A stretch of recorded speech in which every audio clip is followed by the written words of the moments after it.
Chapter 1, Ch1. Void. Or not? Where am I? A soul asks no one in particular. Space in which it apparently awoke was as black as night, without even a shred of light penetrating the surrounding darkness. A huge amount of horror swept through the soul and coldness gripped its heart. What's going on? Where am I? Is this the void? The last thing I remember is. The soul stilled as memories flashed through its eyes. Wet blood dripping, pooling under his body. His bones creaking, slowly but painfully cracking under the pressure. Ligaments snapping from being stretched too much. Meat squeezing from the unsurmountable load pressed on his body. Eyes bit by bit popping out of their sockets. Teeth gripped so hard they shattered and cut their way out of his mouth.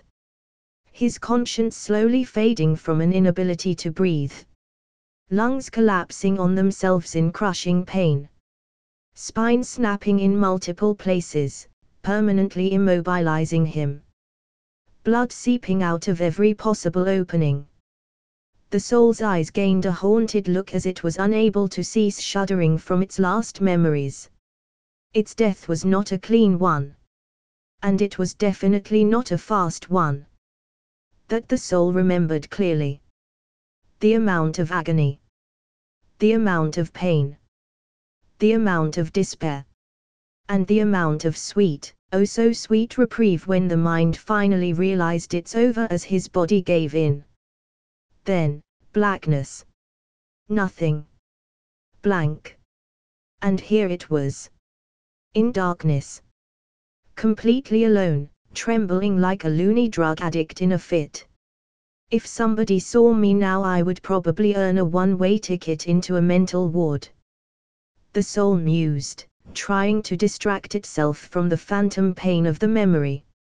It tried to remember more. Something hopefully brighter. Better. Encouraging. Something that won't send its collapsing persona into a deeper pit of the abyss. Something distracting enough for the time needed to pull itself together again. The soul pushed and pushed until its mental boundaries stopped feeling foggy, and what previously seemed as distant, unimportant memories were now clearly rememberable. In a way, it would be a mercy to not remember. The soul understood the reason for its early demise. It was no elaborate ploy. Nor was it a robbery. No envious family members trying to kill him for whatever they want from him. Heck. It was not even a drunk truck kun. No, being offed by bus san, car chan or truck kun was an enviable reason for death in the eyes of the soul. The soul simply died because the postman misplaced the mail. Arguably, seeing a letter that could serve as a confession of crimes of one of the worst mafia bosses in the city probably should have indicated an immediate need for relocation to the soul. Alas, the soul was but a young man, not experienced in the ways of darker society. There was no interrogation. Nobody tried to reason with him. They didn't even ask him if he read the damn letter at all. What they did though, was that they chucked him into a car with a blindfold.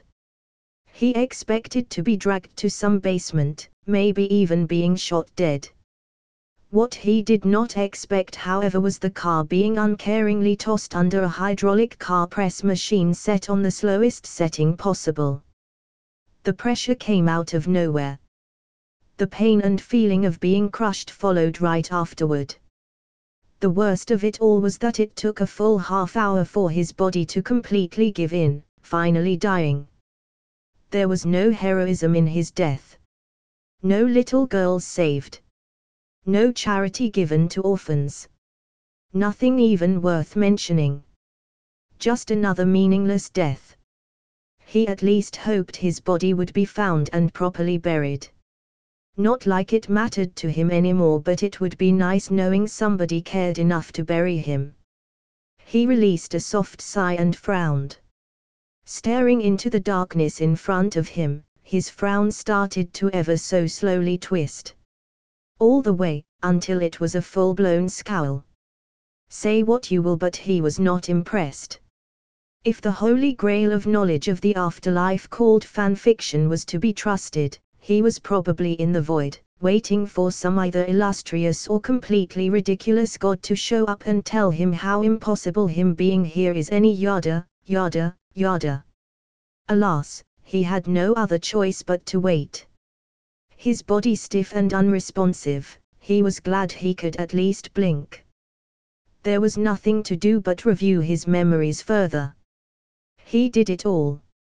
From repeating the timelines of a few of his famous stories to devising what 3 wishes to choose. Listing powers and reasons why it should be either discarded or given more contemplation. And contemplate he did. 10 Commandments from Nanatsu no Taizai. Eternal Mangekyo Sharingan.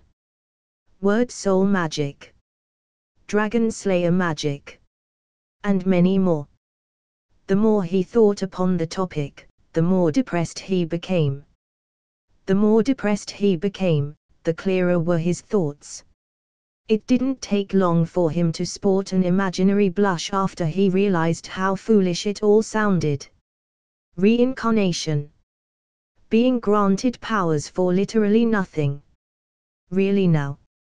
He might not have been the sharpest tool in the proverbial shed called Earth, but even he knew nothing in the world is free and everything has various prices, depending on who is the seller. And buying from beings called gods suddenly didn't seem like such a lovely idea anymore. He sighed and tightly shut his tired eyes. I am such a fool. Having reincarnation nerdgasm and otaku seizure in a situation like this. He knew well he is going through these scenarios in a blind hope he is not actually waiting for whatever kind of afterlife he got into. His inability to move and the darkness around him didn't do much to assure him of his afterlife prospects though. In his life, he was an average otaku. Lazy. Selfish. Lazy. Petty. Lazy. Lazy. You get the picture. His only redeeming quality being a keen mind that was used more for remembering the plot of his favorite stories than anything else. But still. That doesn't mean he should end up in hell. Or, does it? Before he could contemplate further, he heard a loud thump. Suddenly a lot of noise could be heard from somewhere. It was as if a herd of elephants marched through the middle of the city with the sole intention of being heard. His body abruptly spasmed out of nowhere. He widened his eyes and sucked in a cold breath. His entire body felt as if thousands of ants continuously bit him. It was not really that painful as it was uncomfortable. With gritted teeth he champed through it, instinctively knowing it means nothing bad. His eyes started to burn and itch, yet he could not move to scratch them. His bones subtly cracked and snapped, shifting slightly, making his body relax as if they were meant to be this way from the start. His muscles filled in, not really making him strong but definitely fixing any problem there was with them. He felt it clearly. The mysterious energy pouring into him, fixing, repairing, and resetting anything wrong. The energy as if provided by the world itself. Invigorating his entire being, filling a deep emptiness he didn't even know existed until it was filled. As the energy did its wonders, his body's suffering receded into a slight pleasurable ache and he could finally move. The first thing he did was to soothe the insufferable itch in his eyes and his hand shot up to rub them. He finally pulled his arm back and opened his shiny emerald eyes wide. I see. He mused to himself and saw that the darkness around him was actually a small room without any windows. He was so vested in his musings and new findings he completely disregarded the increasing noise of elephant charge coming closer to him. Not that he would care otherwise anyway, but he was still caught unprepared. Doors suddenly slammed open as a violet. Walrus. he thought in a passing thought as he stared blankly at the hulking fat-filled mountain of purple-skinned thing peering right at him in contempt with its beady eyes. It would actually be quite menacing, he dryly stated in his mind. Of course, only if the guy in all of his purple glory was not so ridiculously hilarious. Freak! Why is breakfast not ready yet? The walrus yelled at him in rage. He, the freak, suddenly understood everything. Biting his tongue to not utter a loud shit, in evident self-pity. Everything clicked. Small windowless room, barely enough for a small child. Mysterious energy coursing through this world. His inability to move. The sudden healing of his body. The freak, Harry Potter, was dead. Either suffering one too much hit or his magic being one magnitude too less to heal him before his body collapsed. That did not matter. Even the whys and hows he was here did not really matter. What really mattered though was he, the new freak, was a freaking Harry Potter now. He transmigrated. Without actually getting any power, wish, or ability from the divine entity that most likely used him for entertainment. Heck! He didn't even get Harry's own memories or his hard-working, hardship-immune personality. There was only one reaction to that. I want a refund. Comment. 44 comments. Vote. Chapter 2, CH2. Magic. The morning went as usual and Harry cooked breakfast for Dursleys. He had to. Being reincarnated without any sort of power into an underfed and feeble child tends to do that. So, with a fake smile, twitching eyebrow, and tons of profanity in his head, he cooked the damn food. And wasn't that a funny sight? He was not a very good cook in his last life and he often felt sad because of it, but damn if seeing Dursleys frown at him because of the decrease in quality. Well, it's not like they could complain. He was a child. And children don't understand these things, right? He was not really sure about his age. He certainly didn't look big enough to be close to 11, but from the story and various fan fictions, it was obvious his appearance can be very deceiving. How nobody at Hogwarts actually spotted there is something incredibly wrong with him would be forever a mystery. Anyway, for the worthless food as they called it, he got off lightly. Few complaints and one bruise courtesy to a head pat by Vernon and off with him back into the dark cupboard. That suited him well anyway. He had things to do. The second the door of the cupboard slammed shut behind him and the sharp click of the lock mockingly sounded inside, Harry's face split in a gleeful grin. He opened his senses to the world and gasped. He felt it. Nay. He perceived it. The magic. Buzzing all around him as if excited little child. Harry knew he had no advantage or so-called cheat. But he had something valuable from his past life. Namely, more than 20 years of living without having any mysterious energy around him. The magic now felt like a beacon to him. Harry didn't see it per se. He felt it.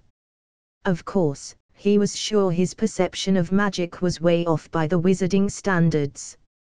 When the magic healed his body, he didn't just feel it, he felt it. The way it flowed around. The way it seeped into his muscles and bones. The way it knitted his muscles together and nourished them. Oh, he perceived it all. The excitement Harry felt after finding out there actually is something different about him, something better than just a normal generic wizard, was almost addictive. Harry was not one to waste his time. Not when the next time Walrus Vernon goes Harry hunting he may actually have a chance to fight back. Man can dream. Harry sighed. Now, let me see just what kind of dumbbells I am dealing with. His resolve steeled, he focused his senses more inwardly. He was sure he would find something very distasteful there. After all, he could feel the blood wards all around him.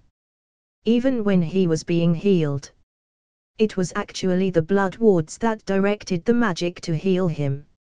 Surely nobody actually believed that it was his accidental magic that healed him and kept his underfed, abused self alive day by day. No, if something happens twice it can still be called an accident. But, around 200 times per year on average. And even then. That's only if we don't count that this so-called accidental magic keeps his body from collapsing due to insufficient energy. No, if something happens 24/7 all year round, there is nothing accidental about it. Harry knew Dumbledore would be his enemy the second he understood the blood wards healed him. While not being even novice in warding, the underlying logic said it all. If wards are healing him from even life-threatening injuries, again and again, they had to be actually set up that way. The only person informed enough and able to set blood wards around him is the Dumbliss schmuck himself. The fact he set them up that way is enough of a tell that the relationship between Grandpa Twinkles and Harry won't be the most chipper one. Harry plunged even deeper into himself, into his core. It was almost laughable how easy he could do it with his awareness of the energy that should not have been there. He just could. When he was almost in the center of his being, he gasped. Nothing could prepare him for what he saw. Anger flooded him as rage-filled magic pulsed around him, making his freezing cold eyes shine in eerie killing curse green. His magic was bound. Tightly, at that. It was actually a small magical miracle he was even alive with having his magic bound and powering up bloody blood wards. And how could his magic be bound when wizards use ambient magic to cast spells? Easily. His magic core, as he guessed the thingy with chains around it is called, is basically a filter that absorbs said ambient magic for his personal use. As of now, 95% of magic absorbed by him is dispersed back without even entering his system. He is majorly weakened. Bloody hell. I have access to only 5% of my magic while having my magic continuously sapped away by the blood wards. He whispered to himself in disbelief. No wonder the previous owner of this body would be such an unimpressive underachiever while being able to occasionally bleed out enough magic for Patronus charms strong enough to scare hundreds of Dementors. Nobody in their right mind would expect a child who has access to at most 5% of his power available to him to actually do well in classes.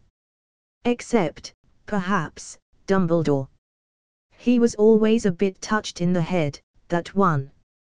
Harry winced at the mere thought of having to force his magic out through the magical binding. With his perception, he could easily tell a feat like that would permanently damage his magical core. He was simply not having that. Even if Dementus flooded the entirety of Hogwarts, he would not sacrifice his future prospects for the safety of children Dumbbeard is employed to protect. The sole saving grace was that the binding would probably weaken as he ages. He was not 100% sure about that, but man can dream, right? If not, he will need to do it with a hands-on approach. Ritualistically. Well, no matter. Crying over it won't really help me. Harry lied down on his bed and entered his core again. He slowly approached it. Step by step. Unhurriedly and incredibly carefully. Getting some backlash from magical binding because he tried to use his magical core rashly was the last thing he needed. Harry extensively observed his core, probing it with his mind. After getting no negative response, he sighed in relief and finally relaxed. Entering a meditative state, he slowly coaxed his magical core to expand the amount of magic it filters. Needless to say, it was not going very well. It was a frustrating process. Harry was not really sure meditation would actually work for increasing his reserves. After a while, Harry could finally feel his magic core slightly expand. He opened his eyes filled with smug satisfaction only to gape when he looked at the clock. 5 hours. That's how long it took him to expand his magic core. Heck! It was not even such a big expansion. If he continued unwaveringly with meditating like this for a year, he might actually expand his core by 10% of its current strength at most. Considering he is but a mere child, that's not such a big prospect since his magical core is going to expand really fast after his 11th birthday. 10% of his current core will be a very meager amount. Understanding he just wasted 5 hours for something damned from the start, Harry's limp figure laid on the bed. This will be a lot harder than I previously thought, won't it? He shut his eyes and rubbed his forehead. For the first time since waking up as Harry Potter, he felt trapped. His cupboard, Walrus Vernon, glaring Petunia, gloating Duddekins, mad Dumbledore Schmuck, his magical core utterly bound, being drained by blood wards, his growth stumped by insufficient magic, none of those could make him feel caged. But the realization this won't go like in those fanfictions where protagonists usually mind rape the Dursleys to obedience the second day and by the end of his first year is one of, if not the best wizard in existence while being surrounded by tens of beauties. Now that stung. I always utterly hated challenges. He drawled quietly and concentrated on thinking up ideas on how to improve his magic. It didn't take him long to give up in that endeavor. He shot blanks. Thousands of fanfictions under his belt, yet not remembering even one possible solution on how to improve his magic. Harry felt betrayed. Here I lay, wasting time. After all the effort I put into reading these fanfictions in case something like this happened to me. He mused with amused sarcasm. The previous owner of this body would be able to cast first-year spells with only 5% of his magic. Let's just hope I will be able to do the same. Harry sighed and thought about the challenges the first year at Hogwarts will bring him as he slowly drifted off to sleep when he suddenly face-palmed. I am such an idiot. Being able to cast spells is the least of my worries. I may be small, but judging by the size of the monstrosity they call Duddekins, I am most likely close to 11. Going to school with both Tommyboy and Dumbles completely unprotected. Without any occlumency shields. Ain't I practically screwed? Was his last thought before the darkness of the night claimed him. Comment. 33 comments. Vote. Chapter 3, CH3. Visiting a zoo. Sure, go on. The following weeks quickly flowed into a mind-numbing routine for Harry. Making meals, doing chores, and trying to access his mindscape for starting occlumency. Surprisingly, it was going quite well. He certainly did have a talent for the craft. It will however take much more to stop even a novice Legilimensa, much less Dumbledore. In the end, it all boiled to time. The time he did not have. He was also pleasantly surprised that Walrus Vernon and Giraffe Petunia were a lot less abusive than he initially thought. After that revelation, he chastised himself for still thinking of this as some elaborate fairy tale. Dursleys were but normal people. Well, granted. Normal is a very subjective term for hate-filled bastards as them. They were not outright abusive of Harry, instead choosing to be utterly dismissive of him, pretend he doesn't exist, and trying to drown him in chores. No wonder the little guy latched at Ron the first opportunity he got. Nobody really paid attention to him unless he made a blunder. Except for Dudley and his motley crew of bullies, of course.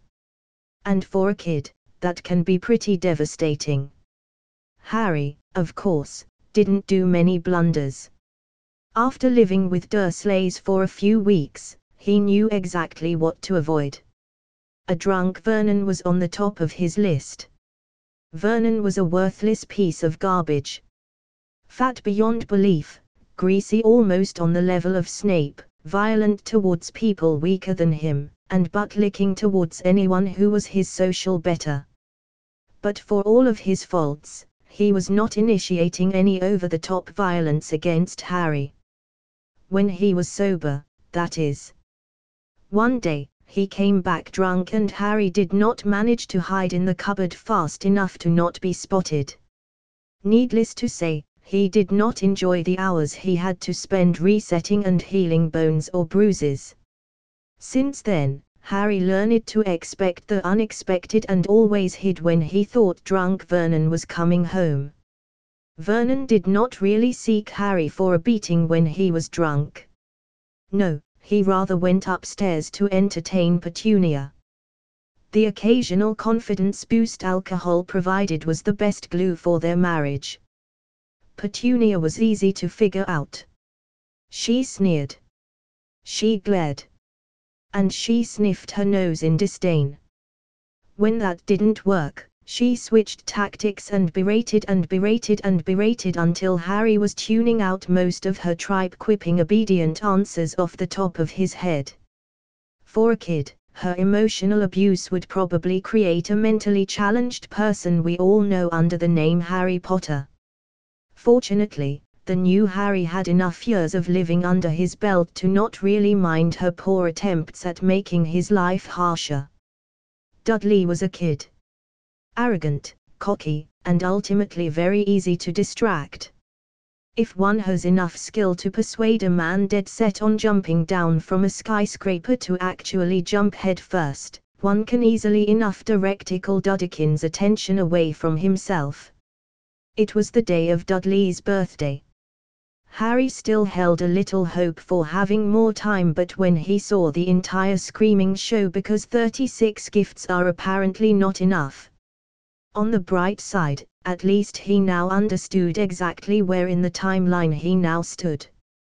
Dursleys ate his painstakingly prepared breakfast as they hollered at each other where to go. Dudley was all excited in the vision of getting more gifts, completely ignoring the 36 he already got. Harry knew they planned to go into a zoo next and he was not about to waste such a precious opportunity. He approached Vernon, trying to appear as timid and small as possible, looking at his feet. Uncle Vernon, he mumbled exactly loud enough to be heard but not sound overly confident. Could you leave me here when you leave for the zoo? His mumbling alongside rubbing his palms together while fidgeting painted the perfect picture of a timid, obedient, and hesitant child. Just what Dursleys wanted. Oh, how Harry hated the smug looks they projected at him at the moment. Their faces were very punchable and he had a hard time not breaking the act. You want to stay here alone? Vernon asked, amused. What are you planning, freak? He narrowed his eyes. Harry visibly flinched. Nothing, Uncle Vernon. I just thought you would like to enjoy the day without me. He continued. Vernon pierced him with his beady eyes and intensely stared at him, trying to find a fault with his reasoning. After a minute, not able to find anything worthy berating the child, Vernon frowned in distaste. You can stay. But if even a speck of dust is misplaced when we return, then... He threatened Harry while waving his plump finger at him. Harry nodded and quickly left, retreating into the safety of his cupboard. All went according to plan. Harry was home alone and he could finally have his petty revenge upon Dursleys. He went through every place where it was possible to hide something. Unfortunately, no documents confirming that Vernon steals from Groenings nor any other blackmail was found. It seemed, other than being a violent brute to those he hated, he was basically a perfect British citizen. Harry had to be satisfied with the money he managed to confiscate. He found $700 in Dudley's room. The little pigling really just throws money he is given wherever he wants and later forgets about it. He is basically the perfect victim for a thief. Harry had serious doubts Dudley would even get an inkling that he missed some money. Harry also managed to liberate $5,000 from the Dursley family safe. When he opened it for the first time, his jaw basically dropped to the ground. There must have been at least $50,000 altogether. Not a small sum considering Petunia is a housewife and Vernon is not earning all that much. The question was, where did they get so much money from? Harry's shoulders sagged in defeat. The answer was apparent. Dursleys surely receive a fat stipend for taking care of him. The last Potter. The revelation filled Harry with so much rage, things started to float around him. He quickly clamped down at his emotion and with gritted teeth and hands balled into fists he somehow miraculously calmed down. Taking deep breaths, Harry realized how hypocritical he is. He, a transmigrator, was here, serving these pigs, for a little over a month, whereas the original Harry had to bear with it until he was almost adult. How the guy didn't become the next Dark Lord is anyone's guess. That also showed how dangerous Dumbledore is. The amount of control he had over the original Harry's emotional state, shuddering thoughts. In the end, he took only $5,000. Nobody will even spot the difference unless Uncle Vernon starts counting. Which he really doesn't. Last time Harry saw him open the safe, he just threw the money there with a satisfied, gleeful grin as he eyed Harry smugly. Now he knew why. Harry didn't take anything else. For one, he didn't have anywhere to hide big objects, and then, he didn't need anything else. His newly acquired $5,700 were safely hidden in a drawer located in his cupboard. No Dursley would ever willingly touch anything belonging to him, therefore there is no way they would go snooping around his drawers. His vanity, small revenge, and material needs satisfied, Harry's face split into a shit-eating grin. It was finally time to join the big boys and practice magic. And by that, he meant real magic. Not some wand-waving hocus-pocus. Comment. 33 comments. Vote. Chapter 4, Ch4. Wandlessly. Harry already lost count how many times he shrieked Lumos with a finger pointing forward, expecting a light show. He could perceive magic, yet he could not manipulate it. He tried everything. Forcing, pleading, begging, coaxing, and even uselessly swishing his hands around, imitating wand movements. Nothing worked. He would be depressed if he didn't know how hard wandless magic is supposed to be. Instead, he persisted. Every day for 3 hours, he tried to squeeze some kind of wandless magic out of himself. Unfortunately, his magic has never reacted. But that didn't matter now. Earlier he just experienced his first real accidental magic during his rage-filled fit. While his mind was certainly too preoccupied to pay attention to the finer details of his accidental telekinesis, he could still recall how his magic reacted to his emotions. Harry understood it then. You do not force magic with your will to work according to your intent. Nay. If he wanted to cast spells wandlessly, he needed to gently guide magic with his will while sending her his desired result with his intent. Magic responds. It just doesn't like to be forced and is very fickle and extremely demanding. During his outburst, he was angry. Not really murderous, so, his intent was forceful yet not damaging. His will merged with his anger, giving birth to the accidental magic.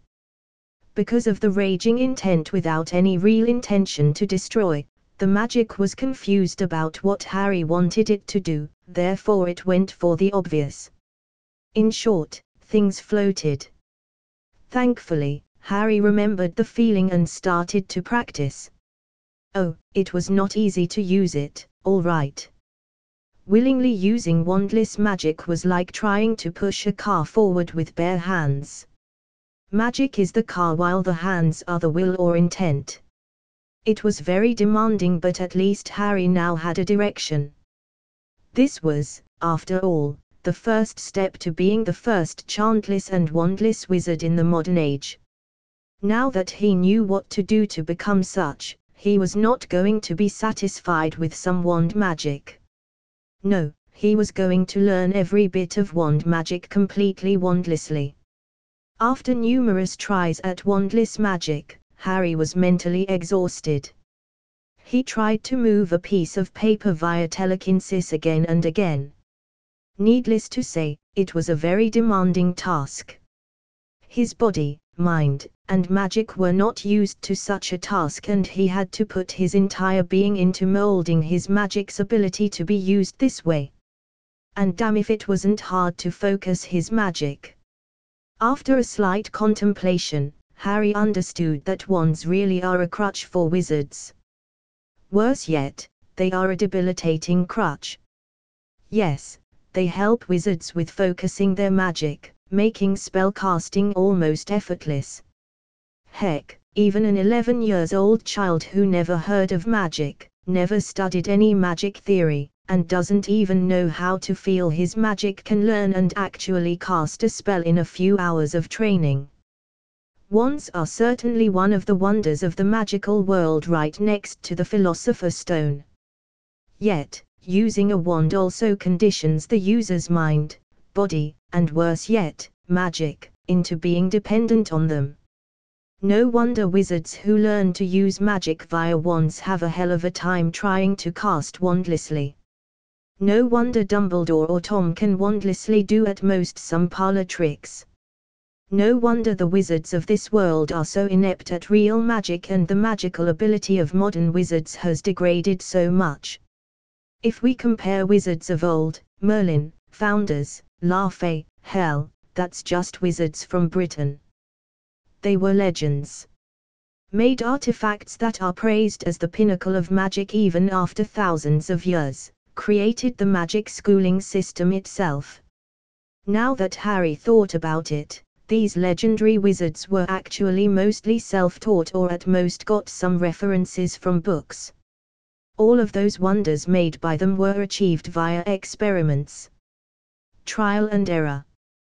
They had no fancy magical castle with almost useless teachers, nor a library full of books from all over the world to help them learn magic. Yet, they became legends. Oh, they used wands too. Or staves. Whatever was available. But their magic was stronger, better, healthier. Albeit Harry's theory sounded half crazy and his conclusion was unproven, he was willing to bet he was right. After all, his otaku senses were tingling. If someone proficient with wandless magic were to use a wand, his spells would gain immense strength, precision, and focus. In the end result of a spell depends on the wizard and his ability. Not some focusing stick.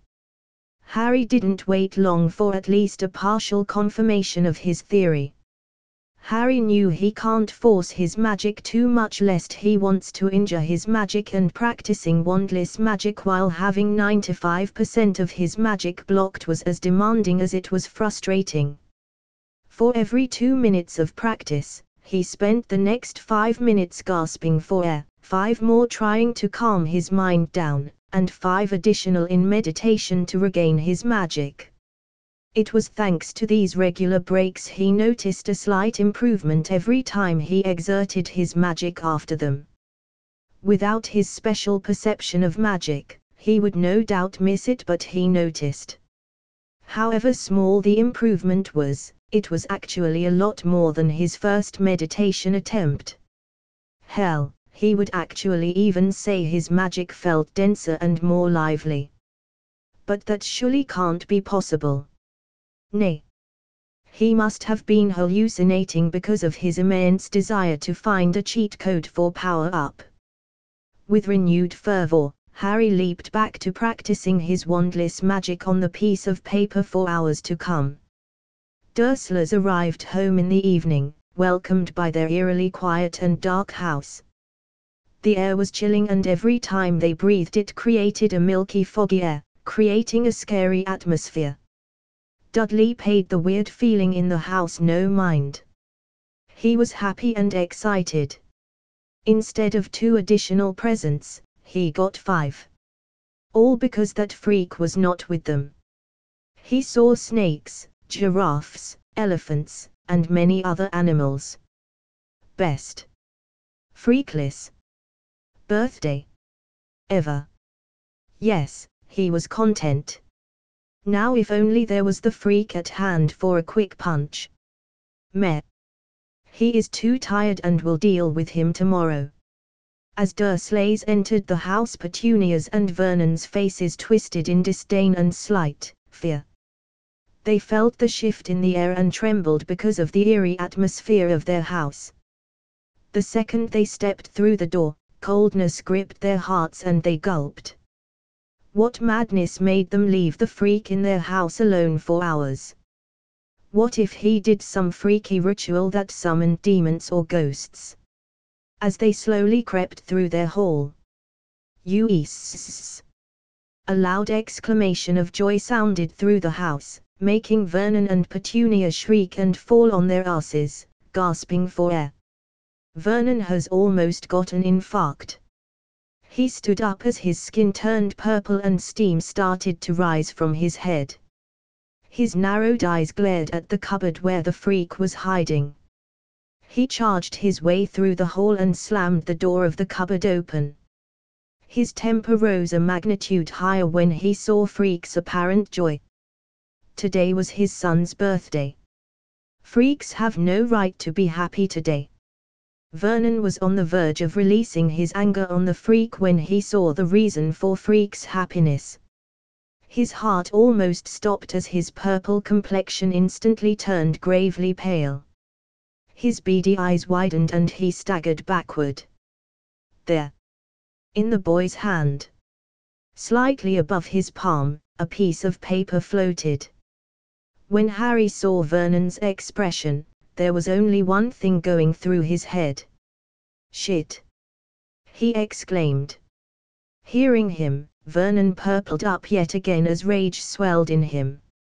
He opened his mouth and shouted, "Boy! Comment! 27 comments! Vote!" Chapter 5, Ch. 5. Leaky Cauldron. Days passed and the Hogwarts invitation letter arrived. Harry supposed some Potterheads would squeal in delight when receiving the letter. He instead just glared at it stone-faced when he saw the address it was sent to. Cupboard under the stairs. His resolve steeled yet again and he was sorely tempted to write a reply. One nicely worded "fuck you" would suffice, he supposed. Harry didn't make a fuss like the original would have done. He just dismissively put it in front of Vernon and went into his cupboard. Only to hear Vernon squeal in rage like a pig after apparently reading the letter. Harry chuckled. Vernon acted like a typical Potterhead. It didn't take long for Dursleys to give up and move into the old lighthouse. The room half filled with letters was the most amazing magic trick Harry has seen so far. It baffled him how utterly stupid the original must have been to not realize that something is fishy about receiving thousands of copies of the same letter. After all, the Dursleys didn't move out only because of fear. Nay. They moved because their house was literally flooded with the letters. It went into such an extreme, it was actually uninhabitable.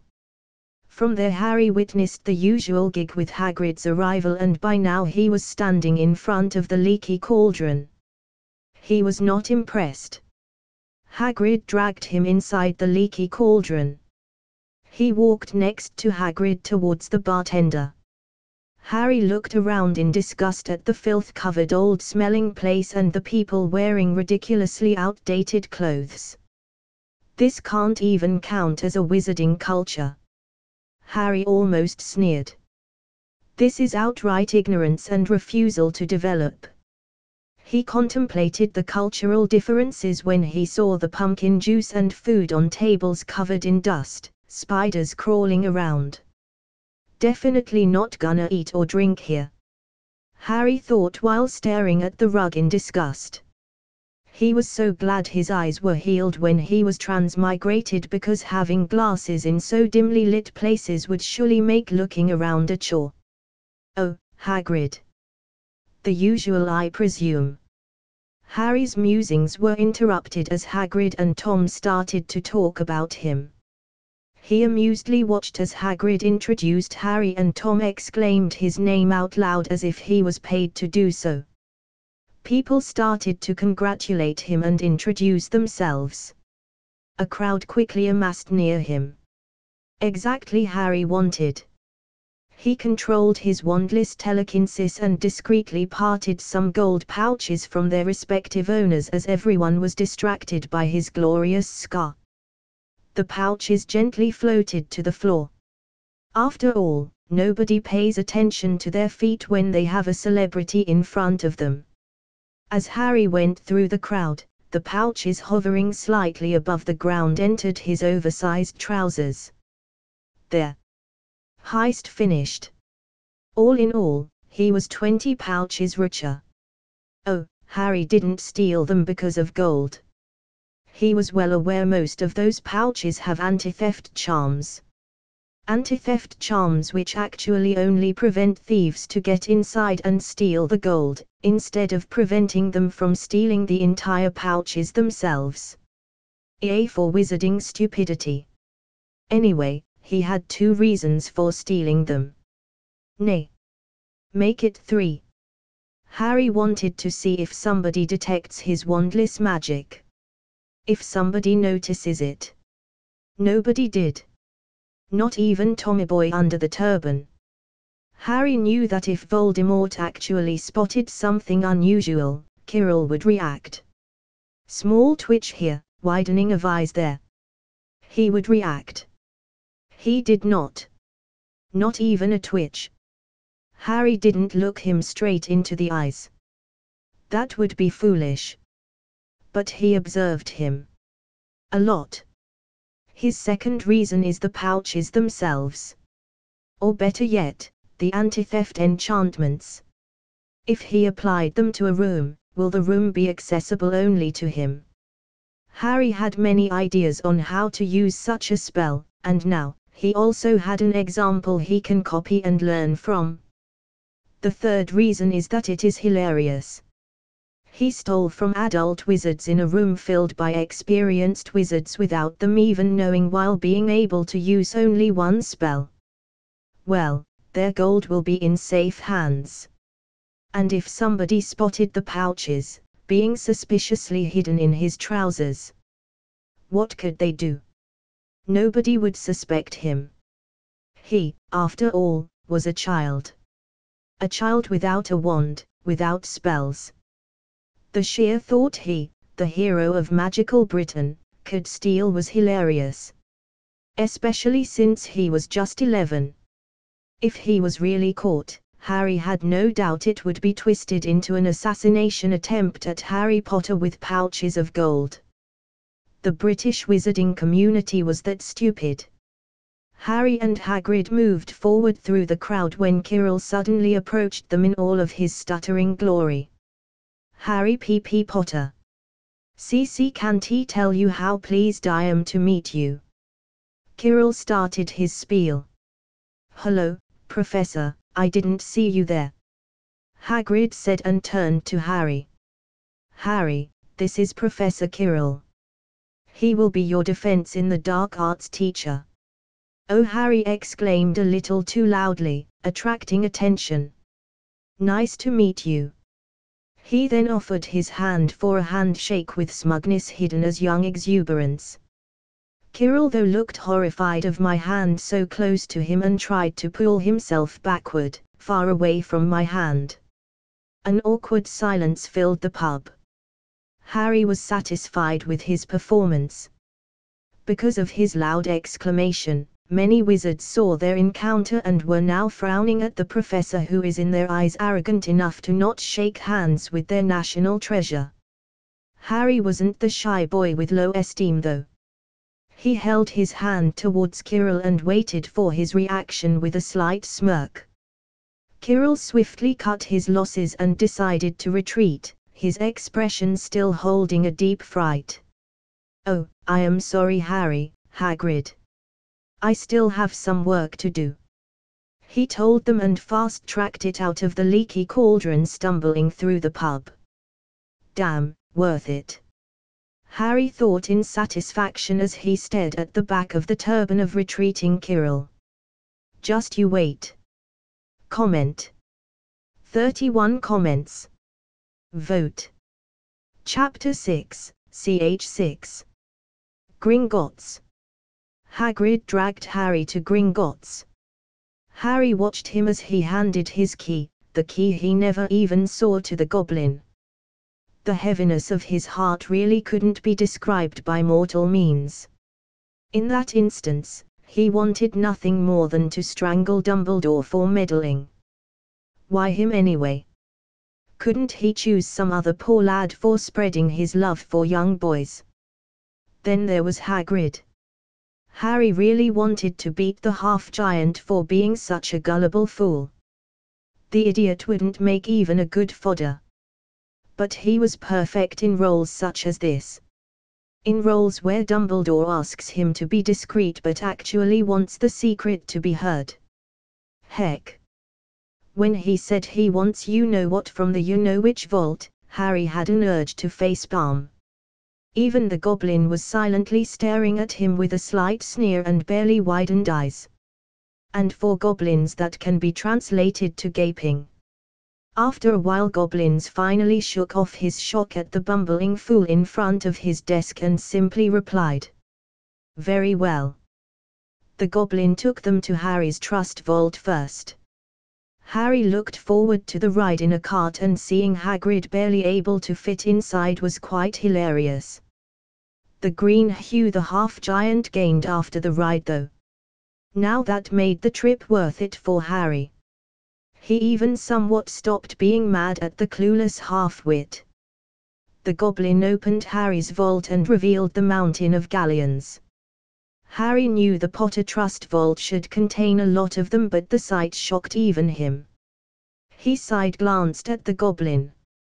What is the ratio between pounds and galleons? The goblin gave him an acknowledging nod and answered. 1 galleon is worth 100 pounds. Harry stilled. He was expecting something like 5 pounds to 1 galleon, but after he got out of his shock, he thought it made sense. After all, if a wand costs around 7 galleons, Ollivander would be out of business really soon if galleon wasn't worth a lot. Harry went inside his vault and looked at the goblin. Is there something that could hold coins for me? Ah, a moleskin pouch. One costs 5 galleons. Goblin said with a grin. Harry shrugged, took 5 galleons closest to him, and handed them to the goblin. The goblin reached into his pocket and handed Harry a pouch. If you want anti-theft measures to be installed, you will have to pay an additional fee. Goblin shot Harry an expectant look. I will. Harry noncommittally shrugged and walked back towards the pile of galleons, ignoring the greedy-looking creature. Hagrid just looked at the interaction with an almost visible question mark above his head, understanding nothing. When he saw Harry filling his newly acquired pouch with handfuls of galleons, making the pile smaller by the second, he felt out of place. In the end, he asked, "Harry, why are you taking so much?" "Oh, for emergencies," Harry offhandedly stated without even stopping his quest for reducing the amount of his gold accessible to Dumbledore.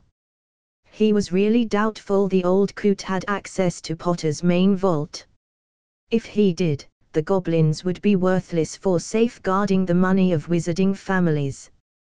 No, these small, greedy, reputation-obsessed creatures would skin Dumbles alive if he wanted to access the main Potter vault. After all, he is not a Potter. While that was all good and well, Harry also realized the old goat lover will probably try other means to access Potter vault. Yup, I will have to avoid certain weasel net with passion in the coming years. Maybe find a counter to love potions, Harry thought. What kind of emergencies? Hagrid interrupted his musings. Food, books, stuff. Harry rolled his eyes. But, Harry, Headmaster Dumbledore said you shouldn't take too much. Hagrid told him as if he was a fanatic who just quoted the Bible. Harry almost burst in giggles. What does a Hogwarts headmaster have to do with my money? He asked innocently. Oh, Headmaster Dumbledore is your magical guardian, Hagrid proudly exclaimed. There. That was what Harry waited for.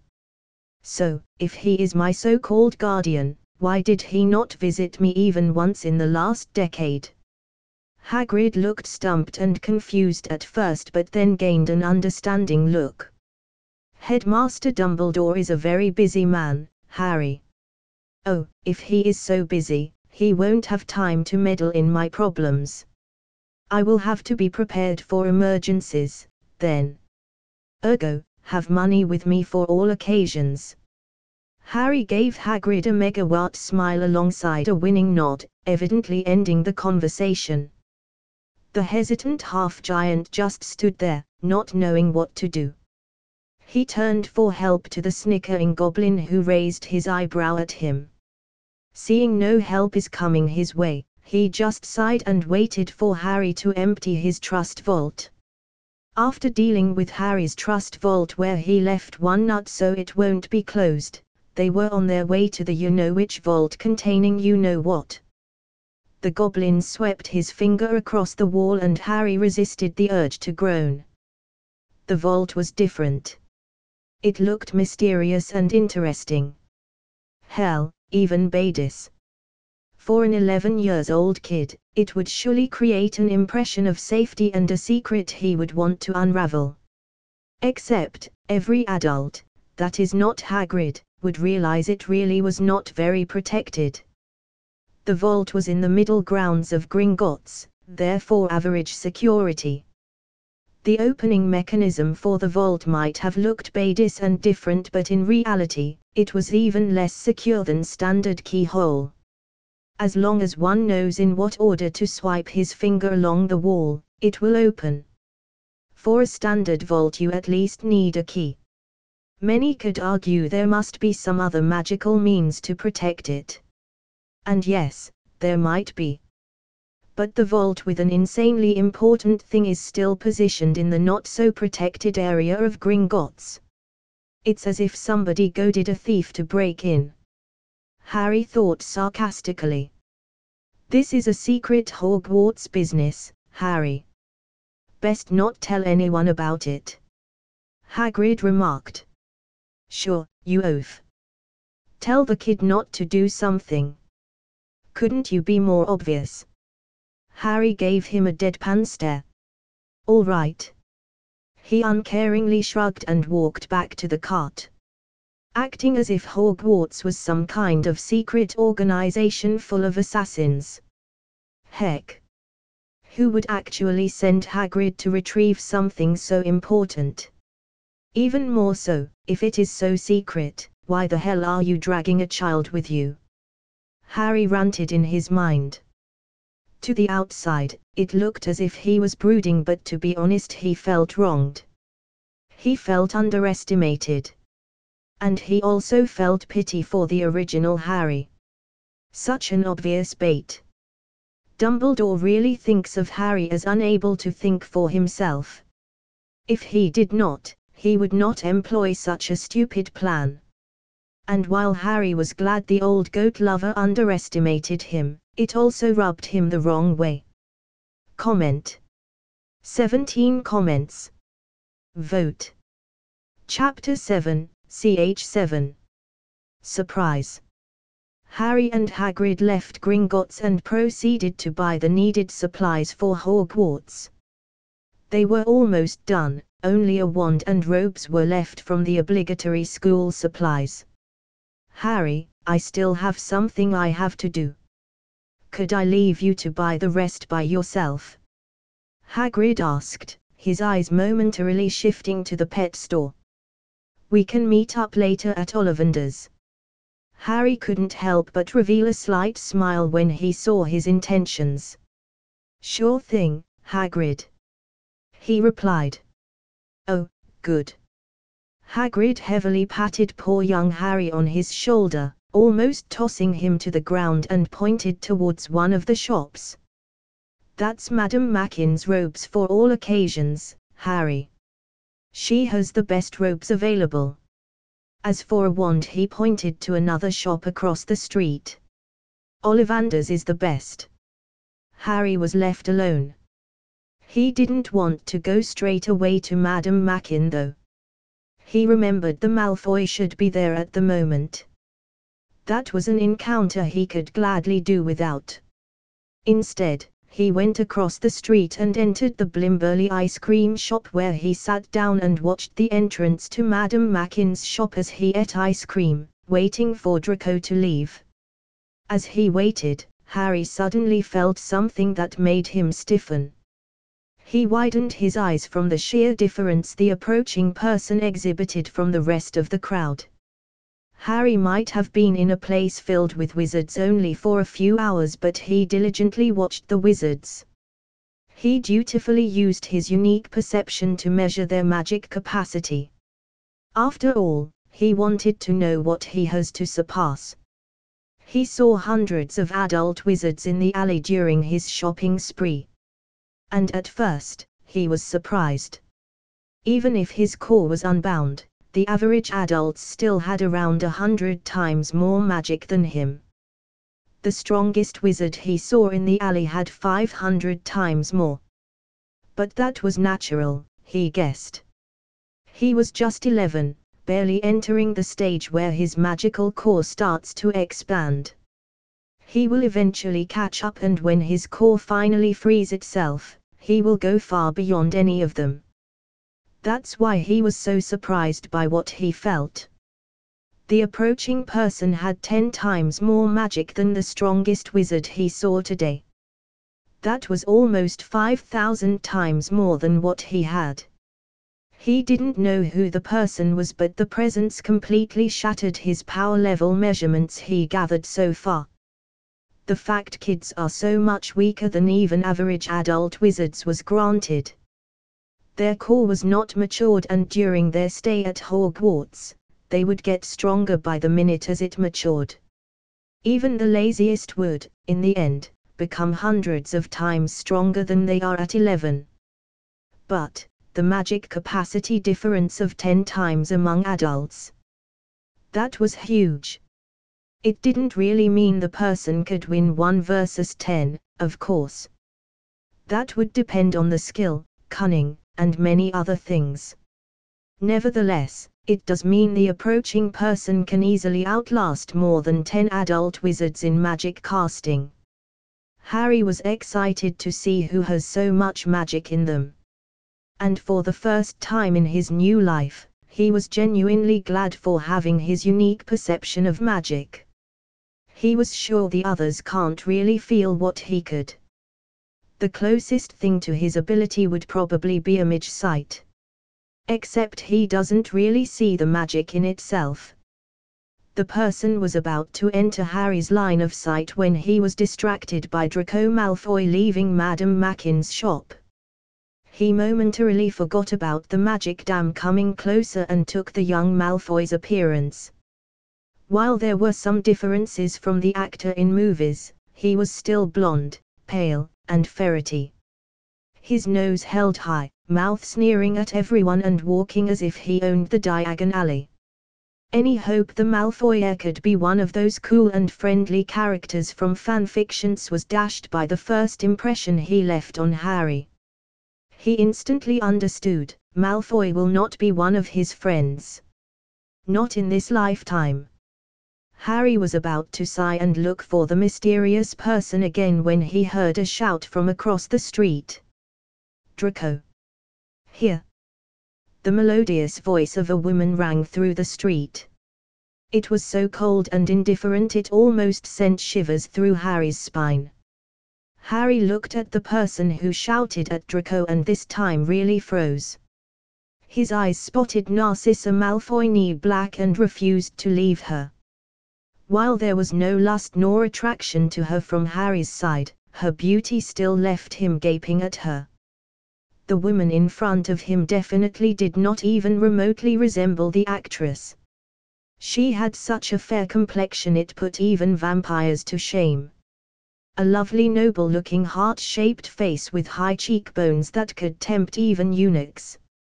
And while her womanly parts were on the smaller side, they were definitely filled out enough to make men drool out a waterfall. Her beautiful pale long blonde hair freely cascaded her back all the way until her shapely posterior as two bangs covered the sides of her face, ending a slightly lower than her chin. Arctic cold, pale sky blue eyes glared at everything around in contempt. Clad in a black frilly Victorian dress she walked forward with a high and mighty attitude. When Draco entered her sight, her eyes seemed to become a magnitude colder as her glare intensified and her small slightly upturned nose minutely sniffed in disgust. Her magic shifted and became more tensed, making Harry utterly baffled. While her minute expression shifts could be seen as nothing more than distaste at her son being in such a mudblood-infested place such as Diagon Alley, her magic couldn't lie. Not to Harry. Before his mind could even start to comprehend the signals, Narcissa grabbed Draco's shoulders and led him away, snuffing any protest he could muster with her harsh winter-cold glare. It was only after she was long gone Harry's brain finally rebooted. He was processing what just happened when he realized it. Narcissa. She was the mana beacon from earlier. Comment. 23 comments. Vote. Chapter 8, CH8. Diagon Alley, finish. I may have severely underestimated this world. Harry grimly thought. If a non-combatant such as Narcissa contains so much magic. Harry shuddered thinking about how much magic the regular Death Eaters would have. This encounter was very unexpected, but Harry would cherish it nonetheless. For this was the first time he got a glimpse at the power of those madmen that will try to kill him. After a thorough consideration of the facts he knew so far, there was only one undeniable conclusion his mind reached. Damn you, Lucius. I am so jealous. Harry entered Madame Mackin's shop and was instantly greeted by the cheerful woman who started fussing over him. Hello, dearie. Hogwarts robes, I presume. She mothered him. Ah, yes, among other things. He told her, still surprised at her attitude. Madame Mackin heard his reply and her eyebrow arched in curiosity. Other things, my dear. Would you want robes for social events too? Harry ignored her question and instead asked his own. Do you take custom orders? I need some custom-made clothes that are not robes. Harry said and was surprised by the gleeful expression of Madame Mackin. He didn't even manage to blink before she dragged him into a different room and started taking his measurements. What kind of clothing do you exactly need? She asked as she measured his waist. Muggle ones, Harry quipped, making her hands momentarily stop. She instantly recovered and started measuring again, this time with even more interest in what he wanted from her, giving him a go-on stare. I need them made out of strong magic materials, contain several enchantments, and of course, completely inconspicuous in the Muggle world. Madame Mackin just nodded attentively and mused about the order. Yes, yes. It is possible. Definitely possible. She distractedly pondered. Then she looked at Harry. What kind of enchantments? I want unbreakable charm on each article. Elasticity charm, cushion charm, temperature control, anti-theft, and resizing charm. He started naming the enchantments he wanted. The more charms he named, the higher Madame Mackin's eyebrows rose. Dear, I have no clue what most of these are. She looked at Harry in exasperation. What enchantments are available then? He asked. From those you named.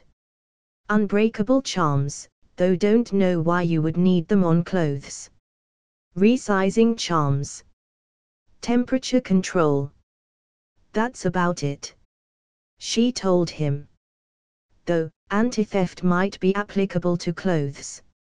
Nobody tried it yet though. She shuffled through a few drawers. Here, our catalogue. You can choose what you need there. I am even willing to add unbreakable charms even though we don't provide them. After all, you did bring a quite interesting work. Muggle clothes. She muttered the last part in disbelief. Swiftly looking through the book, Harry was flabbergasted. Hundreds of years of clothes enchanting, and in the foremost clothing shop in all of Great Britain, he is offered only these enchantments.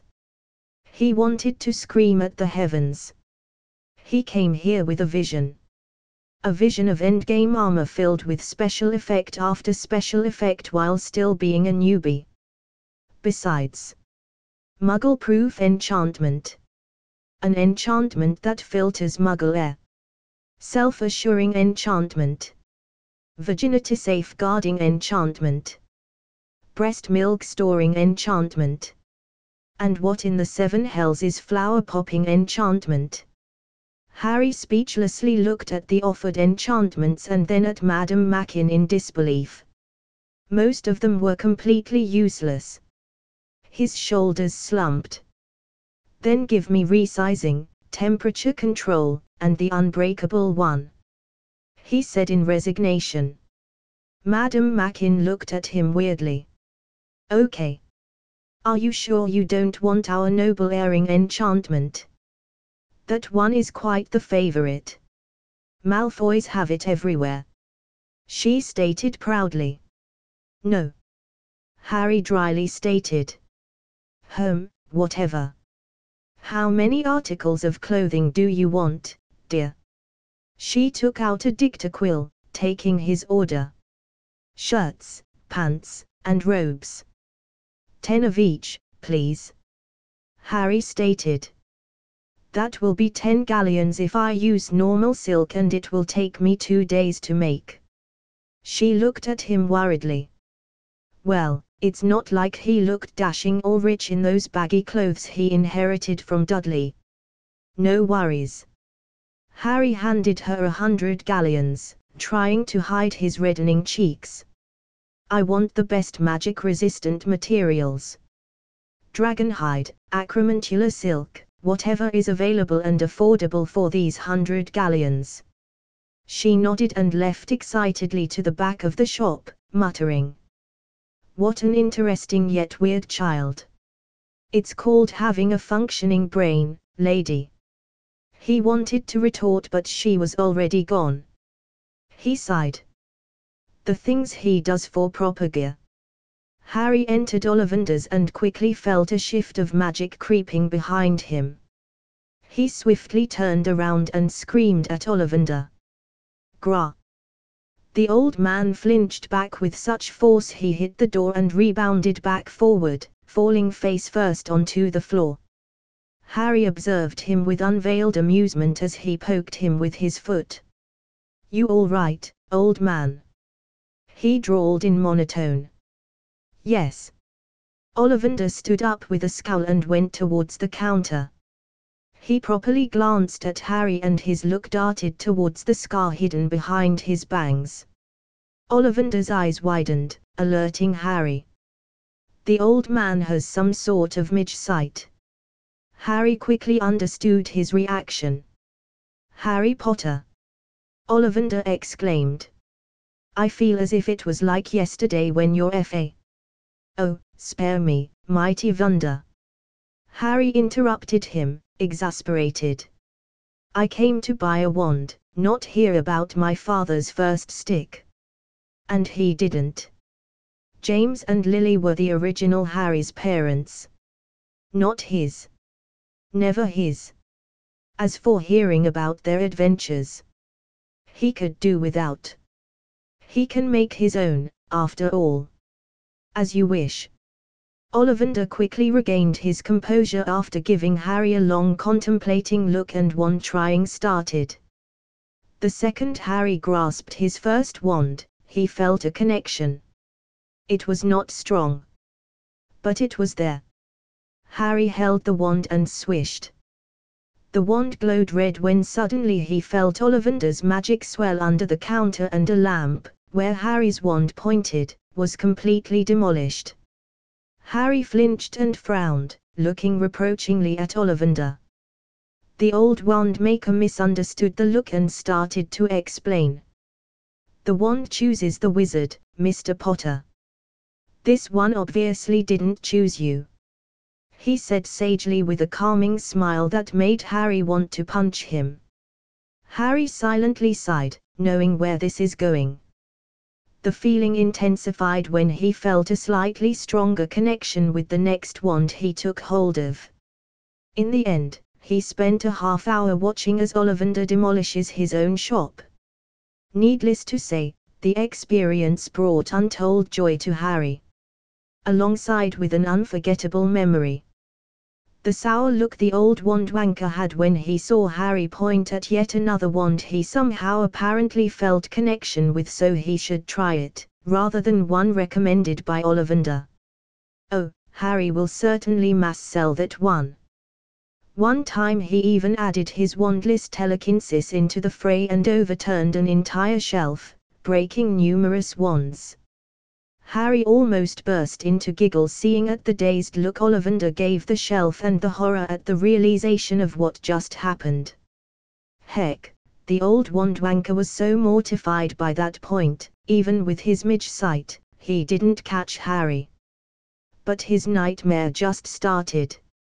Oh, if the old coot wanted to screw with him on Dumbledore's orders and aim him toward the Phoenix wand, he could do it. Sure. No problem. It didn't even matter. Harry is going to learn everything wandlessly anyway. But hell would freeze over sooner than Harry not making the mighty Wonder pay for it. That day was the first time in decades Ollivander's closed his shop. Harry met Hagrid outside Ollivander's as promised and was promptly congratulated as Hagrid gave him his present. Snowy Owl. Harry gently smiled at her. "I will call you Hedwig." She gave him an acknowledging hoot, making him excited. After all, which fan of Harry Potter doesn't want to have his own owl? Harry's excitement lasted all 20 seconds before he noticed a slight alteration in the bond. Or better yet, he almost didn't feel the supposed bond at all. Harry looked at Hagrid suspiciously. Hagrid. Did she have any previous owners? He asked, knowing well the animals bond only once and the bond won't disappear until their owner dies. Oh. Yes. They told me she was Dumbledore's before he decided to sell her. Hagrid boisterously exclaimed in praise-me tone as if he gave Harry the most precious thing in the world. Harry stilled at that, blinking owlishly at the owl that just gave him a 90 degrees head tilt.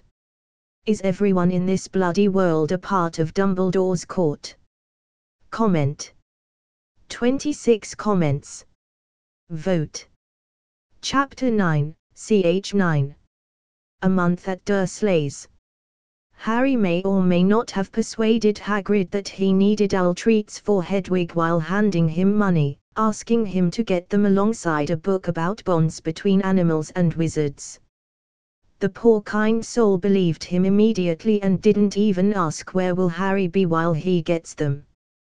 He simply up and was on his way to hunt for a book that may or may not even exist. Harry, instead, walked into Trunks's trunks with a skip in his step. There he bought the biggest trunk with lightweight and shrinking charms available. The trunk was a junk, to be honest. It was quite costly, but nobody without incredible need for it would bother buying one. Trunks that are readily available in the shop are there for two reasons and two reasons only. People who are in such a dire need for them, they won't even question the quality, and people who are too stupid for their own good, or in short, muggles buying supplies for their children. Every wizard, even those not worth their salt, knows that proper trunks are always custom made. But Harry had no time waiting days for his trunk. He needed one now. And even though he was sure the owner scammed him, he was satisfied. Alas, having Dursley's lock his stuff the second he comes back just would not do. He put everything except Hedwig's cage into the trunk and shrunk it into the size of matchstick box that was promptly discarded into his pocket. Non. No one is gonna touch his things. No house elves belonging to Hogwarts. No Dumbledore. And certainly no Dursleys. He then visited the library and bought Hogwarts books for ancient runes and arithmancy for the third years. Harry was smart enough to not ask about occlumency books lest someone actually decides he is the next Dark Lord in making. Instead, he bought a few books on wizarding traditions and important days for wizards. After all, anyone who wants to study rituals has to know those. Hagrid deposited Harry back at the lighthouse. Back with the utterly pissed Dursleys and Piggy Dudley still sporting a fashionable pigtail. Unfortunately, Hagrid dispelled his transfiguration on Dudley, outright loudly telling them wizards are actually forbidden from using spells on muggles. God, how much courage they suddenly gained. Harry glared at Hagrid. The glare was completely deserved and justified. It certainly won't be Hagrid suffering through their gleefully tender care. Nevertheless, Harry didn't complain much. Having Dursleys pissed off at him while being confident enough to act. That was actually all according to his plan. Harry didn't show them his trunk. Instead, he put Hedwig's cage with Hedwig inside to the middle of the room. The next day, he went outside on a short walk for clearing his head, and when he returned the cage with his owl was missing. "Where is Hedwig?" he asked Aunt Petunia with a fake widened and worried gaze. Petunia sniffed in disdain at him as her eyes gained a mirthful condescending gleam. "My Dudley decided your bird stank. He was generous enough to offer bathing her for you," Petunia told Harry mockingly. Harry ran out of the lighthouse towards the Dudley who was playing on the beach. "Where is my owl?" he shouted at him while crossing his fingers behind his back. Dudley pulled the cage from the water and laughed at Harry's horrified expression, completely missing that it's fake. Hedwig was in the cage. Sleeping. Eternally. Yes, all according to plan indeed. Harry gleefully thought, immensely satisfied. The next week was utter boredom and acting for Harry. He had to act mortified over Hedwig's death. He had to act like a depressed child. He had to act at being angry with Dursleys yet unable to do anything. He had to act afraid of them. He had to act being the perfect little chore boy for them. He had to act being hopeful for a new life at Hogwarts. In short, he was bored. Bored with their antics. Bored with their idiotic mental torture. Bored with Vernon's outbursts. Bored of Dudley's first-grader taunts. Bored with. But he waited. And after a week, he finally got what he wanted. Dursleys moved back into their house and Harry was yet again thrown into the cupboard. It was the first night back and Dursleys enjoyed being home, in their comfortable soft bed. Needless to say, they slept like a log almost instantly. Harry though. He sneaked through the house, taking everything of value and depositing it into his trunk. What was not of value, he broke. Silently, of course. It wouldn't do for masters of the house to wake up. He was rummaging his way through their belongings as he finally arrived at the family safe. Harry had to thank all deities. Vernon is such a careful idiot and never trusted banks with his money. In front of Harry laid the entire savings of Dursleys. £4,000 to £5,000. Most of which they got from Dumbledore for caring for him. Oh, Harry had no doubt the money actually came from his trust vault. Same as he had no doubt most of the money they received is already spent. Most likely on Dudley. He didn't care though. Not today. Today he was taking everything he wanted from them while destroying the rest. After he was done and his trunk full of valuables from the house, he shrunk his trunk and left through the front door. Richer, calmer, happier. He also didn't forget to stomp at every damn flower he had to plant in Petunia's garden, leaving her prized contest-winning wonder in complete disarray. Harry entered the first telephone booth he found and called police, informing them he has a suspicion Dursleys are bullying his friend. At first, they didn't want to trust him, thinking it's just a child playing, but when he mentioned this friend usually has a lot of purple or blue spots on his body, they listened damn well. Harry then described how his friend told him he lives in a cupboard.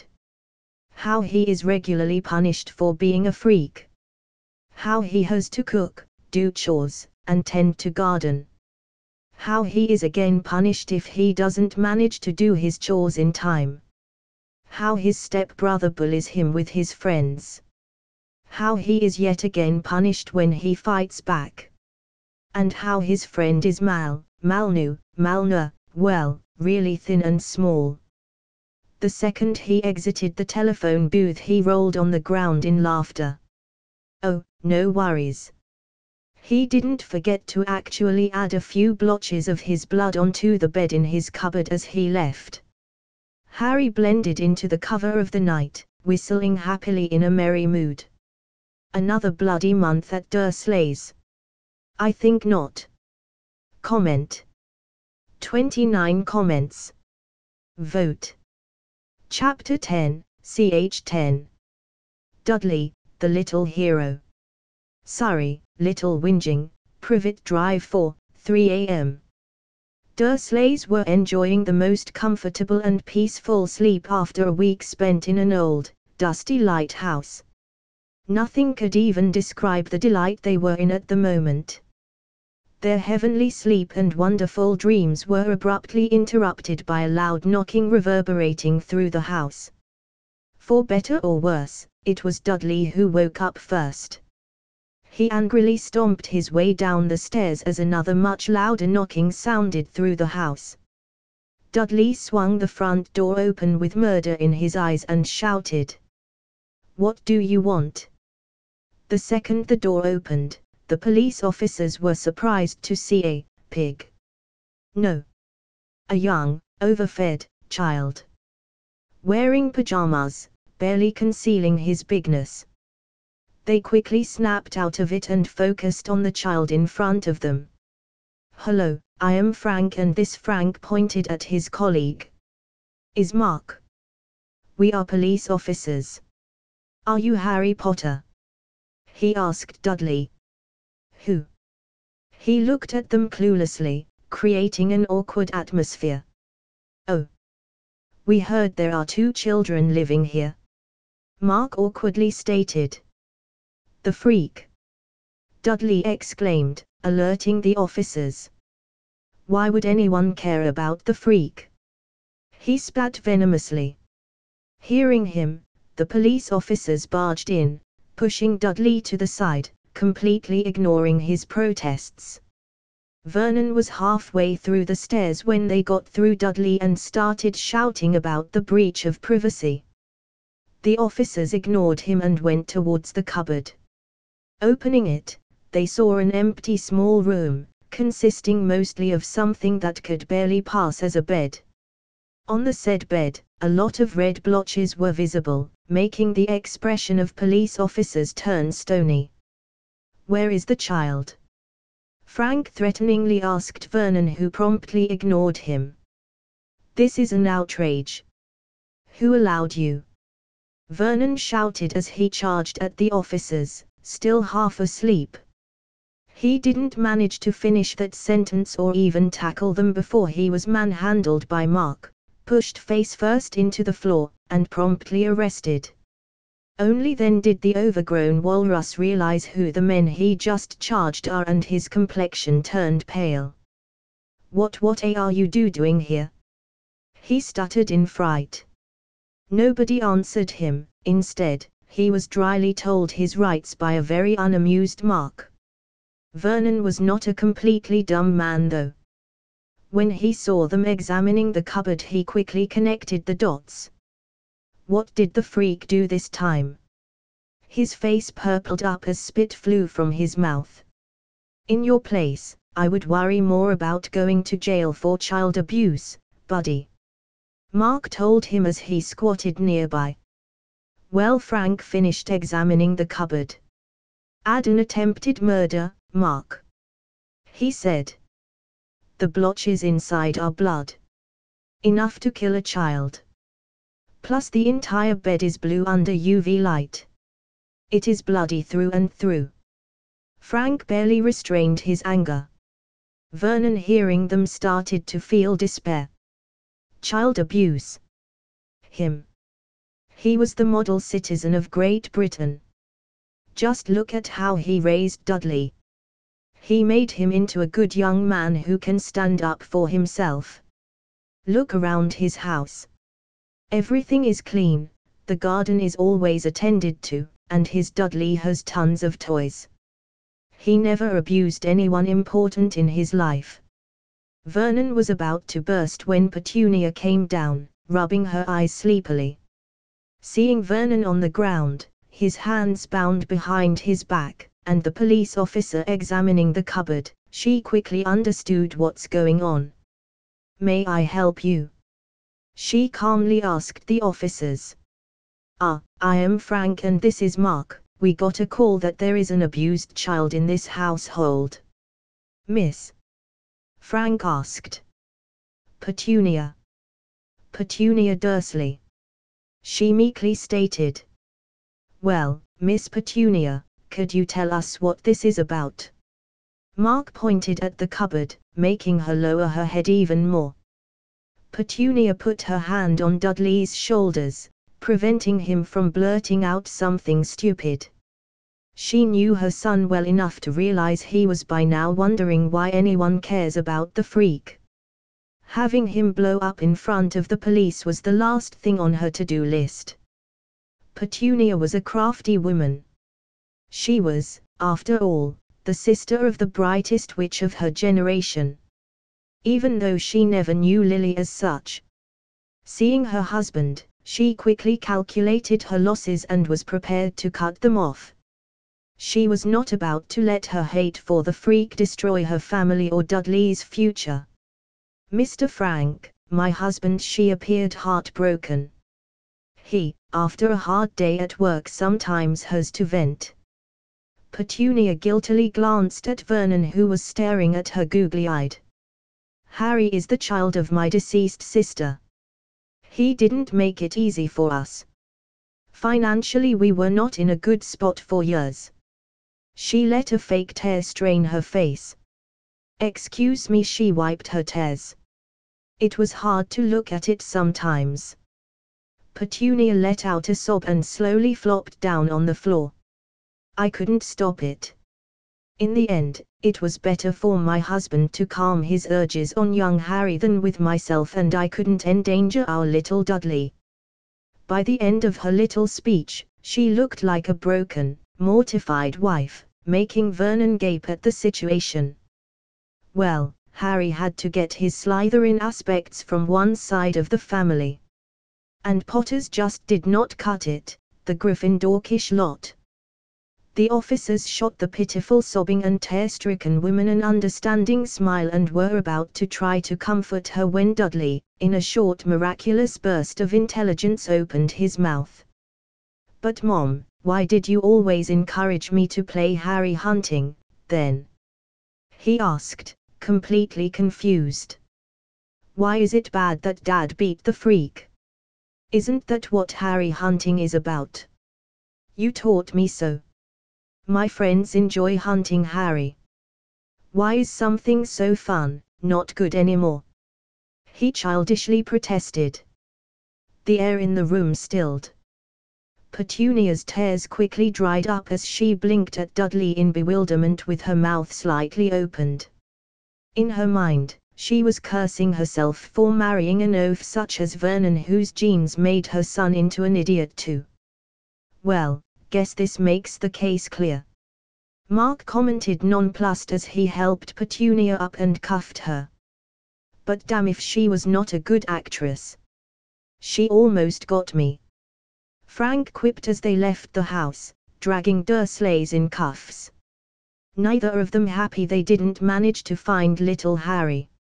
At that time, Dursleys didn't yet know their house was completely robbed clean and what was left was broken.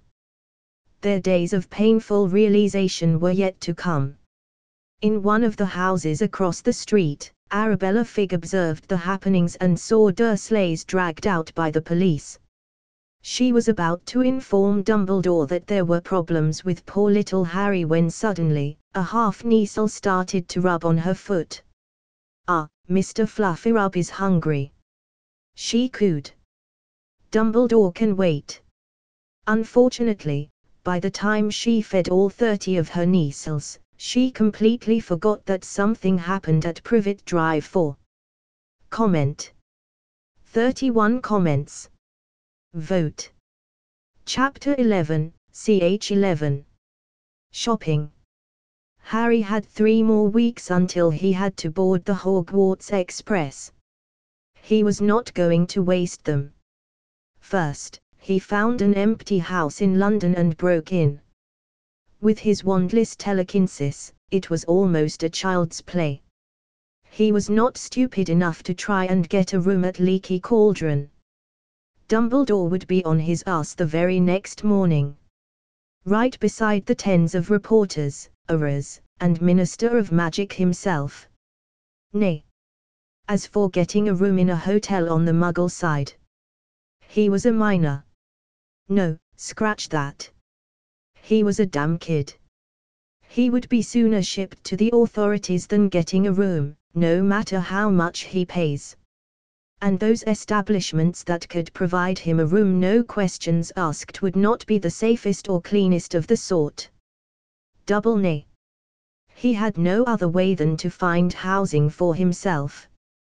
And with London filled with people, there are bound to be some empty houses with their occupants on a vacation. His housing provided, Harry made his way into the first drugstore, buying a lot of makeup. Especially a skin powder that could hide pimples. He then applied it to his scar, completely hiding it. No matter how many spells for recognizing magical disguise wizards know, they are utterly useless when facing Muggle means of disguising. Their little brains can't even comprehend why would someone use such inferior methods, after all. As such, Harry Potter, completely unrecognizable without a bolt-shaped scar glaringly obvious on his forehead or glasses that were by now his trademark because of all the fantasy books Dumbledore had published, walked right into the leaky cauldron. Nobody paid him any attention after a first glance. He smirked. Harry didn't feel safe entering magical Britain. No, he was downright terrified. His reasons always came crashing down to one magical discipline: mind magic. Even if he didn't have future knowledge in his head for taking, he would still be queasy about it. How those pure-blood pricks can deposit their kids in Dumbledore's care without an inkling of worry, he will never understand. One mind scan and Twinkles knows who is and who is not willing Death Eater and much more. Heck, Twinkles should be sacked on the sheer principle of protecting the family secrets of purebloods. That should have happened the second people gleamed he was an accomplished Legilimensa. And let nobody tell you people don't know. Voldemort knew. Therefore every single of his followers knew too, of which most sat in Wizengamo itself. Yet, somehow, nobody cares. Harry knew the reason though. He knew it well. Almost too well. 50 years of service in Hogwarts. That's why he was so trusted. 50 years of shifting the opinion of little kids to his advantage. Our glorious leader of light, Albus Manipulator Extraordinaire Dumbledore, targeting the most malleable minds of all. Harry had no other way than to dutifully train Occlumency every night, no matter what, he didn't skip even a second of it. Yet, somehow he could not make any significant breakthrough.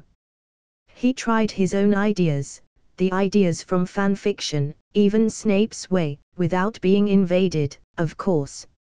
After a week at Lighthouse and having accomplished almost no progress, Harry felt it was high time to buy himself some much-needed literature. He put a brown cloak on and entered the Nocturne Alley. His goal, Borgin and Burke's, the best shop in the entirety of Diagon Alley. Harry entered the shop and quickly attracted the attention of the shopkeeper. "Go away, kid. This is not a candy store."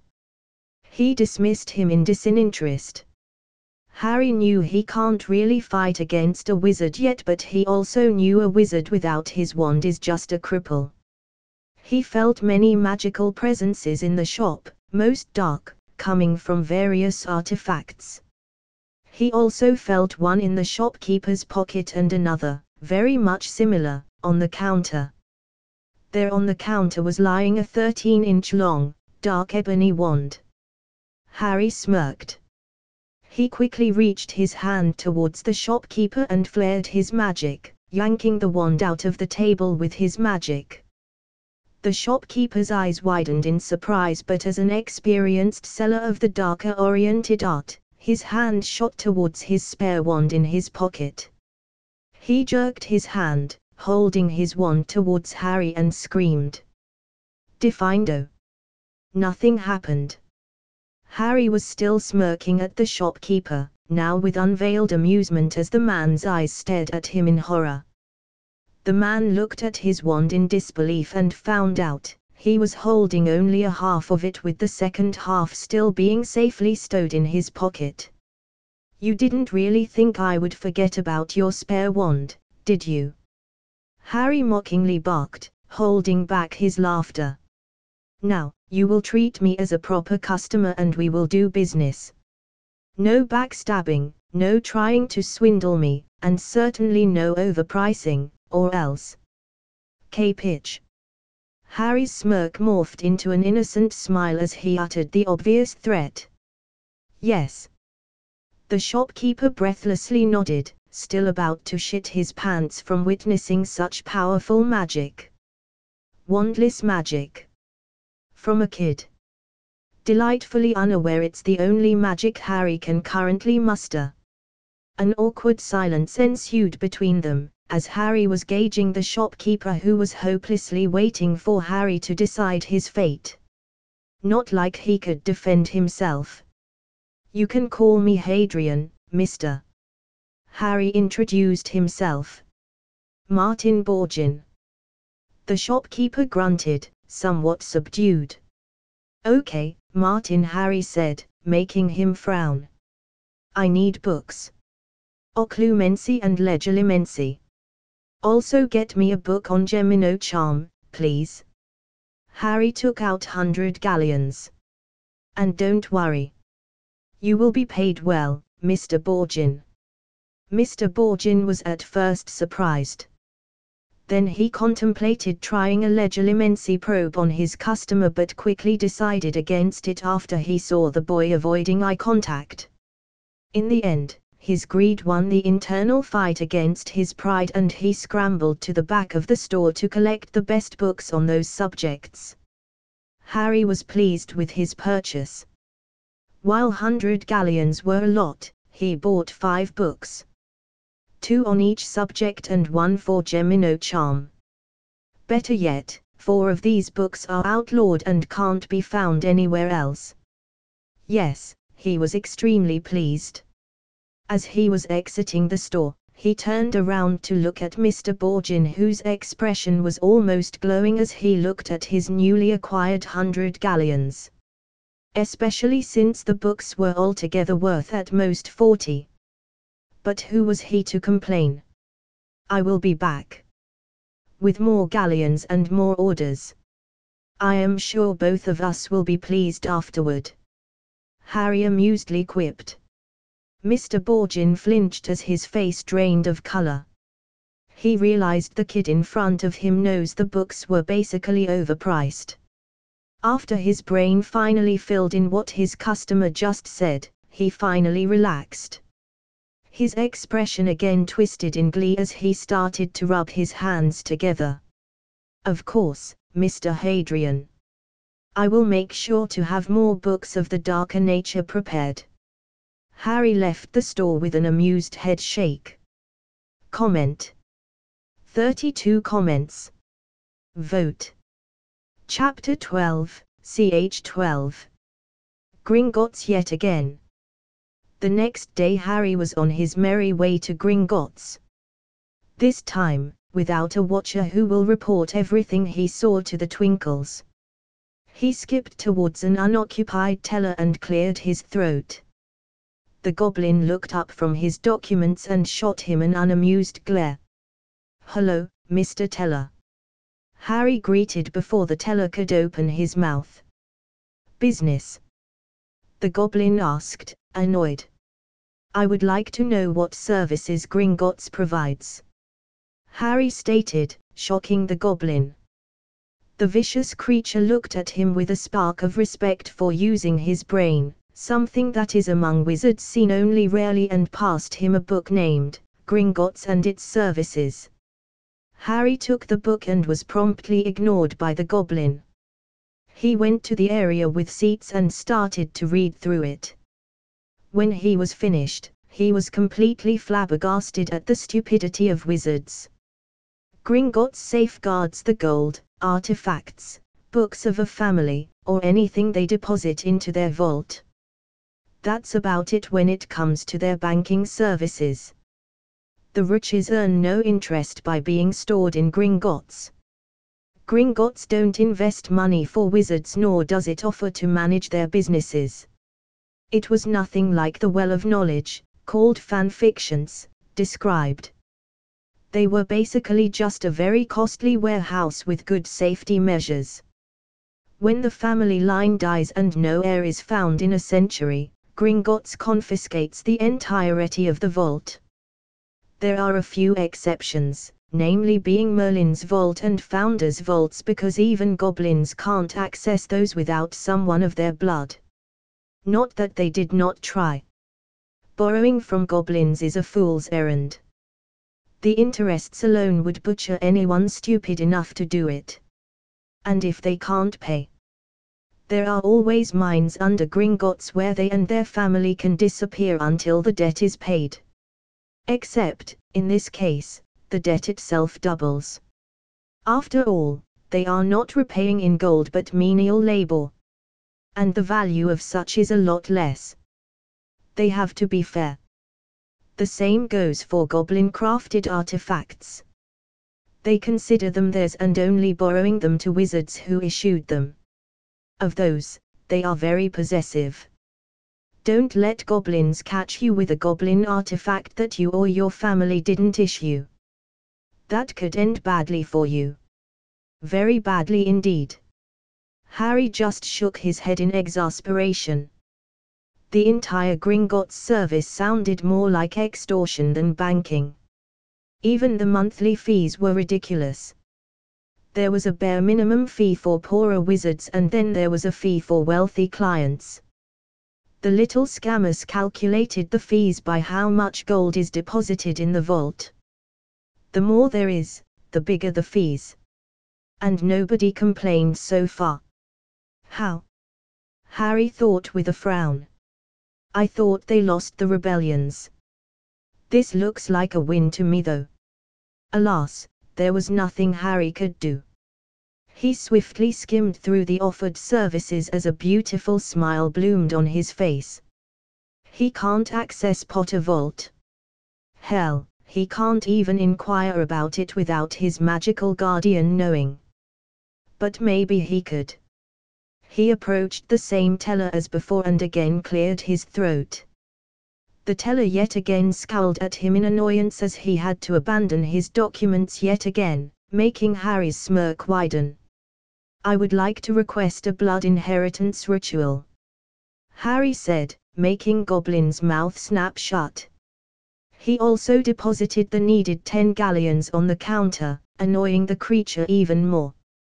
Harry was ushered into a room with an old goblin in a shamanic tunic. In the middle of the room was a golden goblet connected to an intricate ritual circle drawn on the ground. The goblin shaman sneered at Harry and harshly passed him an ornate dagger. 3 drops of blood. The creature grunted and gestured at the goblet. Harry smiled and sliced his finger, letting 3 drops fall into the goblet. The goblin quickly confiscated the dagger and discreetly put it into his pocket. Seeing it, Harry's lips twitched upwards in amusement.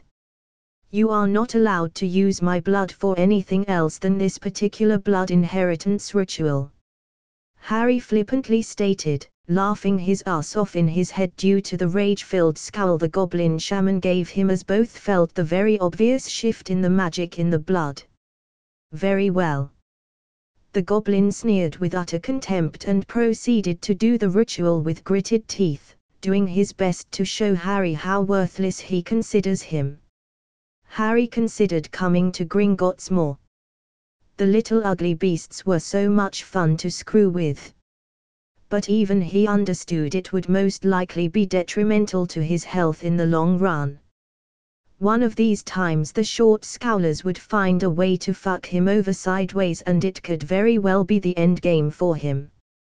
No matter how much fun he had with goblins, he would give them a wide berth unless necessary.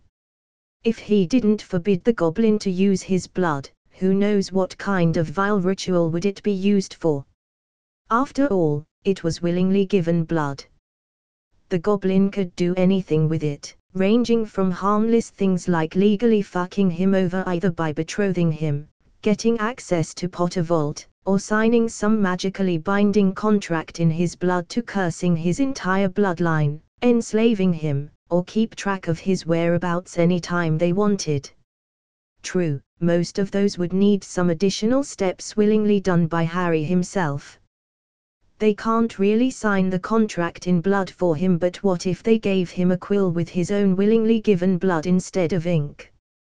There are many loopholes in magic and these shorties had literally centuries and a lot of debtors in their minds to research them thoroughly. Blood is an impossibly strong binder in magic. It is one of the most powerful magical ingredients. It is also the best conductor for rituals. And when the blood is given willingly, now that's just plain cheating. It is very hard to get willingly given blood though. Just picking up a blood stain on the battlefield doesn't really count, you see. But having Harry willingly slice his own finger, Now that is a nice loophole. The blood was after all given willingly. All of it. Even the remainder of blood staining the dagger. Nay. No way Harry is leaving his blood in the hands of these greedy beasts that are most likely already preparing for the next rebellion. The ritual started and the circle under the goblet shined in bright red. It slowly spread through the room, sending a wisp of energy towards the floor, down to the vaults. Harry, enraptured by the magic bending according to the ritual, watched the happenings with his special perception. He watched in amazed horror as the ritual checked magic signatures of specific vaults and compared them with his own magic and blood signature to find out if he has a right to the vault or not. His horror was caused by the sole fact the ritual in itself used enough magic to bring down the entirety of Gringotts if the magic was channeled through a simple bombarder spell.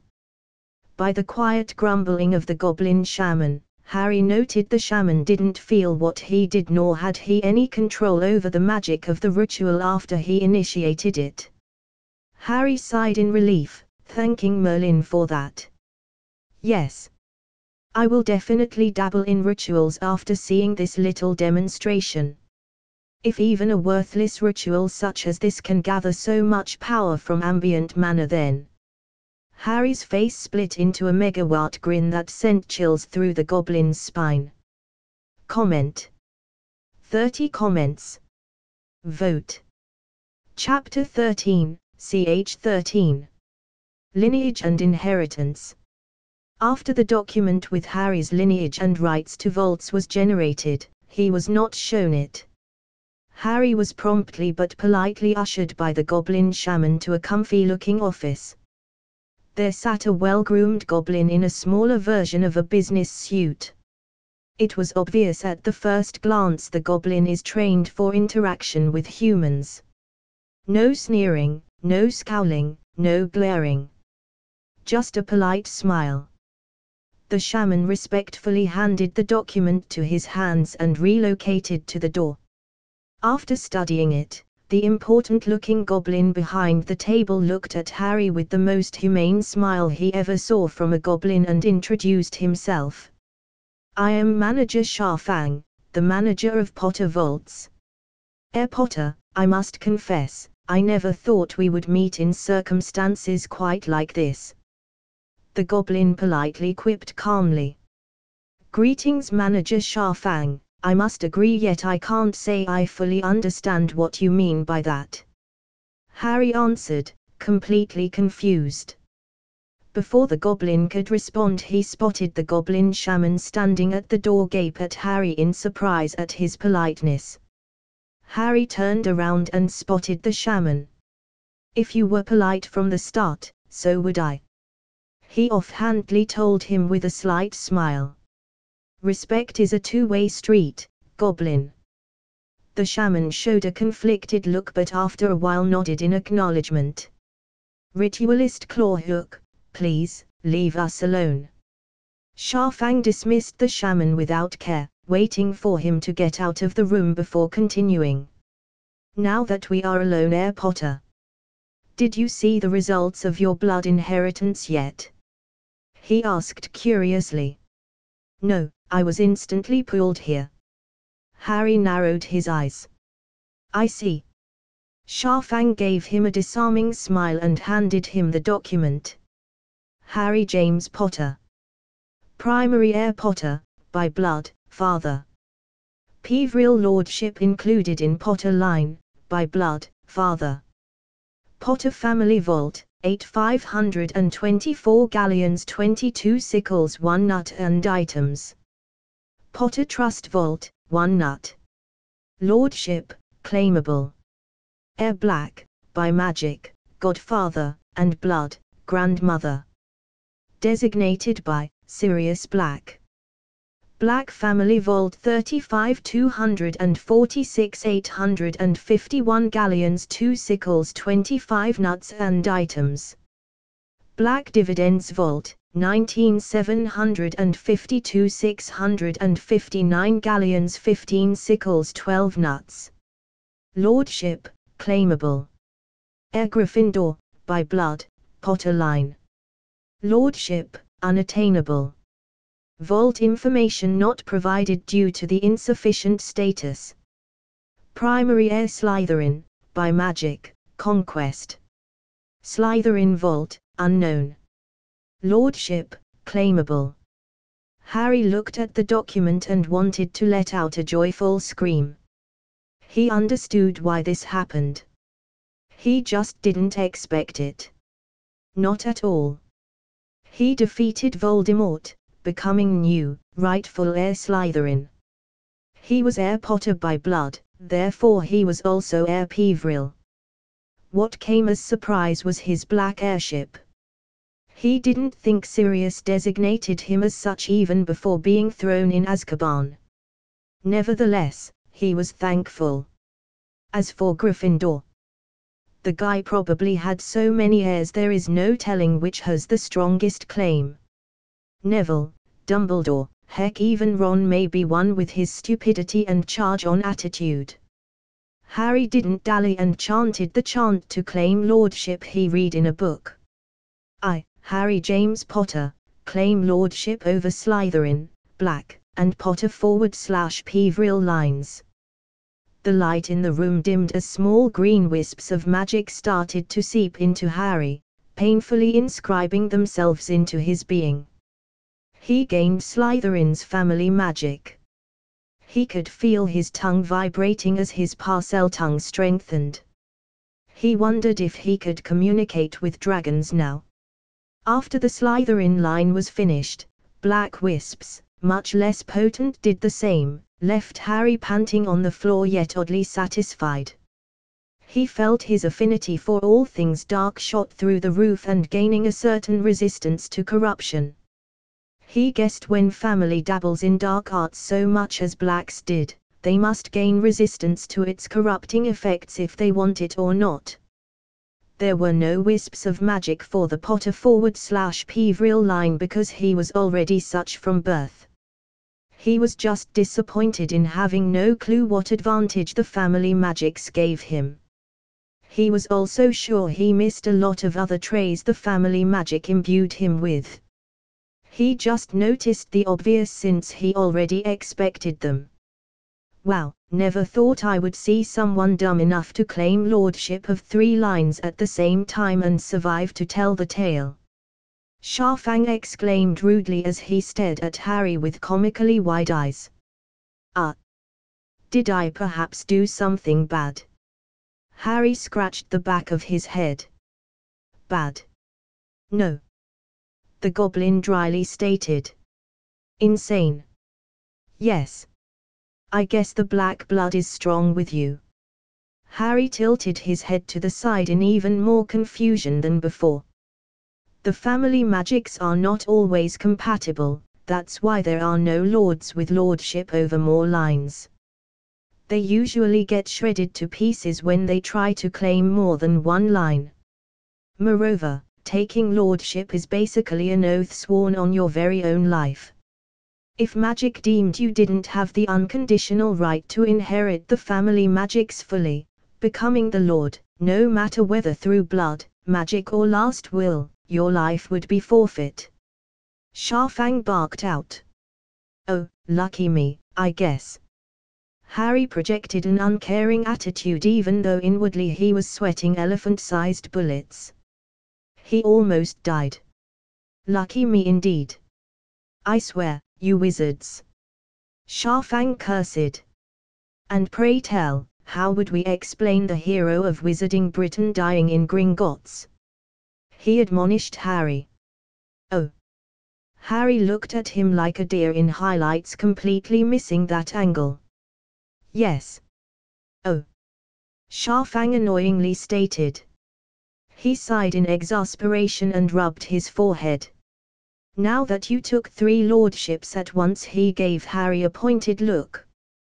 We have to go through the obligations of each family and decide what to do with them.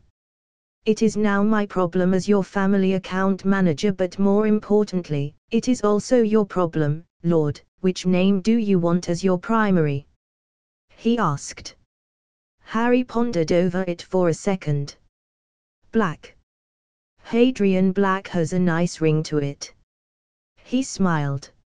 Oh, I completely understand why you are ashamed of the Potter name, I do.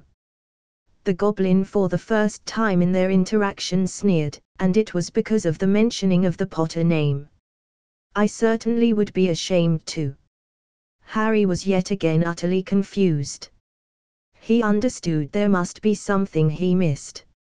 Something big, at that. But he first had to be sure about more pressing matters. Tell me, Manager Sharfang, will Ministry know about my lordships?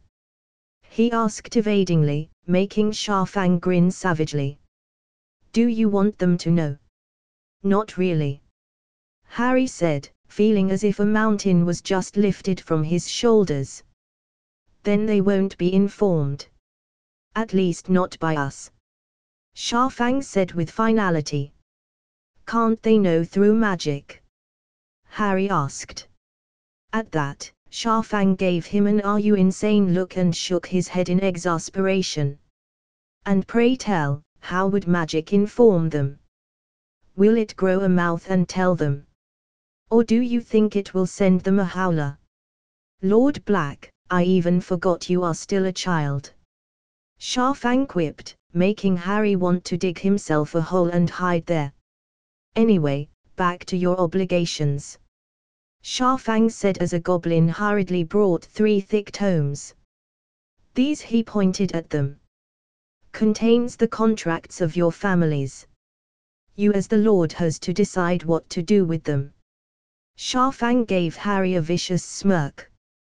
Let's see if you don't owe your soul to somebody. Oh. That doesn't sound ominous at all. Harry thought as he stared at the thick old tomes in distaste. Comment. 54 comments. Vote. Chapter 14, ch 14. Family Issues. Obligations, Manager Sharfang. Harry asked unsurely. Yes. The families have contracts of old we have to go through. The goblin browsed through the tomes with unveiled interest. Especially the Slytherin line. From what is written here, the lordship was unclaimed for over 8 centuries. The promises of old never kept. Atrocious. He exclaimed, horrified. No, I mean, why does Gringotts even care? In your book describing your service there is nothing stated about. Harry waved his hand over the green tome. This. Sharfang gave him a fanged smile. We keep the vaults of founders safe. Harry blinked. Then he blinked again. And then he started to laugh boisterously. Don't give me such bullshit, Sharfang. I've read the damn book. Harry wiped a mirthful tear from his eye, startling the goblin. Certainly, in one place you do brag about keeping the founders' vaults safe. In another, though, you say they are so secured, even goblins can't get in. Harry gave the goblin full-toothed smile, a sign of threat for goblins. That's true. The founders knew well what greedy creatures you are, goblin. They secured their vaults so you can't enter no matter what you try. Only their rightful heirs can get a hold of their fortune. Whatever that is. You can't even collect the fees for safeguarding the vaults. Harry enjoyed the bewildered look of his account manager. Sharfang was stunned but eventually snapped out of it and started to laugh hysterically. Yes. Not that we didn't try though. The founders and Merlin. These certainly did earn our respect. Even though it was long after their deaths. Sharfang calmed down. But since the founding of Gringotts, goblins were given administrative responsibility for renewed lordships and new lords without guidance. We are oath-bound to provide necessary help to get you started into your lordship.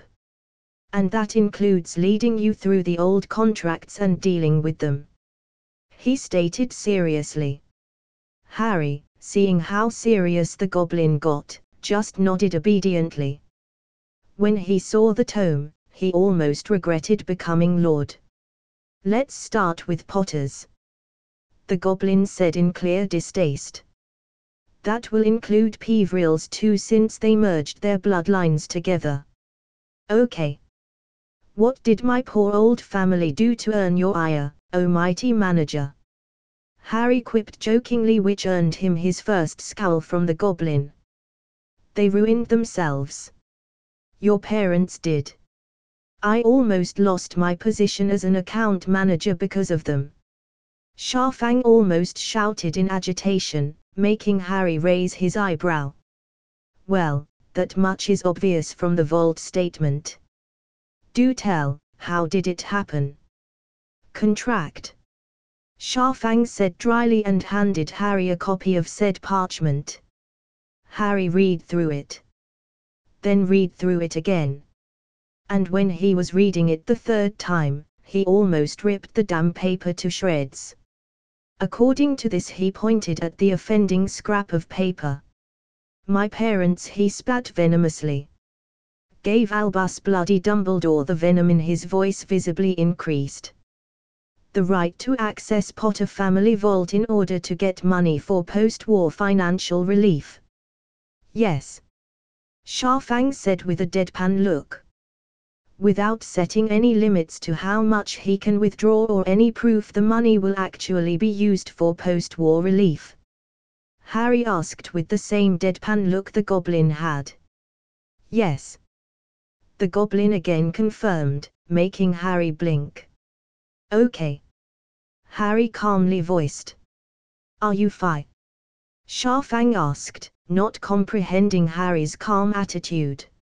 "Fuck Potters," Harry interrupted him with his shout as he banged his balled fist onto the table. Harry's blood boiled. His rage palpable in the air as the magic visibly shifted because of it. Potters. The family supposedly even wealthier than Blacks. Made into complete paupers because of one old goat fucker. Lord blah. Sharfang tried to calm Harry down. "Is there anything else about the Potter family?" Harry asked calmly. Too calmly for Sharfang's taste. He was not here to question nor comfort Lord Black though. He was here to help him get through the pile of contracts. So he continued his job without comment.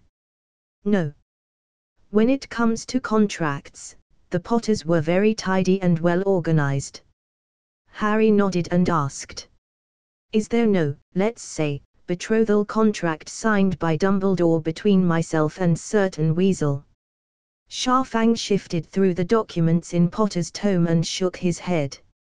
"No, if you see one, it is not legit." "Okay, let's continue. The Blacks now." Harry leaned into his chair, grateful for at least this little mercy. "Blacks, as you surely knew, supported the latest Dark Lord. They spent most of their fortune on these endeavors. For example, the Black Investments Vault, where the remuneration from shares they own in various businesses is deposited, was under 50,000 galleons when the Dark Lord died. These 19 million galleons are what their businesses amassed during the last decade," Sharfang drolly informed Harry. "Same with their family vault.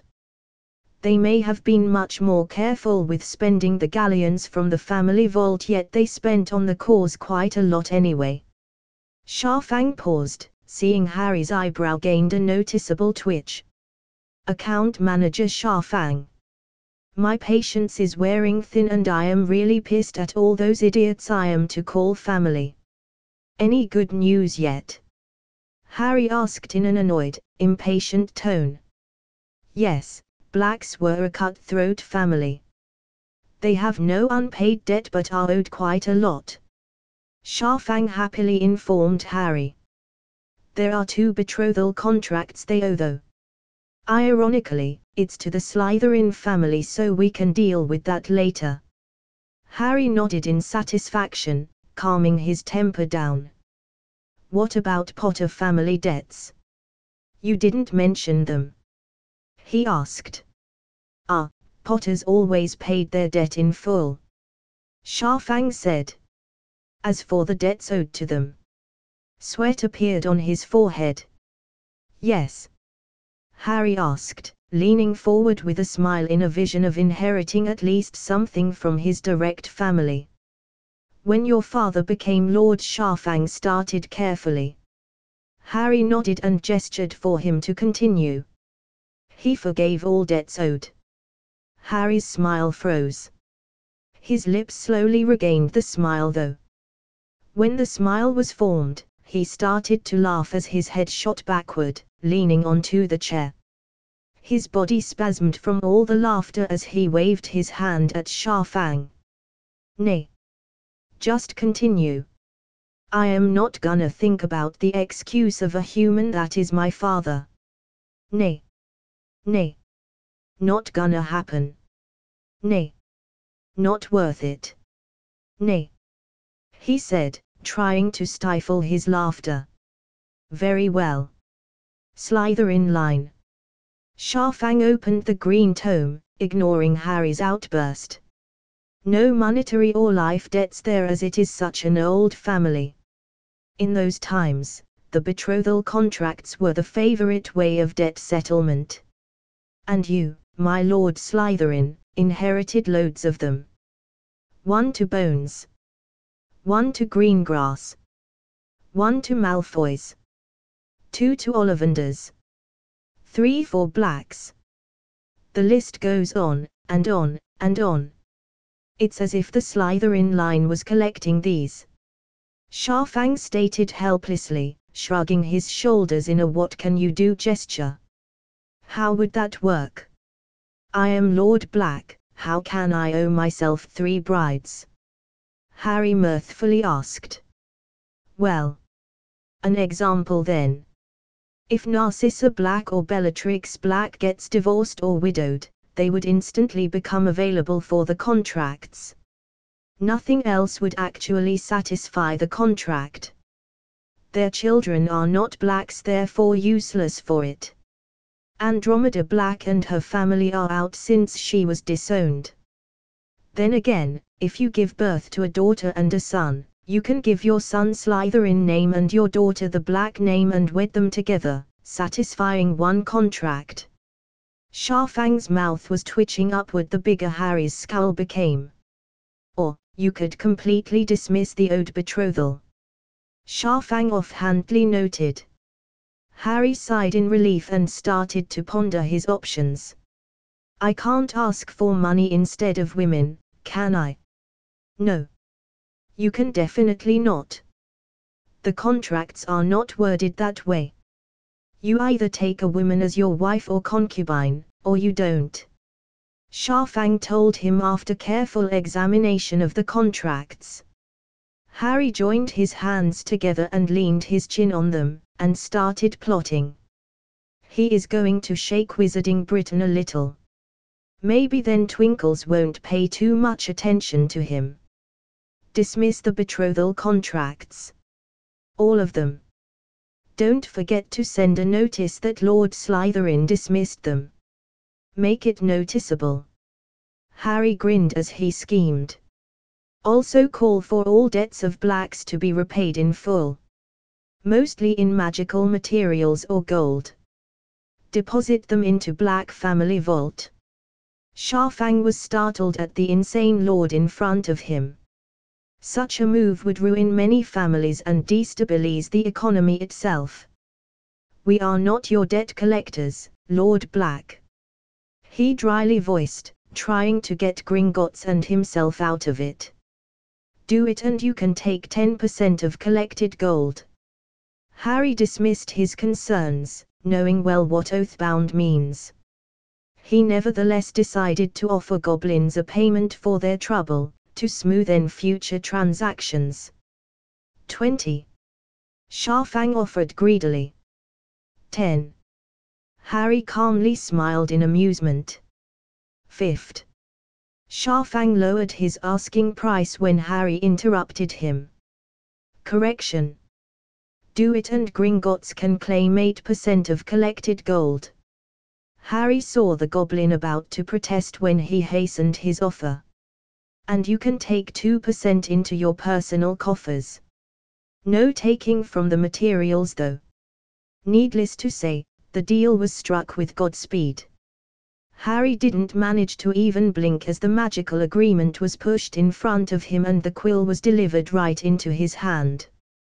Now if only he had a permanent, hidden, magical house that is completely warded to relocate some books there from his vaults.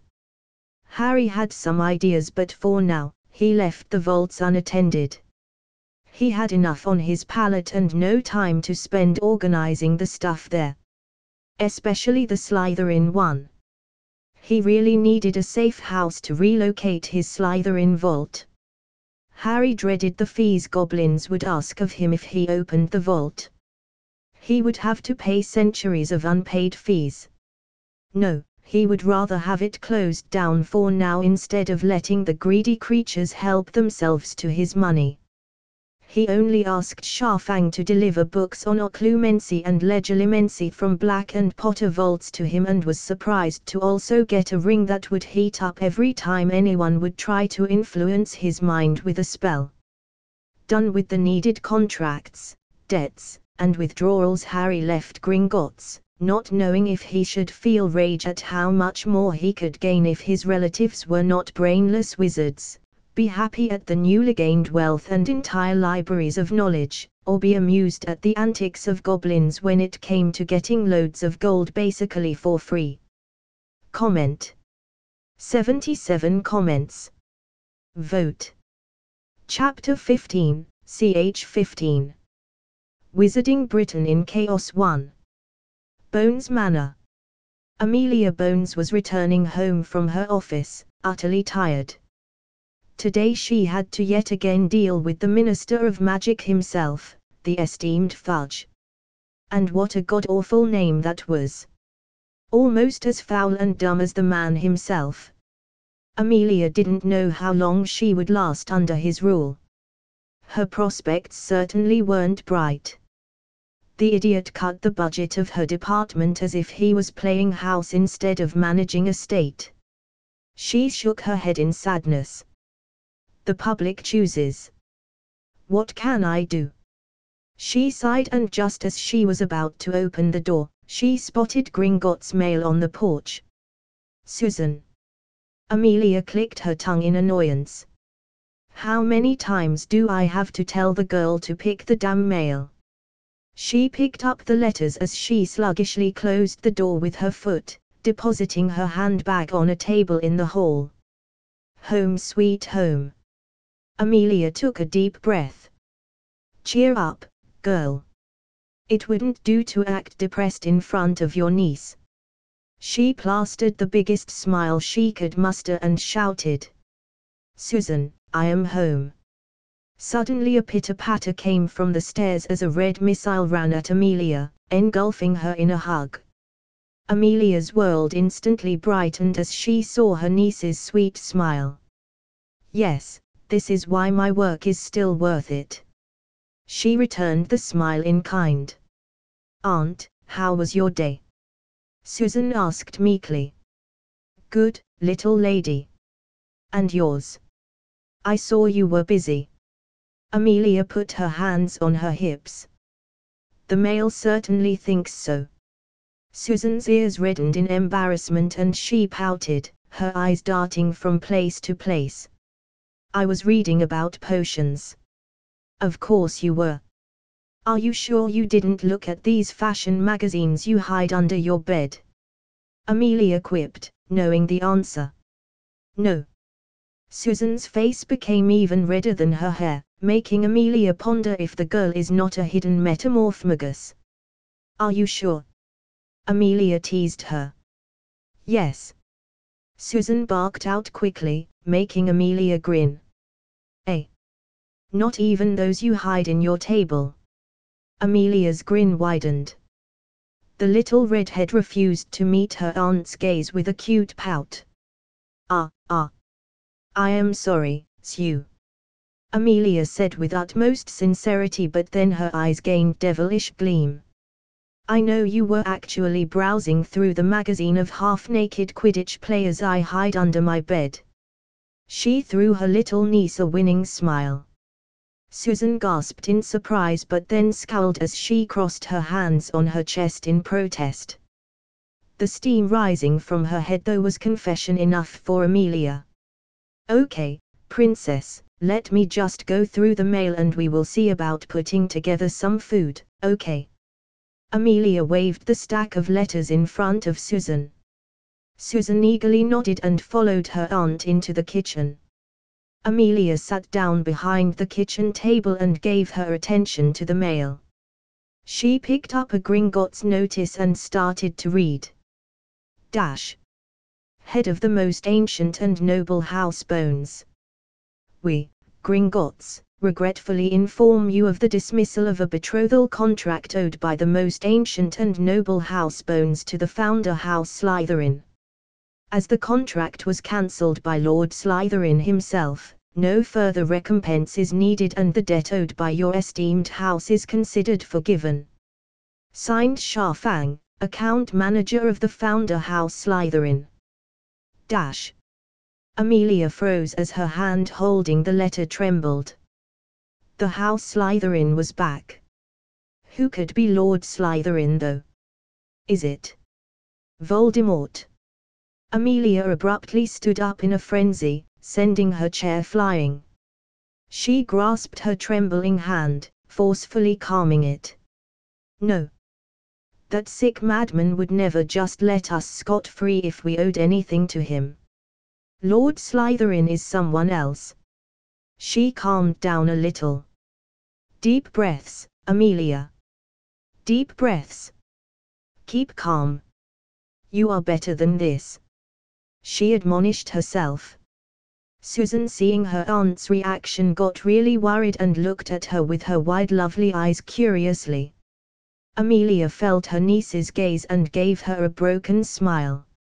Merlin smiled at us, Susan. Amelia gave her the letter. In cases like this, the responsibility falls onto the youngest or the most important female family member not yet married, in this case, you. Only God knows why Slytherin decided to dismiss it, but thank whatever deity responsible. Susan read it and showed a complicated expression. Who is Lord Slytherin though? Susan asked, due to never hearing about anyone like that. At most, she heard about House Slytherin at Hogwarts. That doesn't matter. What really matters is, you don't have to marry him. Amelia rebuked a little too harshly. Susan flinched in fear at her aunt's harsh tone and cold eyes, making Amelia regret her reaction. Oh, come here, princess. Amelia spread her arms wide, hugging Susan tightly. I would never give you to some pedo snake. Both girls relished their hug, completely forgetting the remaining mail, happy the obligation their family owed was settled without any repercussions for them. They were well aware they dodged proverbial Avada Kedavra there. The witches of House Bones, the former house of the most feared necromancers Britain ever knew, didn't yet know the real nightmare is only waiting for them. Unopened at the bottom of the forgotten pile of mail. For certain most ancient and noble House Black wanted their debts to be repaid in full. And repay they will. After all, their priceless family tomes on the darkest arts of necromancy would be quite appreciated in the Black Library, wouldn't they? Professor McGonagall, the last McGonagall, sat in her rocking chair enjoying her summer vacation, sipping her evening tea, and relishing the nature in front of her house when a Gringotts owl dropped a letter right into her lap. The old witch raised her eyebrows at the owl and grumbling about stupid goblins, she opened the letter. Head of the ancient and noble House McGonagall. We, Gringotts, regretfully inform you of the dismissal of a betrothal contract owed by the ancient and noble House McGonagall to the founder House Slytherin. As the contract was cancelled by Lord Slytherin himself, no further recompense is needed and the debt owed by your esteemed house is considered forgiven. Signed Shafang, account manager of the founder House Slytherin. The witch that braved through the battlefield, wands blazing, against the latest and some of the worst Dark Lords in history fainted sooner than she could finish the letter. Loud rage-filled screams reverberated through the Greengrass Manor as Lord Greengrass gave his study a quick makeover. Most of the furniture blasted to smithereens by Bombarda Curse, cut to pieces by Defindo or reduced to rumble by Reducto. Greengrass, the fervent follower of the old ways whose members always end up in Slytherin. No. He, Asmodeus Greengrass, is Lord Greengrass and he won't accept it. Lord Greengrass proceeded to utterly demolish his study room, destroying everything bar a single letter with Gringotts insignia. The letter that will bring complete shame to the Greengrass household and many more houses among the dark side for days to come. Inside the burrow was chaos. Molly Weasley hollered at the Gringotts owl profanity after profanity for her house being called a vassal of Slytherin while the poor bird just gave her a head tilt. Ginevra Weasley loudly wept on the floor, muttering how she will marry Harry Potter, not some Slytherin. Oh, if only she knew. Ron Weasley was muttering something about filthy snakes wanting to screw his sister and steal from his house. Nobody will ever know where the lad learned such a complicated word nor what gave the little rat courage to proclaim his house has anything of value to be stolen. Percy Weasley was over and over stating that rules should be followed and therefore the debt should be paid, even if it means Ginny's marriage to Lord Slytherin, silently hoping it would earn him a brownie point with the Lord. Unknowingly only earning numerous stink eyes and possible future silent treatment from his family. Fred and George grinned like madmen exclaiming about masterful pranks and the possibility of getting tutelage from Lord Slytherin. Gaining them a chase around the burrow with a very crazed and very mad Molly Weasley with a bewitched belt by her side. Small garden rat missing a toe watched the happenings in quiet wonder, thinking if its master had gone bonkers, forgiving the debts owed to his house. Maybe it was time to show itself. Maybe his punishment won't even hurt so much. Maybe. When Arthur Weasley later came home after an especially tiring day at work, he quickly understood why work is a home away from home for so many men. He certainly had no energy putting his half-demolished house back together. Comment. 71 comments. Vote. Chapter 16, ch 16.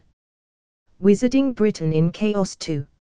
It was an early evening and Dumbledore was sitting in his office, sucking lemon drops laced with calming draught. He didn't take these from the bowl on his table though. Instead, he had them stashed in the first drawer in the table. After all, the bowl was enchanted to give him, and only him, a slight zap if he ever forgot himself and tried to take a lemon drop from there. It wouldn't do, to take them from there. They were laced in loyalty, truth compulsion, and calming potion, after all. Oh, he didn't mind being even more loyal to himself. Not at all. What he minded though was the truth compulsion. Ah, how long has it been, since I last told the whole truth? Dumbledore thought, oddly satisfied with himself, pride swelling in his chest at that feat. And yet, everybody follows this, Grandpa. Ho ho ho ho. It might be helpful to mention, the calming draught shouldn't be taken in big amounts nor regularly for it can cause mental problems. But our resident Chief Warlock was never one to read warning statements on the cover, now, was he? Harry Potter will soon start at Hogwarts and my plan can finally begin, right Fawkes? Dumbledore mused, his expression then soured as he gave a sad sigh. I just hope young Harry forgives me. After all, It's all for my greater good."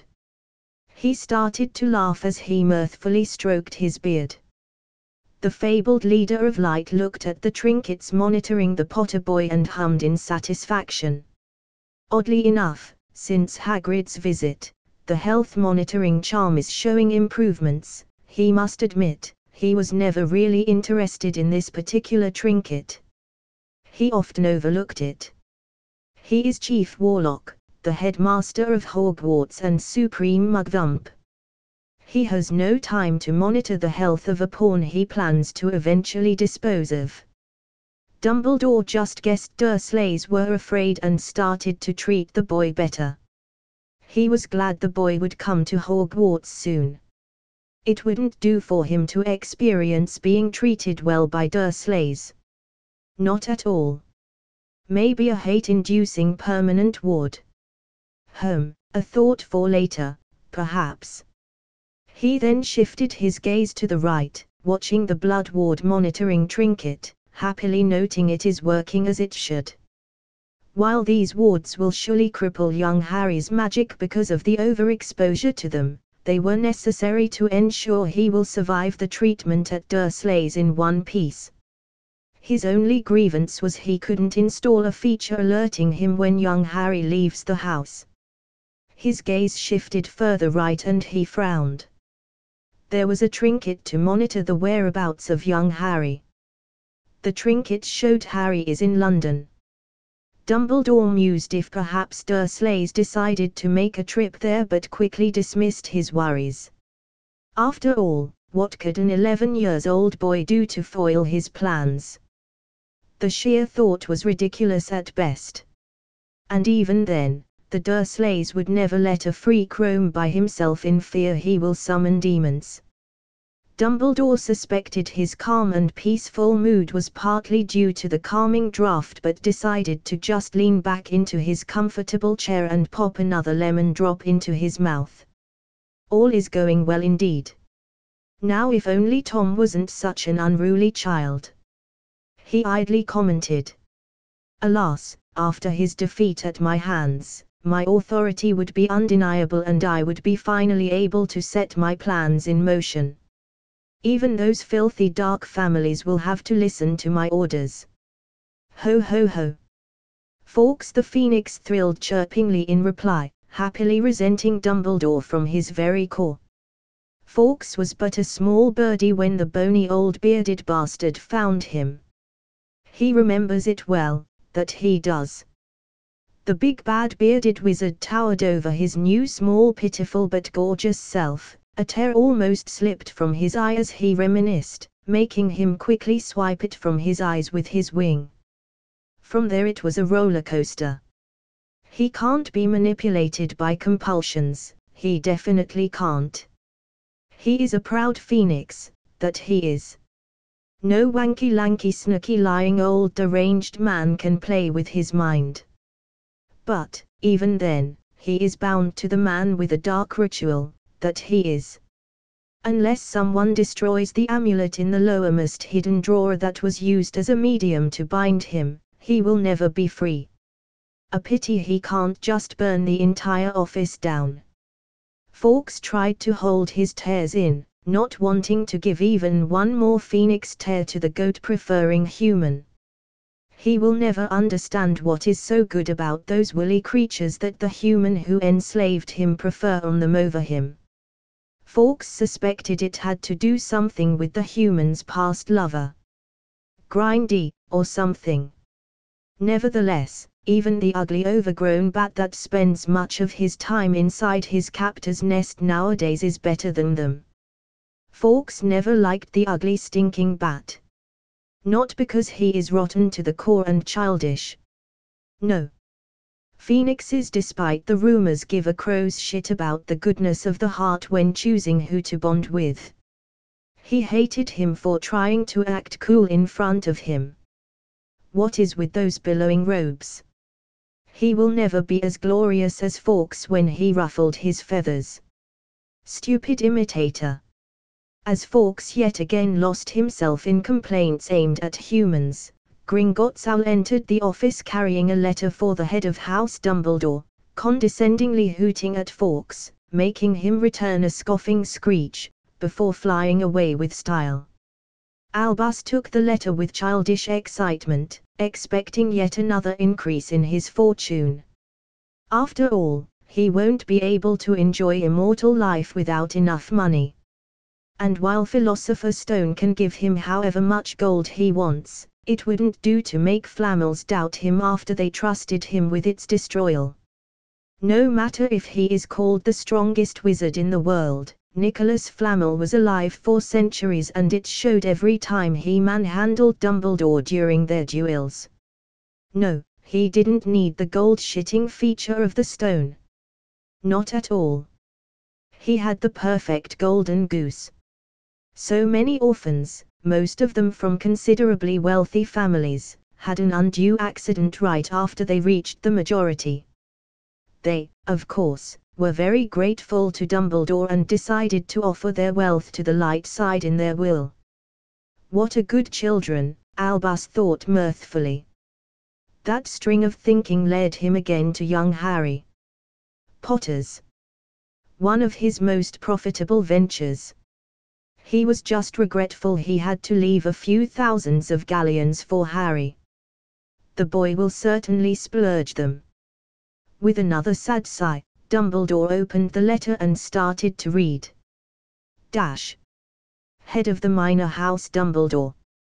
We, Gringotts, in accordance with Ravemore Post-Rebellion Treaty, where the responsibility of overseeing the repayment of any and all debts between the noble houses was bestowed upon us, dutifully inform you that the most ancient and noble House Black called the debts due. The Minor House Dumbledore owes to House Black a monetary debt of 47,126,521 galleons 12 sickles 8 nuts, accumulated over 400 years. Lord Albus Percival Wulfric Brian Dumbledore, titles omitted, be informed, this amount doesn't include your personal, to-date unpaid debt of 2,415,221 galleons of initial 5,000,000 galleons borrowed to pursue the studies of alchemy. As your personal debt towards House Black contained yearly interests and fine for neglect of delivering payment on time, in the last 80 years the debt existed, it rose to 45,846,255 galleons 58 sickles 45 nuts, mostly due to the fines of neglect from your side and the fact the debt was not frozen due to any legal reason. Blacks might have forgotten, but we at Gringotts do not forget, Lord Dumbledore.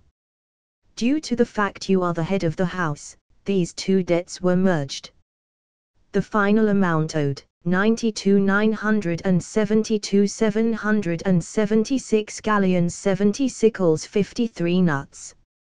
That being said, due to the lasting neglect of these debts from your side, we at Gringotts, in accordance with the authority granted us by the treaty, must regretfully inform you, the debts were partly settled from Dumbledore family vault and your personal vault, and these vaults now contain only some of the items deposited there.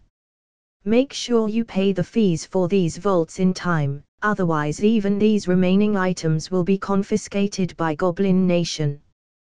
The remaining debt of the Minor House Dumbledore is 3,146,818 galleons 11 sickles 88 nuts. True to the wishes of Lord Black, you have 3 months to repay your debts or Gringotts will move to ensure justice. Signed Sharfang, Account Manager of the most ancient and noble House Black. Dumbledore gaped at the letter. It took him 5 read-throughs to finally understand he is not dreaming. A debt of over 30 million. Moreover, Lord Black is back. How? He was sure he killed or incapacitated all of the important Blacks. It took him a while to calm himself and think about the situation. There was no other way than to pay his debts. No matter if he is the most powerful wizard since Merlin himself, he is still just one man. Bloodthirsty goblins on his back and a reputation as someone who doesn't pay his debts would ruin even him. He is not yet ready to face entire races. Much less a race like goblins. Albus only imagined, how must the Minister of Magic curse at the leeway and loopholes of the post-rebellion treaty. Albus was raging too. And he was under the influence of the calming draft. The blacks clearly used these loopholes to hide behind the might of goblin race and their legal responsibilities in order to get their debts repaid in full without any protests possible from their debtors. Albus would even praise them for such a marvelous move if he was not one of the affected. As for the newly emerged Lord Black, Albus realized it's most likely just the last vain attempt at glory by Archirus Black from his deathbed. He cursed the old man for complicating everything and himself for not using faster-acting poison. 30 million galleons. If only he was not so sure of himself in his youth that blacks don't care about his debt anymore, he thought glumly. Alas, nothing could be changed about it. At least the pot of fortunes he has safely stashed in a hidden location will almost completely mitigate the debt. Albus sighed at the prospects of losing the galleons he so painstakingly worked for. Especially since it was so hard to get James's unconditional trust. The boy was Potter, after all. He wouldn't sign over his fortune if he didn't trust Dumbledore completely. A few compulsion charms early and on helped immensely, though. As did giving Lily some nudge via the liquid love in James's direction. Oh, Albus knew the boy drools all over himself every time he sees her. Albus had no claims against this particular relationship. If getting Lily Evans into Potter's bed could make his hold over the boy stronger. After all, Lily was a Muggle-born who admired him. Yes, these were good times. Hell, he managed to get the trust of the entire gang. A bully Potter, an easily leashed werewolf, a cowardly rat with the subtlety of dragon, and even runaway worthless Black. Ah, Sirius. That reminded Albus of his current situation. Years of manipulations just went down the drain. Dumbledore thought angrily. Damn you to hell, Archirus. This little setback will reduce his personal wealth almost to zero. Hell, he will have to borrow some gold to pay it all off. He would have to rebuild his wealth. Bribes can't be paid by air, after all. What to do, what to do? Taking another lemon drop, Albus Dumbledore, the leader of light, plotted what dark spells to use in order to politely borrow some money from more gullible, he means, light-natured families. He was not amused. Not at all. He needed money, a lot of it actually. It was all for the greater good. Albus smiled ruefully at being so close to his childhood dream but gritted his teeth when he realized this effectively delayed his final plans by years.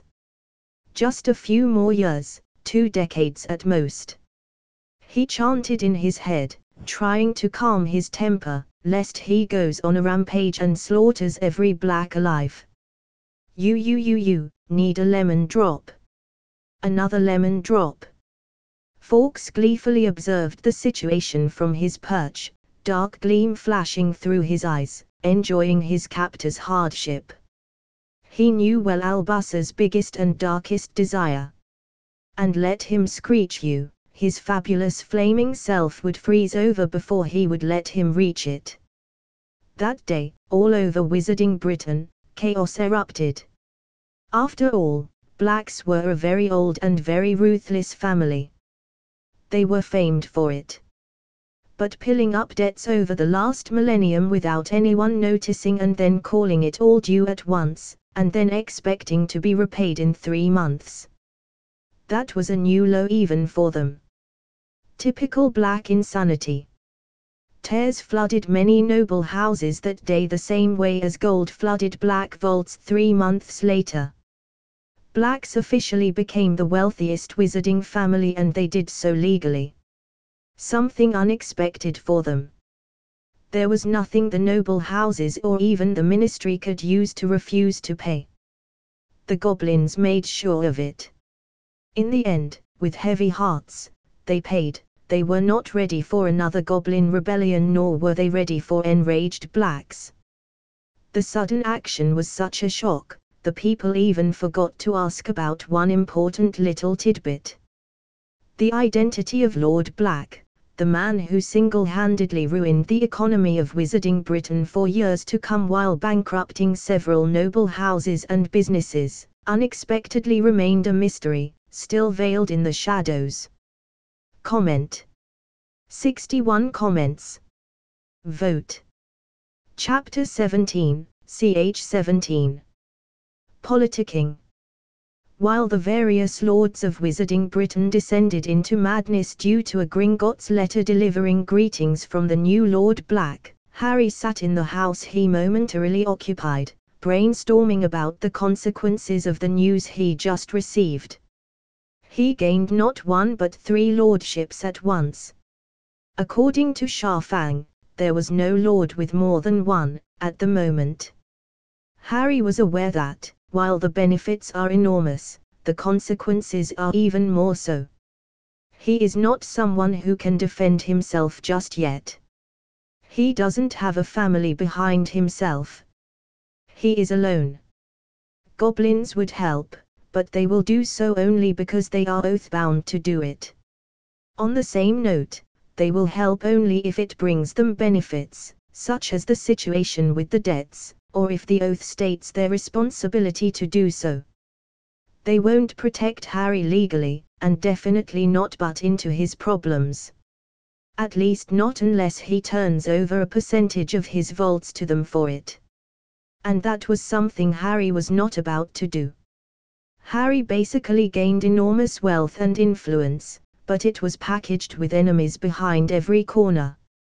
The only advantage he had was nobody knew who was Lord Black or Lord Slytherin. Same as nobody knew these two are one person. With the common sense of wizards, they would never suspect these two to be one person anyway. After all, one person having 3 lordships. It just isn't done. On that front, Harry was fortunately safe. At the end of his meeting with his account manager, Shafang gave him an oath that goblins won't divulge his little secret. Unless he personally stakes a claim to all 3 of his lordships in front of Wizengamot or Babel, nobody will know his identity, nor the number of the lordships he had. That led his sight again onto the book he received from Shafang. Wizengamot and New Lords, How To for Dummies. Harry scowled at the name. He perfectly understood why the goblin-written book was apparently unpopular with lords. His scowl deepened when he remembered its contents, though. Wizengamot. Something that brought a sour mood to him every time he thought about it. The irony in it all was, Harry's mood wasn't due to his responsibilities as lord. No. It actually was because of his rights. A right to have a regent until he reaches the majority. That single right threw Harry for a loop. Something he had to solve fast. And while his problem was simple, the solution was far from it. Dumbledore. Harry sighed in annoyance. You crafty, bearded, ancient jerk. Harry was in a proverbial checkmate. Potter Regency was in Dumbledore's firm grasp and he could do nothing about it. If he did, he would be instantly revealed. Instantly suspected. And most likely mind-wiped to be again the obedient pawn Twinkle sees him as. No, that simply would not do. He needed time, but at the same time, he didn't have any time. That led him to his second house, House Black, where Lucius Malfoy was warming the chair for Lord Black. How did that happen? Harry will always remain to wonder. All his guesses came back to a single person though. Narcissa Malfoy née Black. It was almost funny, how Dumbledore, the fabled leader of light, stole the regency over Potters, supposedly grey house, leaning more towards light, and a known Death Eater gained the regency over perpetually known to be dark, House Black, because the spouse Daddy bought him was a former Black. Stupid Wahlburger. Harry was angry at Wizengamot. There was no valid nor legal reason for Twinkles and that Death Muncher to gain his family seats. Yet, they gained them. For no other reason than nobody objected. For no other reason than these two jerks thought they had a right to sit in these seats. Harry just thanked the heavens the founder houses had no part in Wizengamot. Otherwise, he would have yet another headache coming. The way Twinkles and Death Muncher Lucius obtained the votes of his houses brought quite mixed feelings for Harry. The revelations certainly weren't pleasant. While he understood Lucius, who was supported by the previous allies of House Black, his fellow Death Eaters, he was stumped because of Potters. Potters had many allies, after all. Longbottoms, Bones, Abbots, Blackwaters, and many more houses from both light and grey sides. All claiming to be just and righteous. Yet, not one objected when the celebrated leader of light stepped forward and claimed Harry Potter is fed and watered and in safety where nobody can find him. They did not even demand proof. Instead, they were okay with his gaining Potter seat and dragging the entire house towards the light faction when it was grey before. At least Lucius had to fight for the black seat and most likely spent a few millions of galleons to be a temporary seat warmer for Harry. Not that he thought he would be kicked out of the seat any time soon. Anyway, Harry was not about to reveal himself in front of those people and ask for their help. That would be foolish. Utterly so. If they didn't care before, why would they care now? Heck, he couldn't even go to Wizengamot. He was no lord for them. While he attained lordship of his family and nobody can take it from him as per noble family laws and the family charter. This, however, only pertained to his family and not its political position. To be a lord presiding on Wizengamot, one has to be over 17 years old and have finished his O.W.Ls. Harry offhandedly asked Sharfang if goblins could help him with it, for a fee, of course, but their reply was an instant no. Figures. They did perform several rebellions, after all. Nobody would let them meddle with the government body. His only way to get back the influence his family had into his own hands was through a regent. A trustworthy one, at that. Not a commonly found commodity, that. Harry already gave up on the influence of the House Potter. He resignedly noted there was nothing he could do. Not now, at least. Not unless he wants his identity to be revealed. But there were still blacks. He was definitely booting Lucius out of that chair back to his own, designated for his noble house of Malfoy. No way will he let someone from a house that brought its nobility for galleons sit on one of his family's seats. If Harry believed the tripe that the older the house is, the better and nobler it is, he would even say, Malfoys are too young to be sitting in Wizengamot itself. On the other hand, that is quite a strong argument when it comes to wizards. Perhaps he could. In his rueful pondering, Harry even thought about kicking Narcissa out of the family, severing any possible claim Draco had on House Black. In the end, he didn't do it. She was too distant a family to do anything the second he became Lord Black. Not to mention she was basically sold to Malfoys for galleons. Harry pitied her too much for severing the only remaining link to her family she had, the family magics. As for Draco, there is always another, different, better not mentioned, option to make him a permanently silent non-variable. Harry spent a long time thinking about various people he remembered from the movies and if they are fit for the regency of House Black. Most of them were rejected for not knowing where their loyalties lied, while others for not having sufficient status.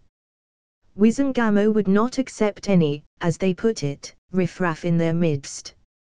At the end of his musing, Harry really had only one, albeit unsure of acceptance but a highly trustworthy option. Simply said, he was betting on a positive reaction. And he was hoping for a yes with all of his heart. Heck, I wouldn't even mind spending millions of galleons just to make her accept and throw all these political problems at her while I have my freedom. Harry thought while his mind spun plan after plan how to properly convince his target. He quickly penned a letter to his account manager, asking him to set up a meeting in Gringotts with a few additional, uncommon requests. He hoped the goblin would be able to set it up for tomorrow, which, he was sure, would greatly annoy his account manager. This in turn will surely increase the fabled fees of Gringotts. But the vision of annoying the old goblin was yet another reason why to go through him and not contact his chosen person by himself. Sigh, I can already feel the disturbance in my vaults due to the fees it would all cost. Harry thought with tears streaming down his face. Comment. 39 comments. Vote. Chapter 18, ch 18. Meeting. Harry currently sat in a fluffy comfortable chair placed in the corner of a meeting room at Gringotts, sipping a tasty orange juice. He was behind multiple secrecy wards, charms, and even the chair had Notice-Me-Not enchantment. These spells covered any and all means of discovery possible for common wizards, ranging from sight to smell, and even magic detection. Harry was really grateful to Shafang to organize the meeting so fast. He, after all, sent the letter only yesterday. Ah, the advantages of being Lord. Harry mused, amused. As Harry was delightfully stroking his ego while savoring the accommodations, he suddenly remembered the dent this meeting made in his vault. Greedy bastards. 100 galleons for setting up the meeting alongside the secrecy wards. Harry glared at the quietly writing Shafang in the middle of the room, sitting behind a table. He even suspected the little shit had some kind of detection charm that makes Harry visible for him, because the second he started glaring at him, an amused smirk marred his face. Before Harry could contemplate the woes he had with his account manager, 3 loud knocks reverberated through the room. "Come in!" Shafang sharply shouted, and a goblin looking like a guard ushered 2 people inside. The first person was a tall, somewhat lanky, muscular man with mistrustful pale blue eyes and short pale blonde hair. Clad in a business suit, his face marred with a minuscule frown as his eyes flashed all around the room in a second, ending up on the goblin, who totally ignored him. Harry was floored at his appearance. If he didn't know who he was, he would actually mistake him for a Malfoy. Granted, the air around him was nothing like these peacocks strutting around expecting everyone to fall into line for them. He looked more like a businessman who was caught off guard and is trying to formulate a plan for whatever fallout this meeting will produce. Yes. Fallout. The man didn't trust Lord Black for sure. Harry wondered, what did the Black family do to him for stealing one of their daughters? Nothing pleasant, he supposed. Then again, the guy evidently still breathes, so nothing over the top either. After him, a gorgeous light brown-haired woman wearing a simple black dress walked in with a perfect noble-looking gait so typical for girls brought up in a pure-blood family. Her back completely straight and chin held high, she also quickly swept the room with her black eyes, but instead of making it obvious like her companion, her head didn't even turn, nor did her eyes stray from the goblin. She inspected the room with the corner of her eyes, dutifully taking in every detail. When she saw the absence of their supposed inviter, her thin lips slightly frowned, but then she pursed them in preparation of debate with the goblin, making her high cheeks even more emphasized. Sha Fang, noting she was about to speak, quickly took reins of the conversation. "Welcome, Mrs. and Mr. Tonks," he greeted them. "I am account manager Sha Fang. I guess I don't have to ask which one of you is Andromeda Tonks Nee Black, now, do I?" he quipped playfully. Ted's eyes slightly widened at the UN goblin-like jab, but he quickly recomposed himself and politely introduced them. "Hello, account manager Sha Fang. I am Edward Tonks and this is my wife Andromeda Tonks. Nice to meet you," Ted said neutrally. "Every bit of the lawyer you are supposed to be, Edward Tonks." Sha Fang grinned, fully showing his teeth. Both Edward and Andromeda almost jumped out of their skin from fright at that, not expecting the obvious threat. Harry just facepalmed at the antics of his account manager.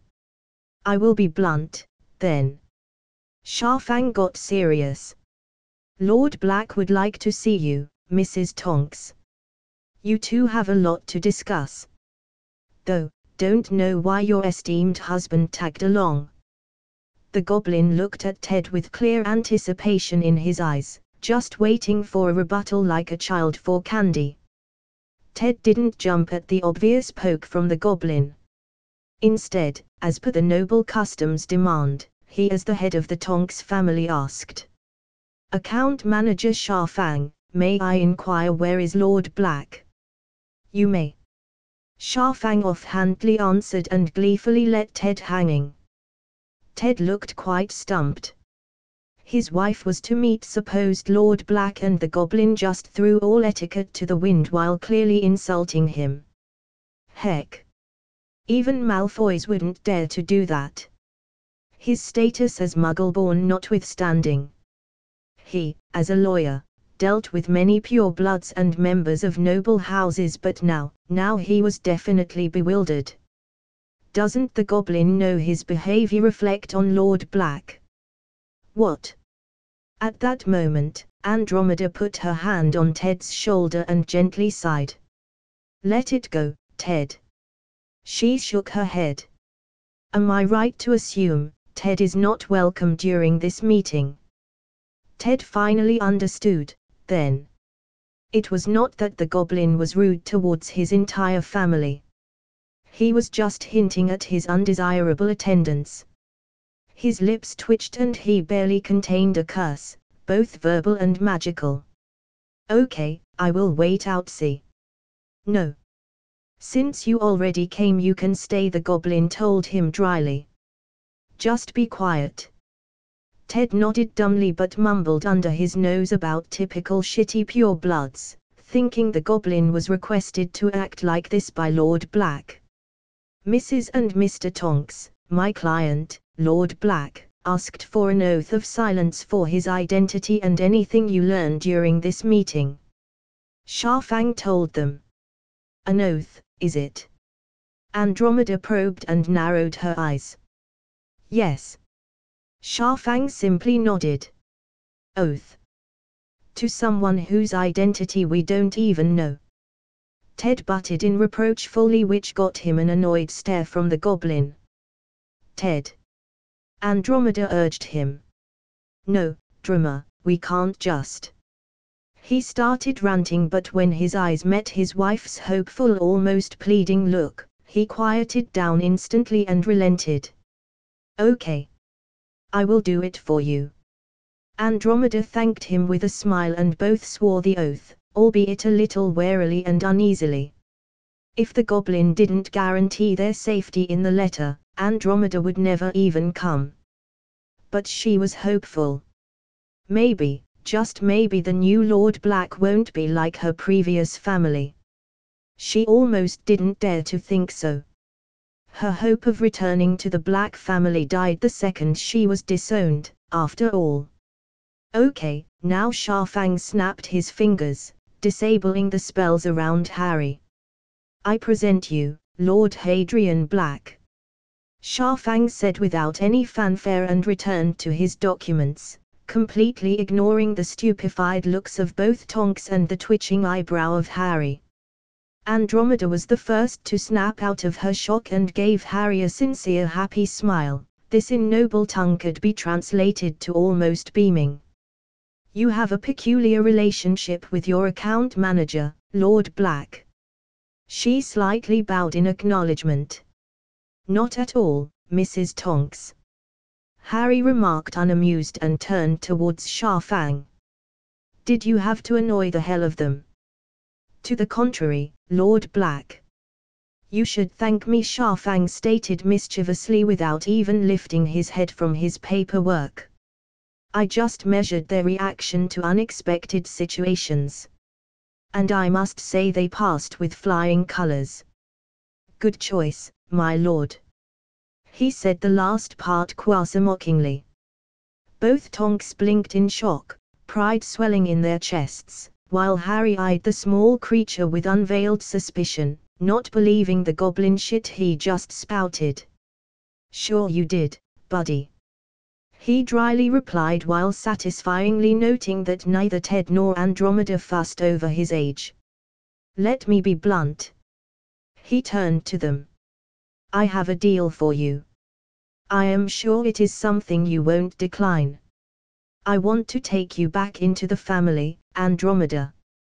Andromeda looked at Harry almost tearfully while Ted still looked at him in suspicion. He knew what it would mean for his wife to be taken back to the family and he was happy for her. Both the monetary benefits or elevated social status would help their family immensely, but he as a lawyer knew these kinds of deals always have their costs. Why are you sure we would accept it? He asked and squeezed Andromeda's hand, signaling her to wait. Harry smirked at him mockingly, instantly making him irritated. Your daughter is what, her last year at Hogwarts or something? Harry asked them, making them freeze, expecting a threat, something a Black would do. Harry just continued his tirade without noticing their mental state. You both know what it would mean for her future prospects if she was a part of the House Black. And I am sure, you both won't let an opportunity like this pass. Andromeda and Ted both visibly relaxed. Ted gave Harry an appreciative nod and asked the most important question of all. What would it cost us, Lord Black? Harry pointedly looked at Andromeda, inspecting every nook and cranny of her. At times nodded in satisfaction while rubbing his chin contemplatively. Ted almost blanched at the looks the kid in front of him gave his wife. He was quick on the uptake and no way will he sacrifice the body of his beloved just for some benefits. He was about to open his mouth when Harry spoke with the smuggest smirk he could muster as he stared straight at Ted. I want your wife, Harry intentionally drawled slowly, continuing only when he saw Ted about to protest in outrage. To be Regent Black in my stead. What else did you think an 11-year-old boy would want from her?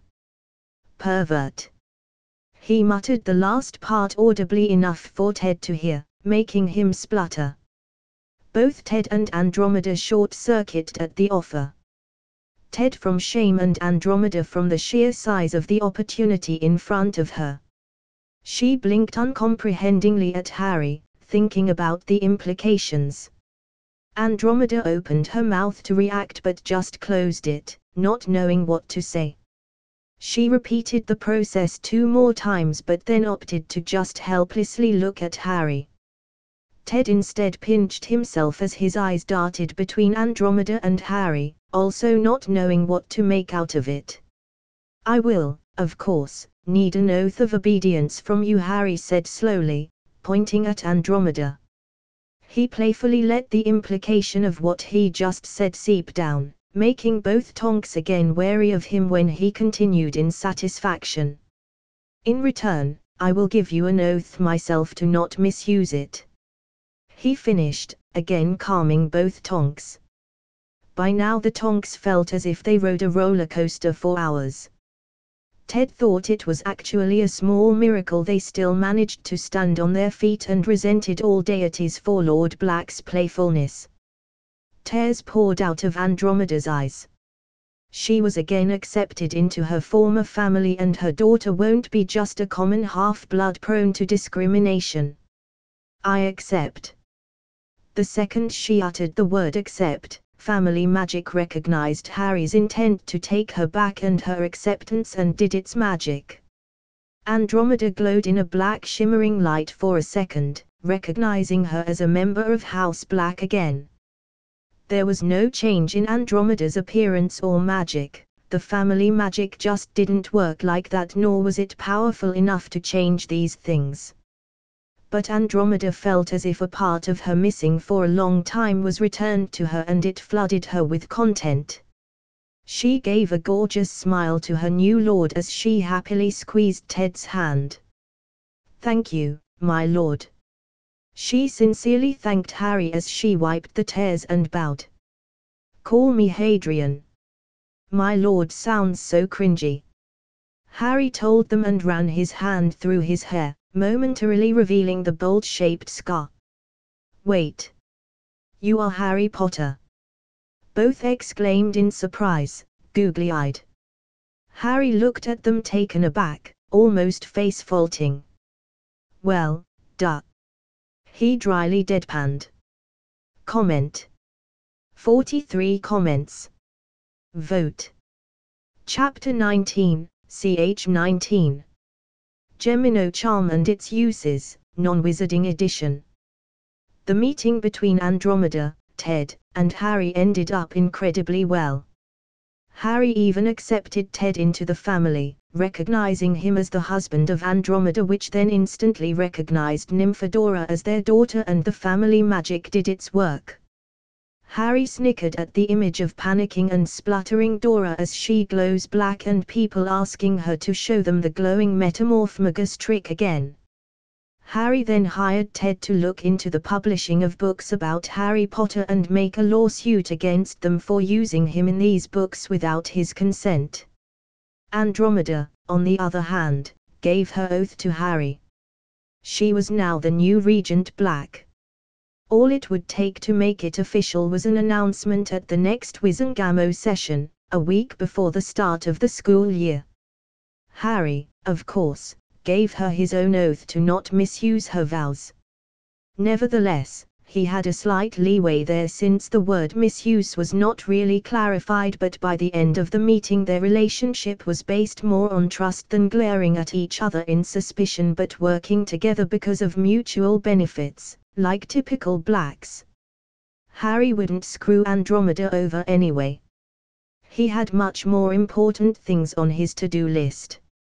Plus his family magic alongside the oath wouldn't let him do anything too damning. The worst he could do to her was betroth her daughter to someone old, wrinkly, and useless for the greater good of the family. But he would never do that to Nymphadora. He would rather keep her close and tease her relentlessly. Oh, he can almost feel her amusing reactions already. After the political problems of the House Black were solved, or at least, thrown to someone else, poor Andy, Harry decided to get in motion one of his recent plans. He started to relentlessly study the book on the doubling charm, spending an entire day before he completely gave up. In movies or books, it all looks so simple. Just swish and voila, things get doubled. But is it so in reality? Harry found out that apparently not. Remember those essays every teacher assigns the students as homework in the movies? Evidently magic theory is a thing. And casting doubling charm, one of the harder variety of spells, as an 11-year-old boy without even remotely knowing a thing about the theory obviously just won't work. What a bummer. Harry was not about to give up yet. But he was not about to waste his time learning years' worth of theory in order to cast the damn spell. There was only one way to accomplish his goal. He had to cheat. Obviously. He was still meeting Andromeda and Ted during these days. He either saw Andromeda for discussion about what political views she should take as Regent Black or what agenda she should push in the Wizangamo, or he discussed with Ted about the lawsuit. He had two competent wizards to show him the spell. And that's exactly what he did. The next day, during a meeting with Ted, Harry asked him to cast a doubling charm. Ted was quite baffled as to why it was necessary, but he relented. Needless to say, he quickly understood the reason when after the fifth time he cast it, Harry swished his own wand at the nearby chair and suddenly there were two of them. As with the wandless telekinesis, Harry could perceive the way magic moved when Ted cast the charm. It took a bit of tweaking, but at long last, Harry could cast it. After profusely thanking the bewildered Ted and throwing a pouch with 1,000 galleons at him, Harry quickly ran to the house he occupied and locked himself in a room for days to come. A few days later, of the relentless and numbing practice of single spell over and over again, the 50 grand Harry stole from Vernon became a solid 100, a banknote after banknote. Then 200. 400. 8. And so it continued. The more he used the spell, the more skilled he became, the more banknotes he could double at once. Until Harry was not even waving his hand anymore while his wand was safely deposited in his coat, in the hall. It might have taken him a bunch of sleepless nights, a lot of boredom, and spooking Andromeda with his stylishly pale ghostly appearance, but eventually, Harry found out the ultimate truth. After doing one spell thousands of times, not through some nonsensical wand-waving or shrieking the name of the spell, hoping the magic understands what you want and does it for you, but instead, really knowing how the energy called magic does its work and replicating it, only then casting the spell wandlessly, chantlessly, heck, even unconsciously is not such a big deal anymore. Not like I would do a practice run quite like this in a long time to come. Harry glumly thought as he, exhausted beyond the grave, dropped on his bed, sleeping for 2 days straight. Michael Smith was just a normal black boy from the seedier parts of London. He was always very hard-working and dependable. His skills at what he did grew so much, he even became a leader of his own group of dealers. Yes, he was a small-time criminal in London. Selling drugs was always his niche. Whether it was in his younger years as a dealer for his middle and later high school, or overseeing his own dealers after he was promoted when his previous boss, fortunately, stepped at the wrong toes and bought himself a new sporty hole right in the middle of his forehead. Michael shuddered.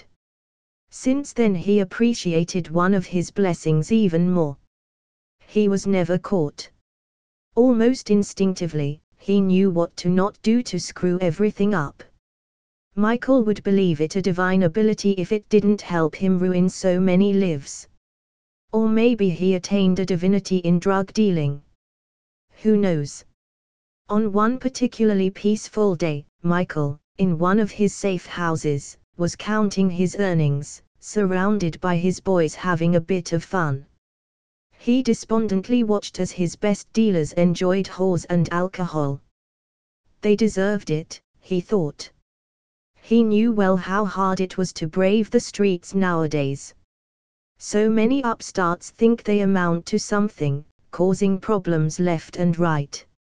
At least after a hard day at work, his boys could relax and spend the evening with a woman. Michael, though, was never one for whores. No, his interests laid otherwise. Oh, the number of times he got laid by beautiful and juicy high school girls. Yes, his interests definitely laid elsewhere. He preferred his girls younger, and he looked at the woman with a crooked nose and soulless eyes straddling one of his boys, going up and down almost as if on autopilot, and more lively. He frowned at the quality the whorehouse delivered. Michael sighed. Next time he would have to choose personally. When it came to the topic of personal choice, he remembered Nicole. Ah, the nice playful red-headed minx that buys weed from him. He thought about her in delight, a pleasurable shiver running through his spine. He could still feel her lips and tongue dutifully clenching and caressing his. As Michael reminisced about the sweeter parts of his life, a gunshot resounded from the hall. The entire room stood up in alert. Hawes crawled to the corner of the room, and nestled up into a ball in fear. Michael quickly flipped the table over and wondered why his instincts are not telling him anything. His boys loudly gulped as they prepared their machine guns. His party was the only one in these parts of town that could afford these toys. Michael calmed his nerves down and prepared his pistol as sweat fell from his forehead in spades. The shooting didn't cease yet, signifying the enemy was quite tough. As Michael contemplated if running away would be the wise thing to do, the noise in the hall quieted down. One of his boys stood up and yelled, "'Bout time, you shits! What took you so long to kill?" The next moment, the door flew in his direction so quickly, it was hard to follow with eyes. It slammed into the dealer who stood up, knocking him out for the count. The shooting began. Rat-ta-ta-ta-ta-ta. Michael squatted behind the table, without even delivering a single shot yet. His instincts screamed at him that something is wrong. His eyes convinced him his instincts were true when the guns his boys held suddenly forcefully flew up, disarming his dealers instantly. His pistol followed shortly afterward as he let it go with an audible frightened gasp. Michael noticed his boys dumbly looking at the spot previously occupied by the door, and then, he spotted him. No, it. In the middle of the door stood a small creature. It wore a black cloak, loosely clinging on its frame, head covered by an oversized hood, and hands in tight jet black leather gloves. Not even an inkling of skin was visible. And in front of it were hundreds of bullets floating in midair, stopped by some unexpected force. It was damn frightening. His comrades snapped out of their reverie and were about to jump at the person in the black in a desperate attempt to get out of this situation in one piece when the man waved his hand in their direction and his boys flew. They swiftly flew backward, hit the wall, and rebounded forward, falling on their faces in unconsciousness. Even the Hawes were not spared. Michael fell backward on his ass at the sight and gaped. What do you want?" he shrieked. He instantly regretted it when the mysterious person reached his hand out in his direction, fingers outstretched as if he was preparing to grab him. Michael looked funnily at it until he felt a pressure around his neck. The pressure increased as he was slowly being lifted. The lifting stopped when his feet were dangling a few inches above the floor, his body violently thrashing as he choked from the pressure. Michael's eyes widened in recognition of the move. For the next few moments, he suffered as his body violently fought the mysterious force for every molecule of oxygen. And when he thought everything was hopeless and his vision was about to fade, he was released. His body unceremoniously flopped on the ground as a harsh dry cough ran through his throat while his mouth tried to greedily gulp in as much air as possible. When he finally calmed down, he looked up and saw the mysterious person sitting backward on a chair, the hand propped up at the back of the chair, supporting his head. "You fine yet?" A childish voice rang from under the hood, scaring and startling Michael at the same time. "Don't worry about your underlings, they are just knocked out." When Michael didn't respond, the person in black continued. "You can call me Hadrian Black, Mr. Smith. I have a business deal I'd like you to accept." The guy, Hadrian Black, voiced his wishes as Michael could only dumbly nod. He had no choice. No, he had a choice. Accept or die. He knew at least that much. Hadrian threw a briefcase in front of Michael and gestured to him to open it. Michael obeyed and was dazed by the amount of money there. Seeing his expression, his apparently new business partner snorted derisively. £100 million. I want you to make an investment account and invest them into. Hadrian threw a scrunched-up paper at him. These. Michael didn't dare to read the paper right away, he just nodded with frightened eyes. He didn't want to experience another near-death experience. Mr. Black, why me? He asked in a subdued manner. Simple. I checked you out. You are a coward yet hard-working. But more importantly, you can smell opportunity and are smart enough to know that betraying me wouldn't be healthy for your lasting existence. No. You won't have the balls to run with my money. And even if you did run, finding you would be easy. His smug smirk was almost palpable even though Michael couldn't see his mouth. Spooked out of his skin but surprisingly encouraged by having his question answered, he went for the next one that was plaguing his head. Are you, perhaps, a Sith Lord? He uttered without thinking, regretting it instantly when Hadrian's posture froze. Hadrian almost fell from the chair he was sitting on. Why yes. Hadrian snickered ceaselessly, trying to muffle his laughter. I am Sith Lord. Hearing the positive reply, any thought of running away in Michael's head evaporated. He instead started to think about how to perform his task. It took a few minutes for Hadrian to calm down. He looked weirdly at Michael, almost as if he looked at an idiot. Not that Michael recognized the look with the hood and whatnot. After investing the money in the companies on the paper, in a short few months to years, the profits should pool in your account. You will manage the account for me, raising even more money. Hadrian slowly explained. I, of course, won't leave you without a reward. I will be generous and give you 20% of the profits. Michael's eyes yet again widened when he heard the proposal. He knew exactly what was asked for him. He was to be a figurehead. 20% offered by a powerful Sith Lord for being the person in the light.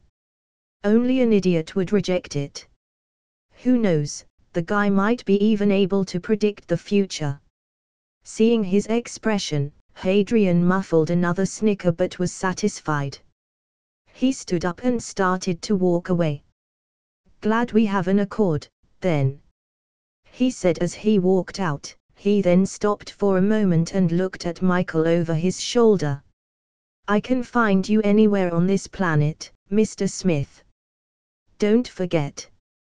The plain threat sent Michael's head bobbing up and down at speed Michael could only wish Nicole reached. Comment. 53 comments. Vote. Chapter 20, ch 20. Reasons why go Muggle.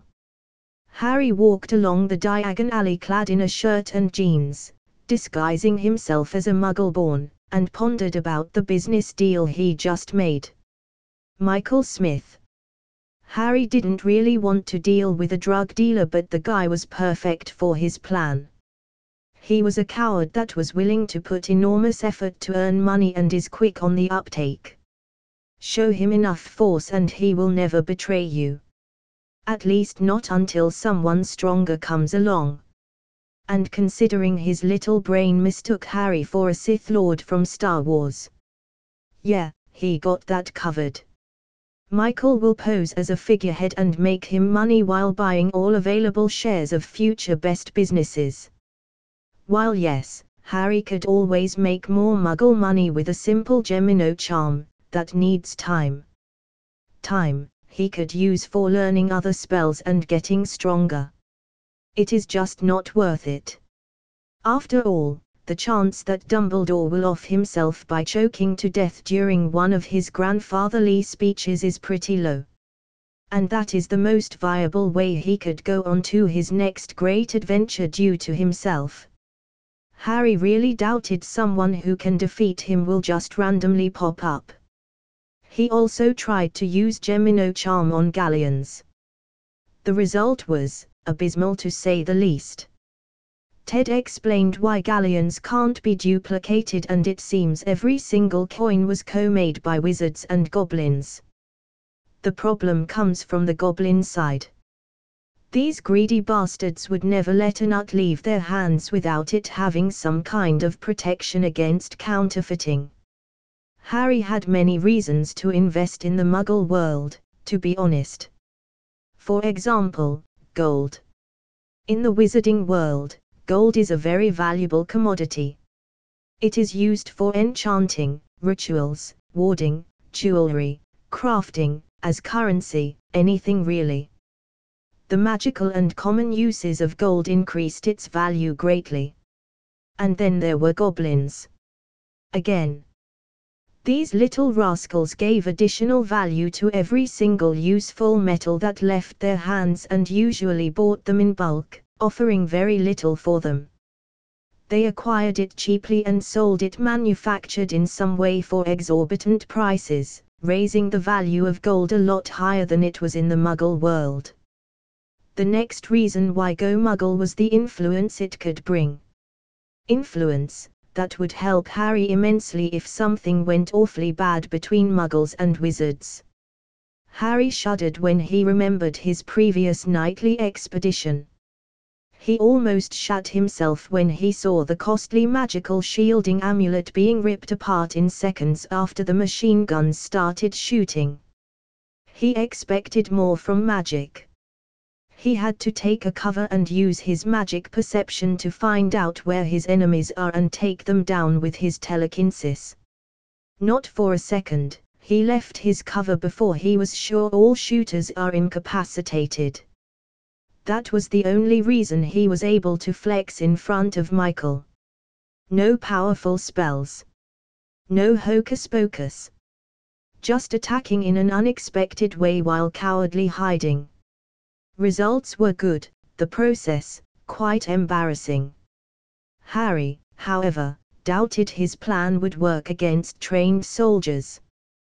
The silver lining for Harry was, by the end of the encounter he found out a way to use his telekinesis to project force field in front of himself, making a very strong and almost impenetrable shield.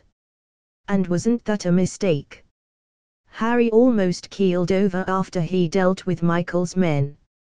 Stopping bullets with telekinesis is no small feat for him just yet. The last move, the choke hold, was done through sheer willpower. He was so exhausted after doing it, he had to sit down and even support his head, thanking every deity he didn't overexert his bound core. That's why he kept the debate with Michael short and concise. He was tired. Alas, in order to ensure Michael's loyalty, he had to flex. So flex he did, and hard. No matter if he barely managed to wobble his way home afterward.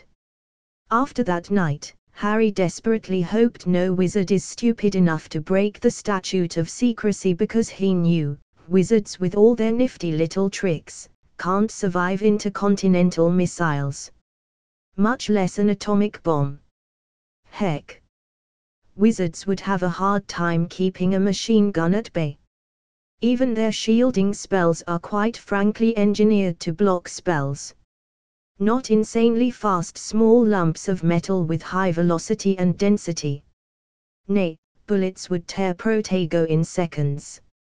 Remembering that tidbit, Harry frowned in displeasure. He sighed and hoped Obliviators would do their job properly. It also made the problem called Voldemort and his Death Eaters even more pressing. Who knew when these nutyopes decide to blow a Muggle government building for shits and giggles? With another sigh, Harry decided to put some time into learning Fidelius Charm. Just in case.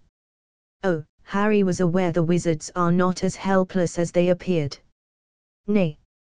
If a millennia ago the founders of Hogwarts were able to build a magical castle, make sentient items like the Sorting Hat, cover the entirety of said castle and even a nearby forest in such a strong notice me not ward it is still going strong 1,000 years after, and even create a masterpiece such as Room of Requirements. Harry was pretty sure that with enough effort, wizards could think of many ways to efficiently deal with muggles. But that would take time and effort. And no wizard would give the effort to invent dark, highly destructive spells or stronger shielding charms that have no use. Not when they still believe in their superiority. Nay. Harry knew it would take a quite strong reality check for them to put the effort in. He just hoped he would not be anywhere close when the wizarding community received said reality check. He was not so delusional as to believe the Muggle governments didn't know about the wizarding world. They surely did, and most likely even had contingency plans for a possible war with them. This was no book nor movie anymore. He doubted after the massacre Voldemort pulled off 10 years ago, the government didn't prepare for something similar. Harry would be surprised if they didn't have anti-magic weapons at least drafted by now. When too many accidents happen at the same time, someone is bound to notice it. No matter how many mind wipers the Ministry of Magic has.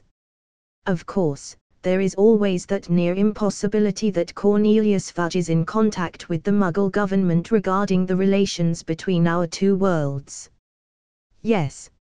Impossibility.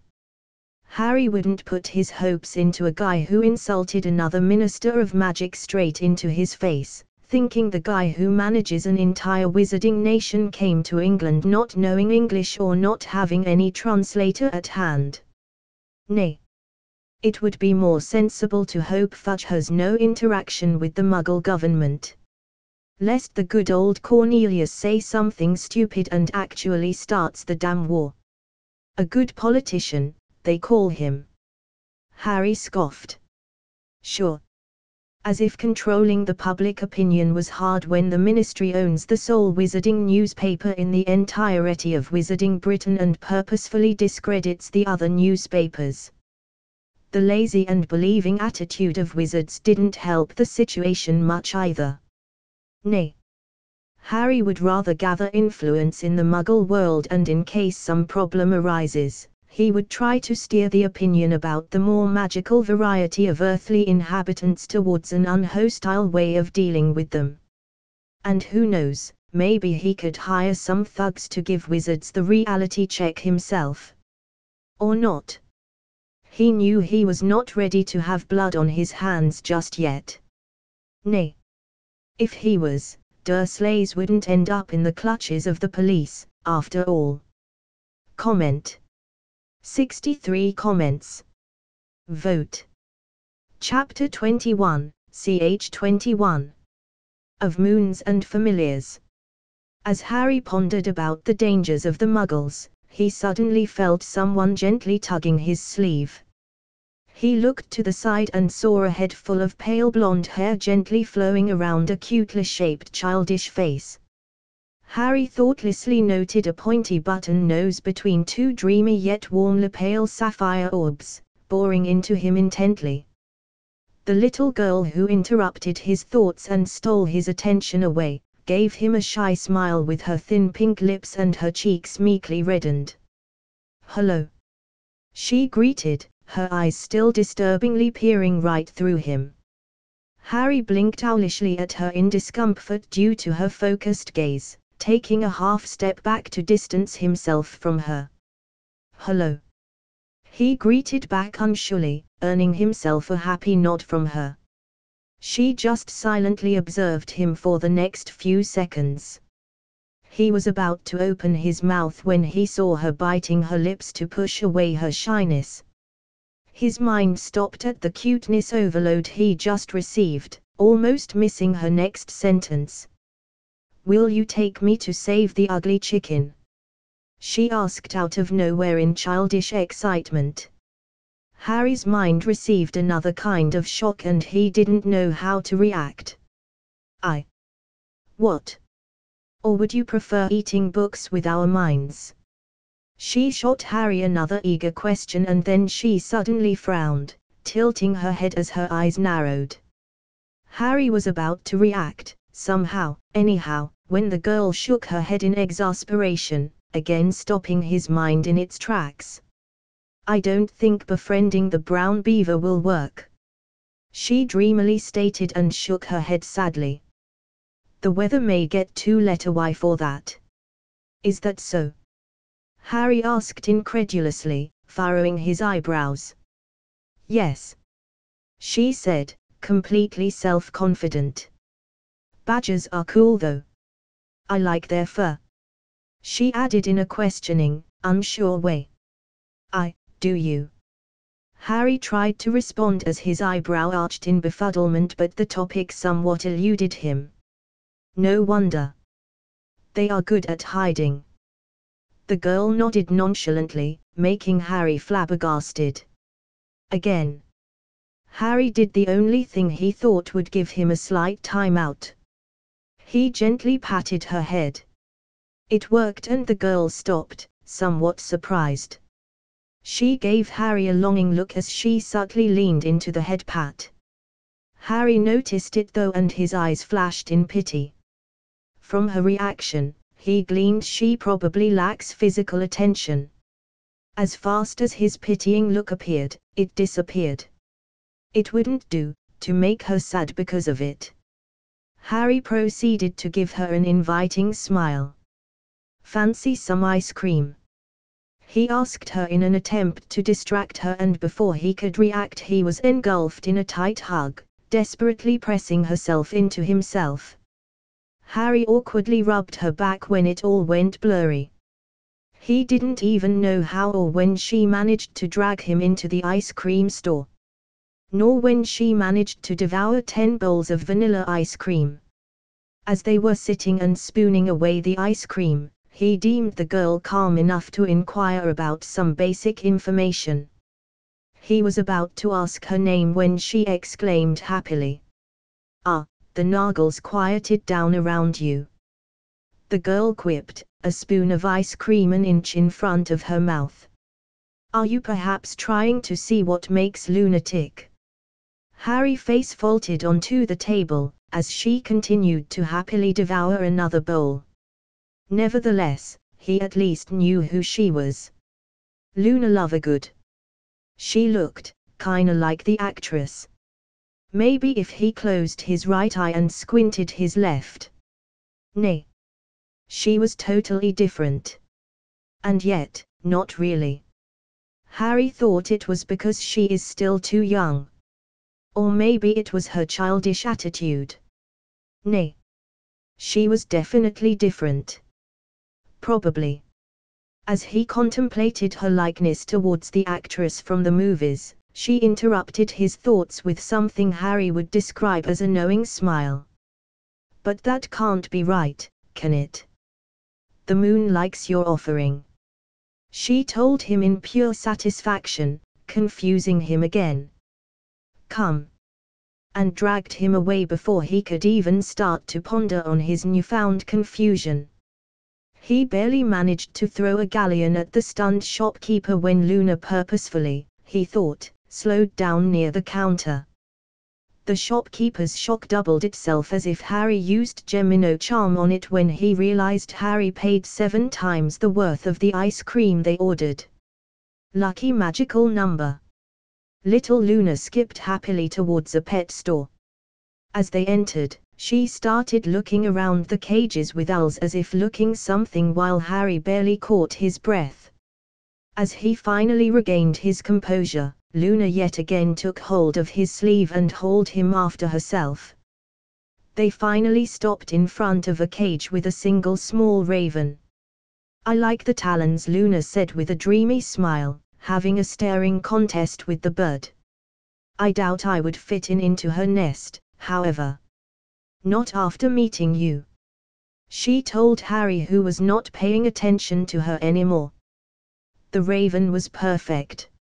He needed a bird who could carry his mail, but after Hedwig, let's just say, he had something against owls. "Could you tell me more about him?" Harry asked the closest shop attendant while Luna was surprisingly silent, showing only a content smile as she stared. Nowhere. Ah, this little guy. The attendant looked at Harry with a complex expression. It is costly, he unhelpfully pointed out after seeing Harry's muggle clothes. Harry just rolled his eyes and took out a magical check, redeemable at Gringotts. The check was magical, it would not contain the sum if he couldn't afford it. He wrote the exact sum the plaque under the cage said and handed it to the attendant. Now, will you tell me more about him? Harry asked, slightly annoyed. Ah, yes. The attendant answered, startled out of his mind.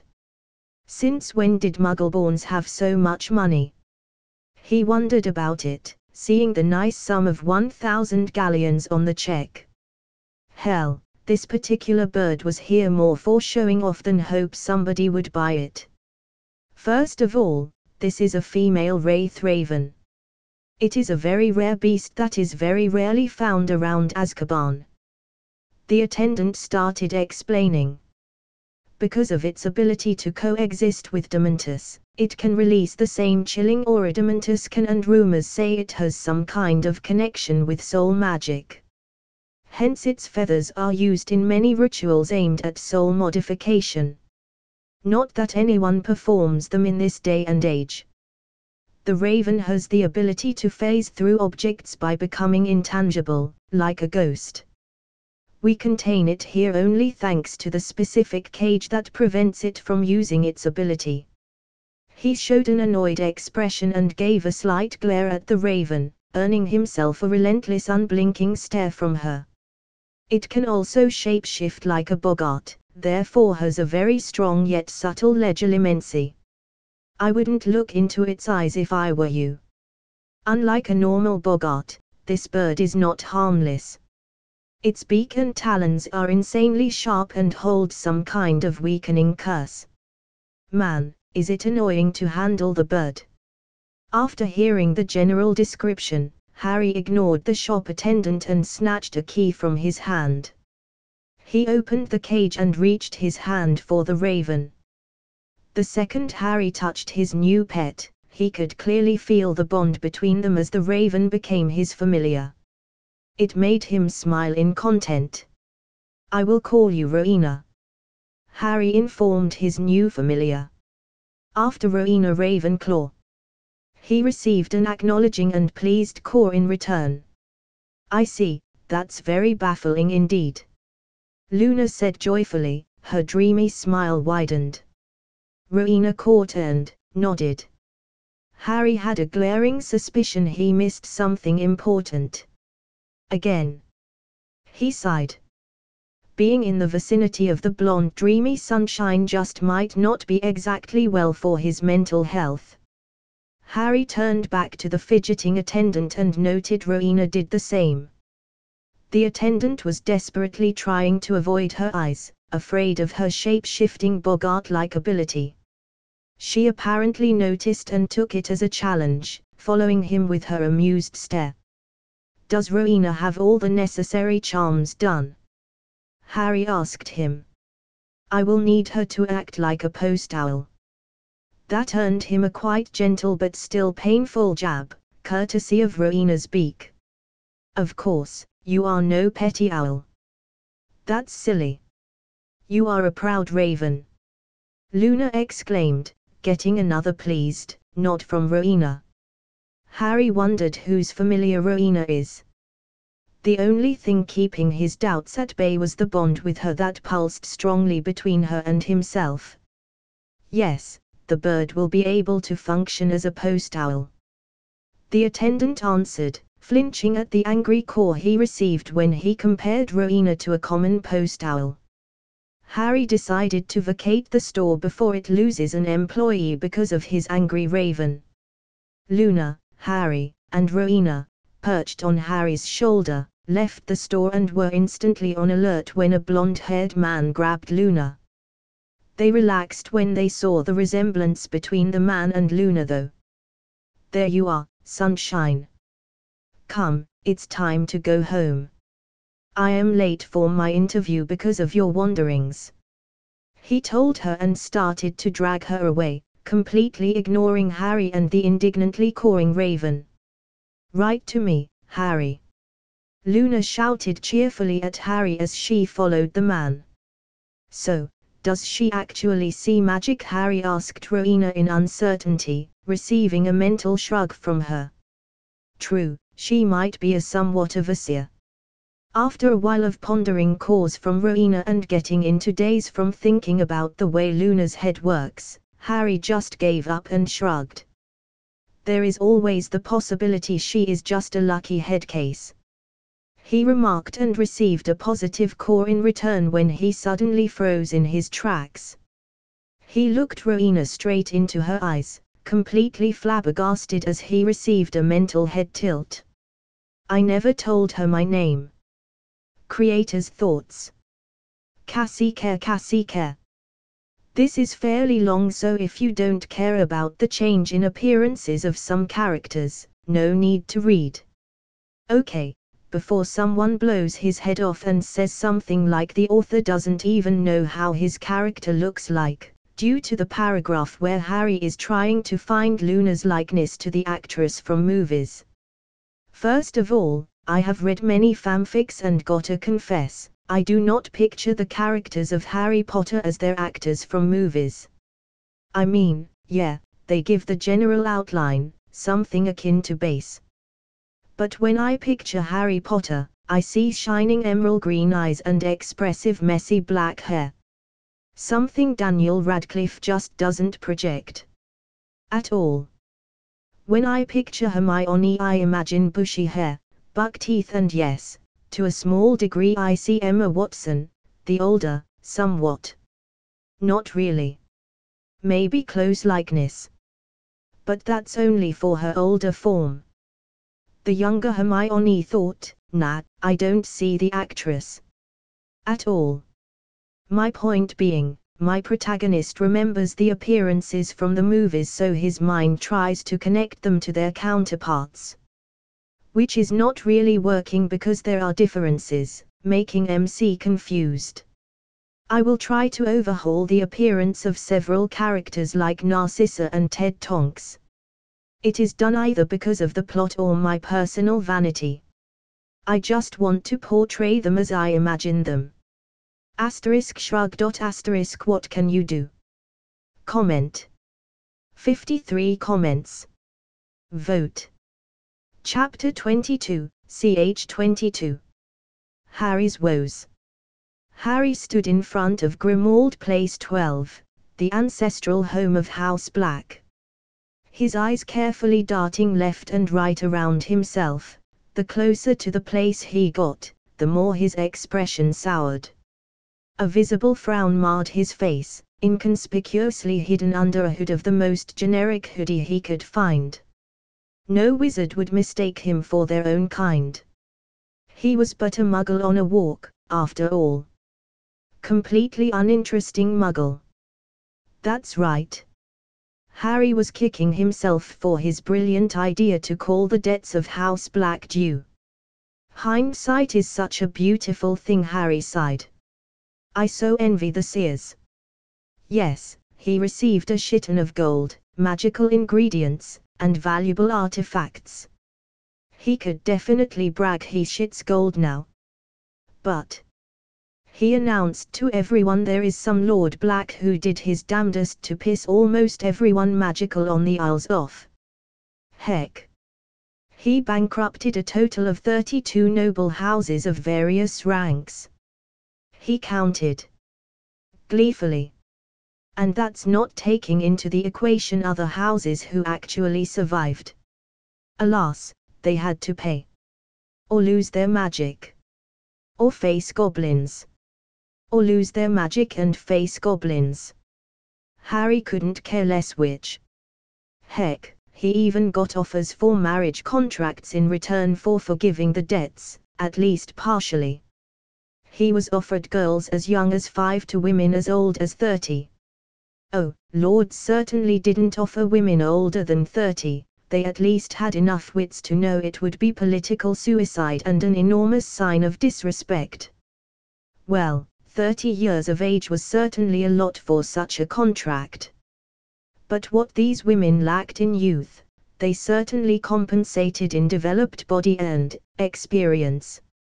At least that was the sales pitch of various lords who offered the contracts. Harry was amused, highly so. At least until he started to be offered boys. Apparently declining so many girls with a wide range of ages, put a thought of him appreciating more masculine company. That made him feel positively murderous. And angry. And dumbstruck. And all at once. But oddly enough, he was mostly satisfied, almost smug, with himself for legally robbing them clean in the broad daylight. Serves them right. The most amusing at the entire situation was, these lords didn't even know who Lord Black is. Harry would really like to see their expression the moment they realized their so-called hero basically made them close to beggars. Harry saw these contracts for what they were. Desperation and determination to survive no matter the cost. The lords trying whatever means available to stay afloat. Even selling their daughters and cousins. The more shrewd ones even trying to screw Harry over with various dishonest contracts, hidden clauses, or invisible ink. Simply, the situation was the same as with the contracts owed to House Slytherin. Accepting would mean making alliances. Therefore, the enemies of his allies would also be his enemies. It would be the so-called, choosing the side.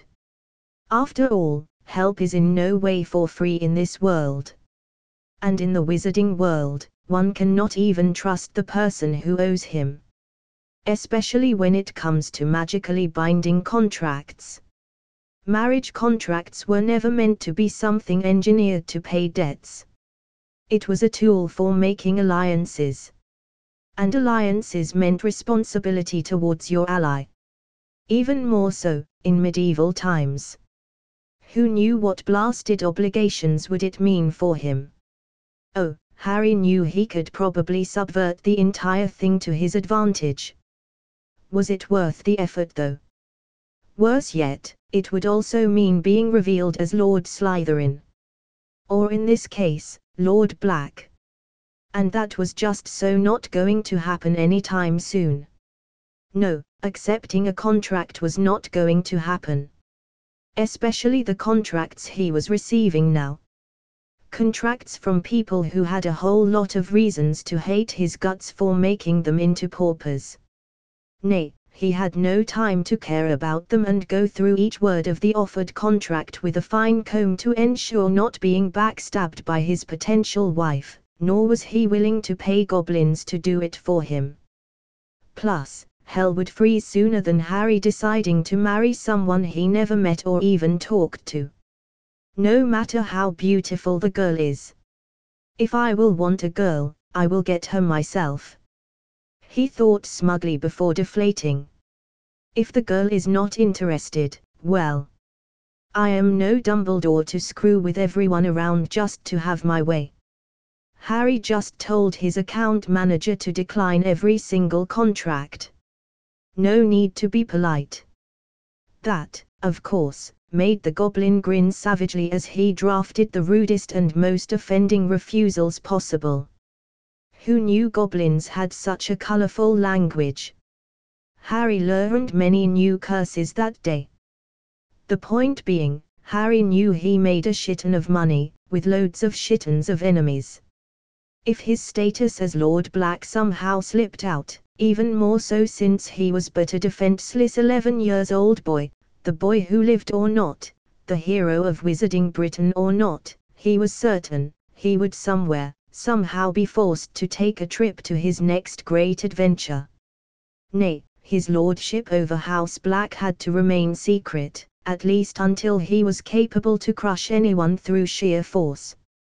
Yet, everyone wanted to know the identity of the hated yet grudgingly respected Lord Black, and they wanted to know it now. And where better to look for a despised lord, just ripe for some good old revenge, than in his ancestral home? Harry walked around Grimmauld Place 10 times, his magical perception on the highest alert, in order to ascertain if there was some kind of watcher stationed nearby. Why would Harry take such a risk and come here? Simple, he had no choice. Damned if do, damned if don't. For all of their intelligence or stupidity, wizarding families did not deposit books into their vaults. Well, figures. You don't go to your vault every time you want to have a good read, after all. No, you go to your library. The one located in your house. Simple as that. Harry cursed that wizards who appeared to be completely commonly senseless had enough common sense to not place books into vaults. Harry suspected Slytherin vaults would have the library of Salazar Slytherin in them, due to the age of said vault. He only hoped the books would be under stasis or preservation charm. If not, no books for him then. But that was beside the point. He couldn't reopen Slytherin Vault without making goblins demand centuries of fees or threaten with confiscation of said vault. Ha, as if he paid the greedy little shits. Harry understood completely why Tom didn't reopen the vault. After all, the fees would ruin even Malfoy's. Harry, obviously, had a plan on how to screw with goblins when it came to Slytherin's vault. No way he would give goblins his gold for nothing. Sometimes, he could be even greedier and more stingy than goblins. Being the richest wizard on the Isles definitely didn't help the situation. But the problem still stood. He couldn't access the books from there yet. As for Potters, there must be the books from Godric Hollow House of Potters. The problem being, the second he even tries to access them, Twinkles would know. The privileges of being his magical guardian, Harry sneered. That left only House Black and their highly curse-infested library as the most viable option. And since there was no book in their vaults, Harry checked, he needed to get into Grimmauld Place 12. Oh, why, just why must my magic be so difficult on me? Harry lamented wistfully but smiled in amusement. Sigh, complaining about being too powerful for my age even with my core being bound is a nice feeling in its own right, all right. Comment. 47 comments. Vote. Chapter 23, ch 23. Family and its magic. After determining there is no wizard nearby, Harry walked closer to Grimmauld Place 12. The closer he got, the more the family magic of Blacks stirred happily. He could feel it clearly. The wards. There was no Fidelius courtesy of Twinkles since the place was not yet chicken-infested, but it still had a quite capable concealing wards. The most powerful of them was a slightly darker variety of muggle-repelling ward inwoven with Notice Me Not. Harry didn't know why he knew that. It was almost instinctive for him. One look and he pretty much understood the function of the wards. He knew it was so easy because his Black family magic was giving him a clear view, or feeling of them. He was never able to understand other wards. They were always as if veiled in something. Oh, he kinda always knew they were there and even their function. Given time and knowledge, he was sure he could exploit them. Ever since. Harry stopped in his tracks when he remembered he started feeling wards and their functions on a more instinctive level the second he left the Gringotts he claimed his lordships. He never paid it much attention since he thought it was a part of his magical perception. I may just have found out the function of the family magic of Potters. He mused. These protective wards though. For someone like Harry who could feel and understand them, they were scary beyond measure. Massive, heavy, and dark. In short, powerful. Despite its appearance and even without the Fidelius, the ancestral home of House Black was a magical fortress. Nothing short of an army would be able to breach the wards. And not without heavy casualties. These wards were the accumulation of centuries of adding more and more protections. Harry had to applaud Dumbledore for choosing this house as his headquarters. He certainly did so for a reason. And his Fidelius was not it. Harry doubted the old goat could access more than a porch of this house. No matter how powerful people see him as. He offhandedly noted that most of the protections he felt in the wards were in fact disabled, but even then the activated remainder was enough to stop even Twinkles and his flaming bird. Harry couldn't wait to reactivate the wards in their full capacity. His worries about being discovered lessened by a great margin. Almost to non-existence. For the first time in his new life since he was so rudely stuffed into Potter, Harry perceived the fabled dark side of magic. And surely enough, he was certainly impressed. Oh, it had nothing to do with the apparent darkness of the magic. No, it had to do with the way the dark magic acted. Harry noted, it almost looked to be sentient. Lingering there, at the back of your mind, trying to wriggle its way towards the core of your consciousness to corrupt it, sign sweet promises of power while making you less and less sane by the second. Thanks to his unique perception of magic, he could feel it all. The dark magic though completely disregarded him. As he noticed the way it acted around him, a mirthful gleam shined in his eyes. Well, the Black family magic surely was good at least for something. It gave him complete immunity to the corruption of dark magic.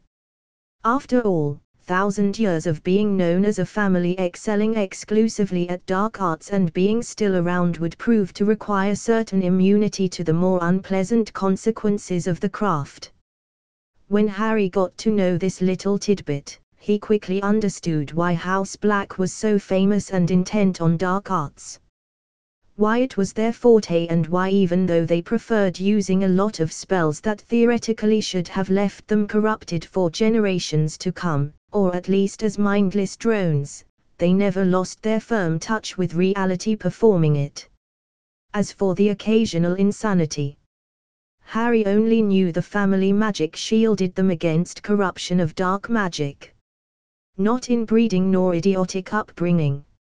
Harry felt the wards would let him in, but he was also sure anyone uninvited would be in the world of hurt, if lucky.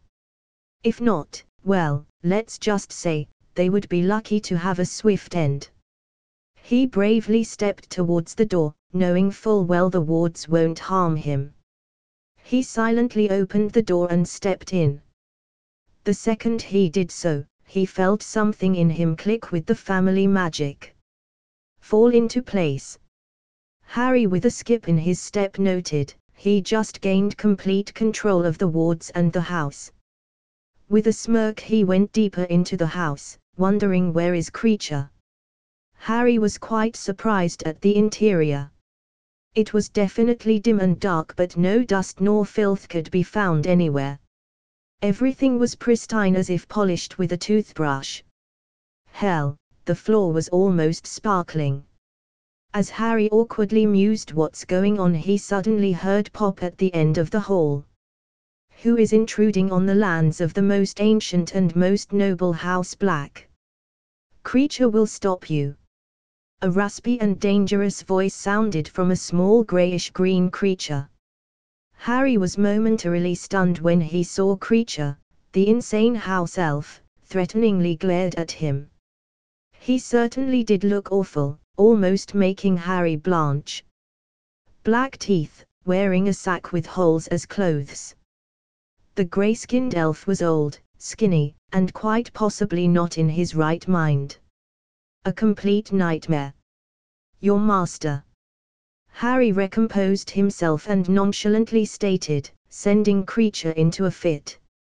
Kreacher's master is Mistress Wahlberger. The elf raged and raised his hands in preparation to attack Harry, making him frown and cross his hands on his chest. Harry waited while tapping his foot on the floor, yet no spell nor attack came. The house elf looked at Harry in unveiled surprise as he looked at his hands in bewilderment, wondering why his magic didn't work.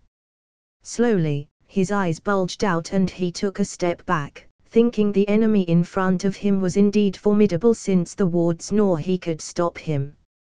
As he was about to panic, he heard Harry's voice. "You were sworn to House Black. Not the Goyle bitch who ruined it." Harry drawled irritably at the elf with a scowl, stopping him in his tracks. He then commanded, "Just feel the family magic, elf." The elf reluctantly did as told and his jaw almost unhinged. "Creature is sorry, master."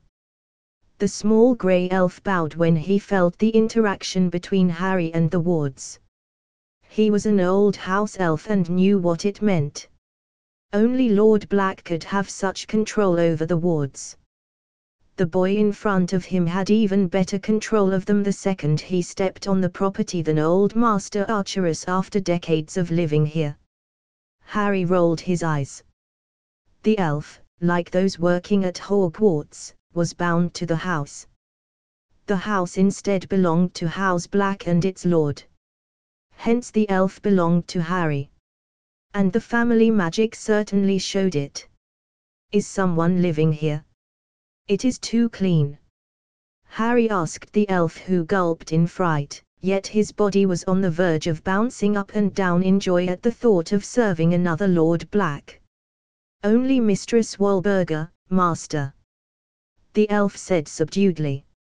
As Harry heard creature, he sighed in exasperation. The old bitch could have at least enough sense to die of old age already.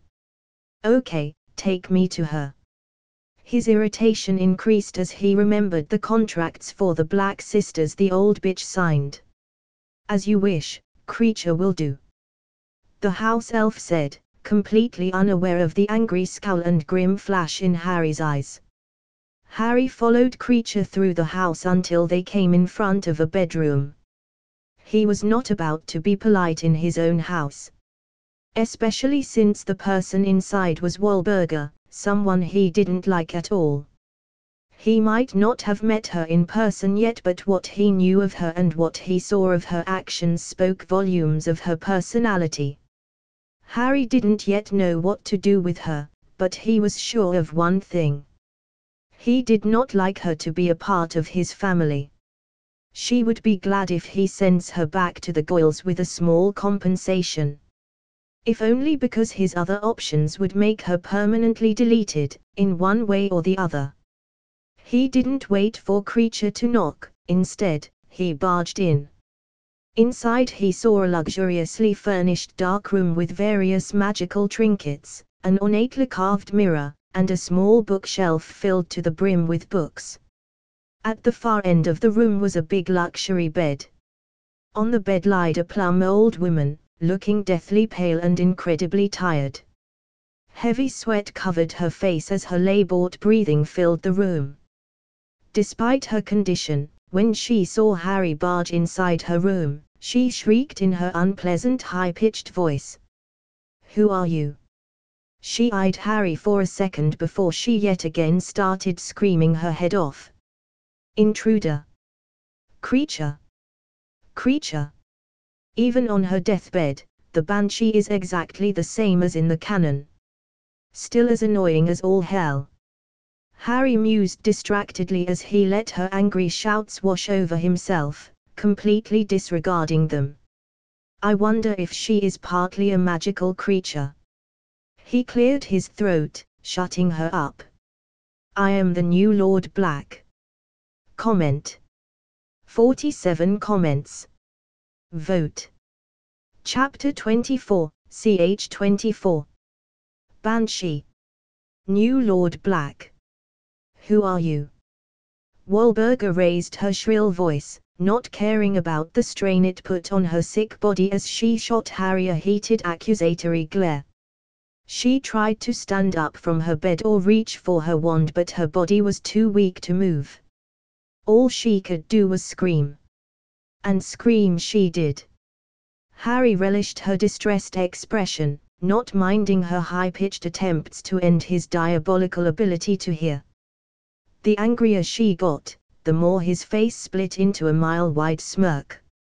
"My name is Harry Potter," he said delightedly, and watched the twisting of her expression when she understood he is but a half-blood of the accursed Potter line that stole Sirius away, polluting his mind with the blood equality crap. How? The only one who would do something as foolish as giving lordship over blacks to a Potter scum would be Sirius. She hysterically screamed, not understanding what she just heard. That blood traitor was disowned. Not really, he was not. You, after all, are not, and never were, Lord Black. Therefore you cannot disown someone. Harry arched his eyebrow and continued in an amused drawl as he leaned his back on the wall with hands crossed over his chest. No matter how much you scream it to the air, it won't become the truth just because you are the loudest. Geez, woman, grow up already. I don't care. Lord Black should be young Draco. She yelled confidently, making Harry freeze. Malfoy? He asked unsurely, taken by surprise. She is in contact with Malfoys. Did I miss something vital? Harry pondered for a moment. Whatever. Not like Malfoys can do anything about the lordship over the Black family anymore. Yes. He is a true pureblood. No filthy blood traitor. Her anger intensified. I won't stand for half-blood filth like you to be Lord Black. Just wait till I am healthy. I will make you beg me to let Draco be your lord, scum. Sure you will, Goyle hag. Harry sighed exasperatedly. Destroying House Black seems to be your hobby. How dare you, you filth. I was destined to be Lady Black before your parents were even a spare thought in your grandparents' little brains. I single-handedly elevated this house to near extinction. Harry interrupted her in irritation, having enough of her ravings. He unconsciously put pressure on Wahlberger with his wandless telekinesis, making the bed almost cave in.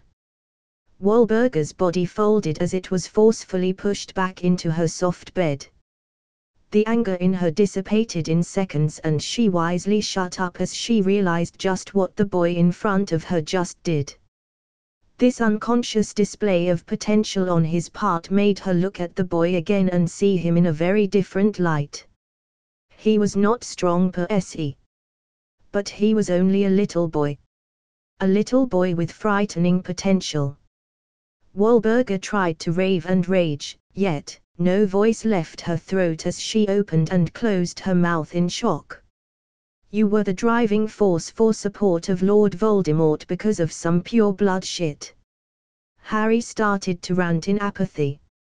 Seeing her lips curl in retort, he continued in a strong tone without giving her any chance to utter her, for Harry, useless and deranged opinion. The same Lord Voldemort who himself was a son of a squib from Gaunt line who ensnared a minor muggle noble named Riddle with love potions. Therefore, your esteemed lord is barely a half-blood. His full name was Tom Marvolo Riddle, and Lord Voldemort was an anagram to his name. Hearing that, Wahlberger's eyes bulged out and her mouth continued soundlessly to open and close, now in disbelief and shock rather than just shock. She wanted to retort. She wanted to scream her retorts at him, but she could not. Not because she couldn't talk at the moment. That was not even an issue in her mind. Her woes came from the family magic itself. The same family magic that pulsed in truthfulness at his statement. Wahlberger understood he was speaking the truth, yet, she could not accept it. Not after she sacrificed so much to her master. Harry, oblivious to her state, just continued his rant without paying any attention to her. You persuaded Black family to support him, ruining the family financially. But that was not enough for you, was it? The Black insanity was not yet satisfied, right? You even provided servants for him. For no other reason than Malfoys, Goyles and Crabs did. You served up your own son, the man you thought is heir Black, as a bootlicking servant for him. The boy was then made into a murderer, rapist, and a groveling entertainment via Cruciatus Curse for the Dark Lord and his most trusted. Where is the dignity of future Lord Black, huh? Do you really believe the family magic would accept some groveling pile of flesh with damaged nerves and brain due to overexposure to unforgivable as the next Lord Black? Wahlberger gritted her teeth, for nothing he said was a lie. Her mind blanked as her resolve and spirit started to slowly crack. Your son was not cut out to be a Death Eater. And you pushing him to their midst cost him his life. Riddle killed him himself. Painfully at that. Very, very painfully. A flash of anguish ran through Wahlberger's eyes at the mention of her favorite and obedient son's demise at the man she, apparently wrongly, idolized. And what a surprise! The man whose entire propaganda is built on blood supremacy, wantonly killed the future Lord Black from a pure-blood family for no other reason than he was not his dog on a leash. No matter that he spent literally millions of galleons from Black fortune. No matter he had cost the Black family more than it could afford in terms of lives either ruined or worse, snuffed out. And you still idolized him for it. For murdering your son. Harry's disgust was palpable in his tone. That's not why I am enraged at you. I could care less about useless Ickle Regi. Harry waved his hand in front of him in dismissal, not noticing Wahlberger didn't even react. Nay. I am angry because you signed over the Black sisters. Thank God, Andromeda was smart enough to enter a magically binding marriage before the contract was activated, or I wouldn't have anybody worthy to be the Regent Black. Even now she doesn't really know what deadly bullets she dodged by defying your wishes. I sure as hell ain't telling her. Harry gritted his teeth. I could have Narcissa Black by my side. The most politically savvy woman in the entirety of Wizengamot. The woman who single-handedly tripled Malfoy's fortunes since she married the blonde prick and made his family into a political tycoon through an illegal but very effective means, even though the Malfoy's nobility rank is not all that high. Instead, you sold the gold mine that is Narcissa for approval from your lord. Can you even begin to fathom the things Narcissa would be able to do with the wealth and authority of Blacks on her side? Fuck Voldemort. She would have been able to take over Wizarding Britain for the Black family. Legally at that. I could have Bellatrix in the family. A witch as talented in using dark arts as she is insane. And what a gift that is for a witch of black blood. Granted, she is utterly insane, but once you gain her loyalty, she is insanely devoted. Just look at what atrocities she caused in Riddle's anagram. A fanatic who would do anything for her master, Harry raged. But no. You Goyle bitch just had to sell your nieces to deranged, spoiled little cowardly shits who could keep them in line only thanks to the contracts. You did not even incorporate a fucking failsafe that could easily break the contracts, nor any condition for a breach of contract. Nay. You, instead, took a very tight slavery contract and reworked it to resemble an acceptable marriage contract. You sold your nieces to slavery and didn't even get paid for it, damn it. I lost 2 valuable witches because your stupidity knows no bounds, Wahlberger. Why, oh, why should I not just kick you out of the family, wrap you up and send you back, to Goyle, s. At the end of his rant, Harry looked at Wahlberger, noticing her anguished expression as she soullessly stared at the ceiling without any indication of reaction. "Wahlberger?" he asked, still irritably. "Knock, knock, you still there?" After not getting even a twitch out of her, he walked closer and put a finger under her nose. His eyebrows furrowed. She was breathless. Harry blinked several times in surprise. He turned around to Kreacher, completely ignoring his tear-stricken expression. "Did I just rant her to death?" Harry deadpanned at the house elf as an awkward silence settled over the room. Only sorrowful muffled sobs of Kreacher disrupted it momentarily. Seeing her body, Harry felt ashamed for losing his self-control and control over his magic. The pressure certainly helped in her demise. Damn me and my breathtaking speeches, Harry thought. But he was not about to deny his appreciation for the results. Strangely enough, he didn't really feel all that bad for her death. Comment. 89 comments. Vote. Chapter 25, ch 25. How to deal with a corpse. Harry was numbly staring at the still warm corpse lying in the luxurious bed sheets. He didn't know what to think of his apathy at her death.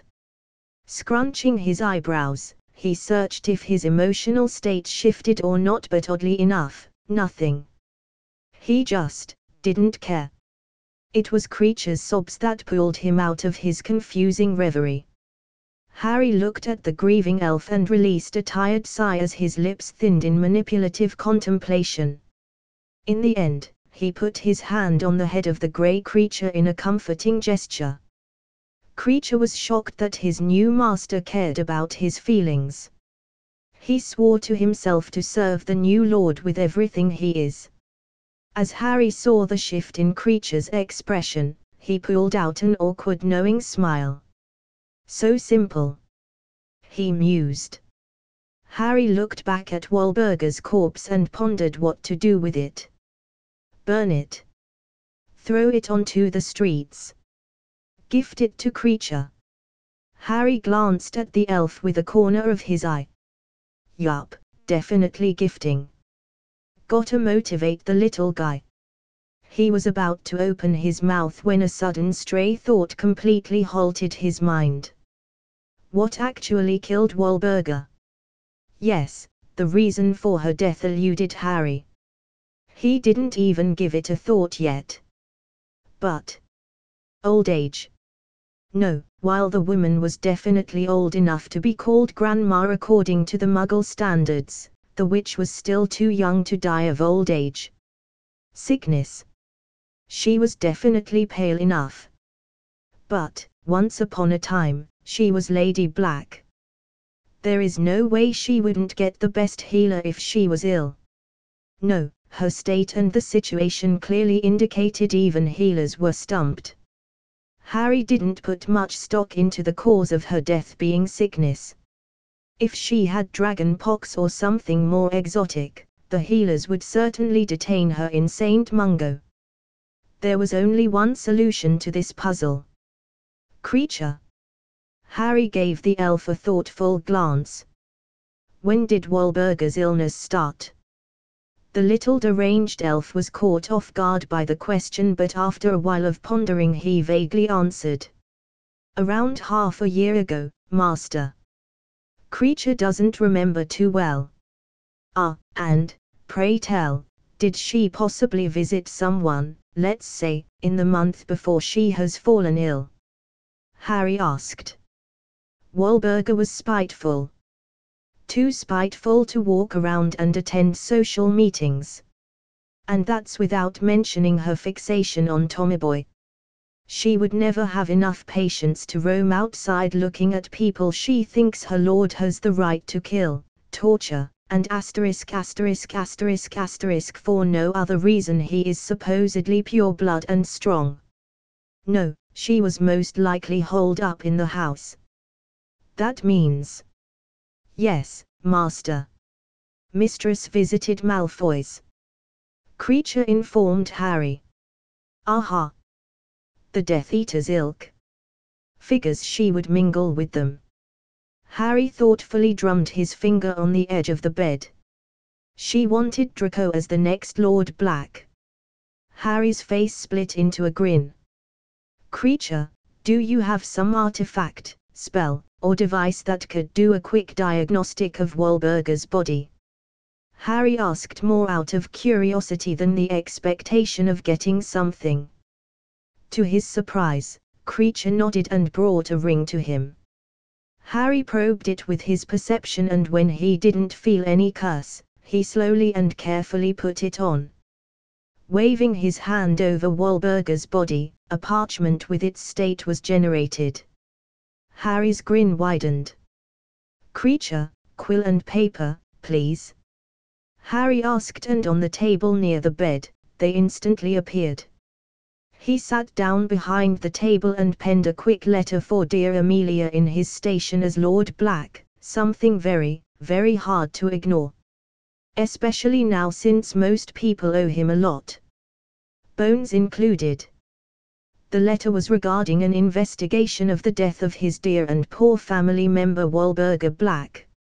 According to it, the new Lord Black suspects foul play via poisoning. His peaceful and loving family member was brutally murdered, and he won't stand for it. He requests Amelia and her department to do something. After all, Wahlburger was a delicate woman who never hurt a fly. Lord Black is apparently deeply distraught at her fate and wanted to take revenge on her killers himself. But, as a model citizen of Wizarding Britain, he understands, it is the responsibility of the Department of Magical Law Enforcement to investigate the case. Oh, and he also humbly informed her of the last, and only people Wahlburger came in contact with, Malfoy's. May the attached parchment containing the results of a diagnostic artifact, used shortly after her tragic demise, help her in her duty.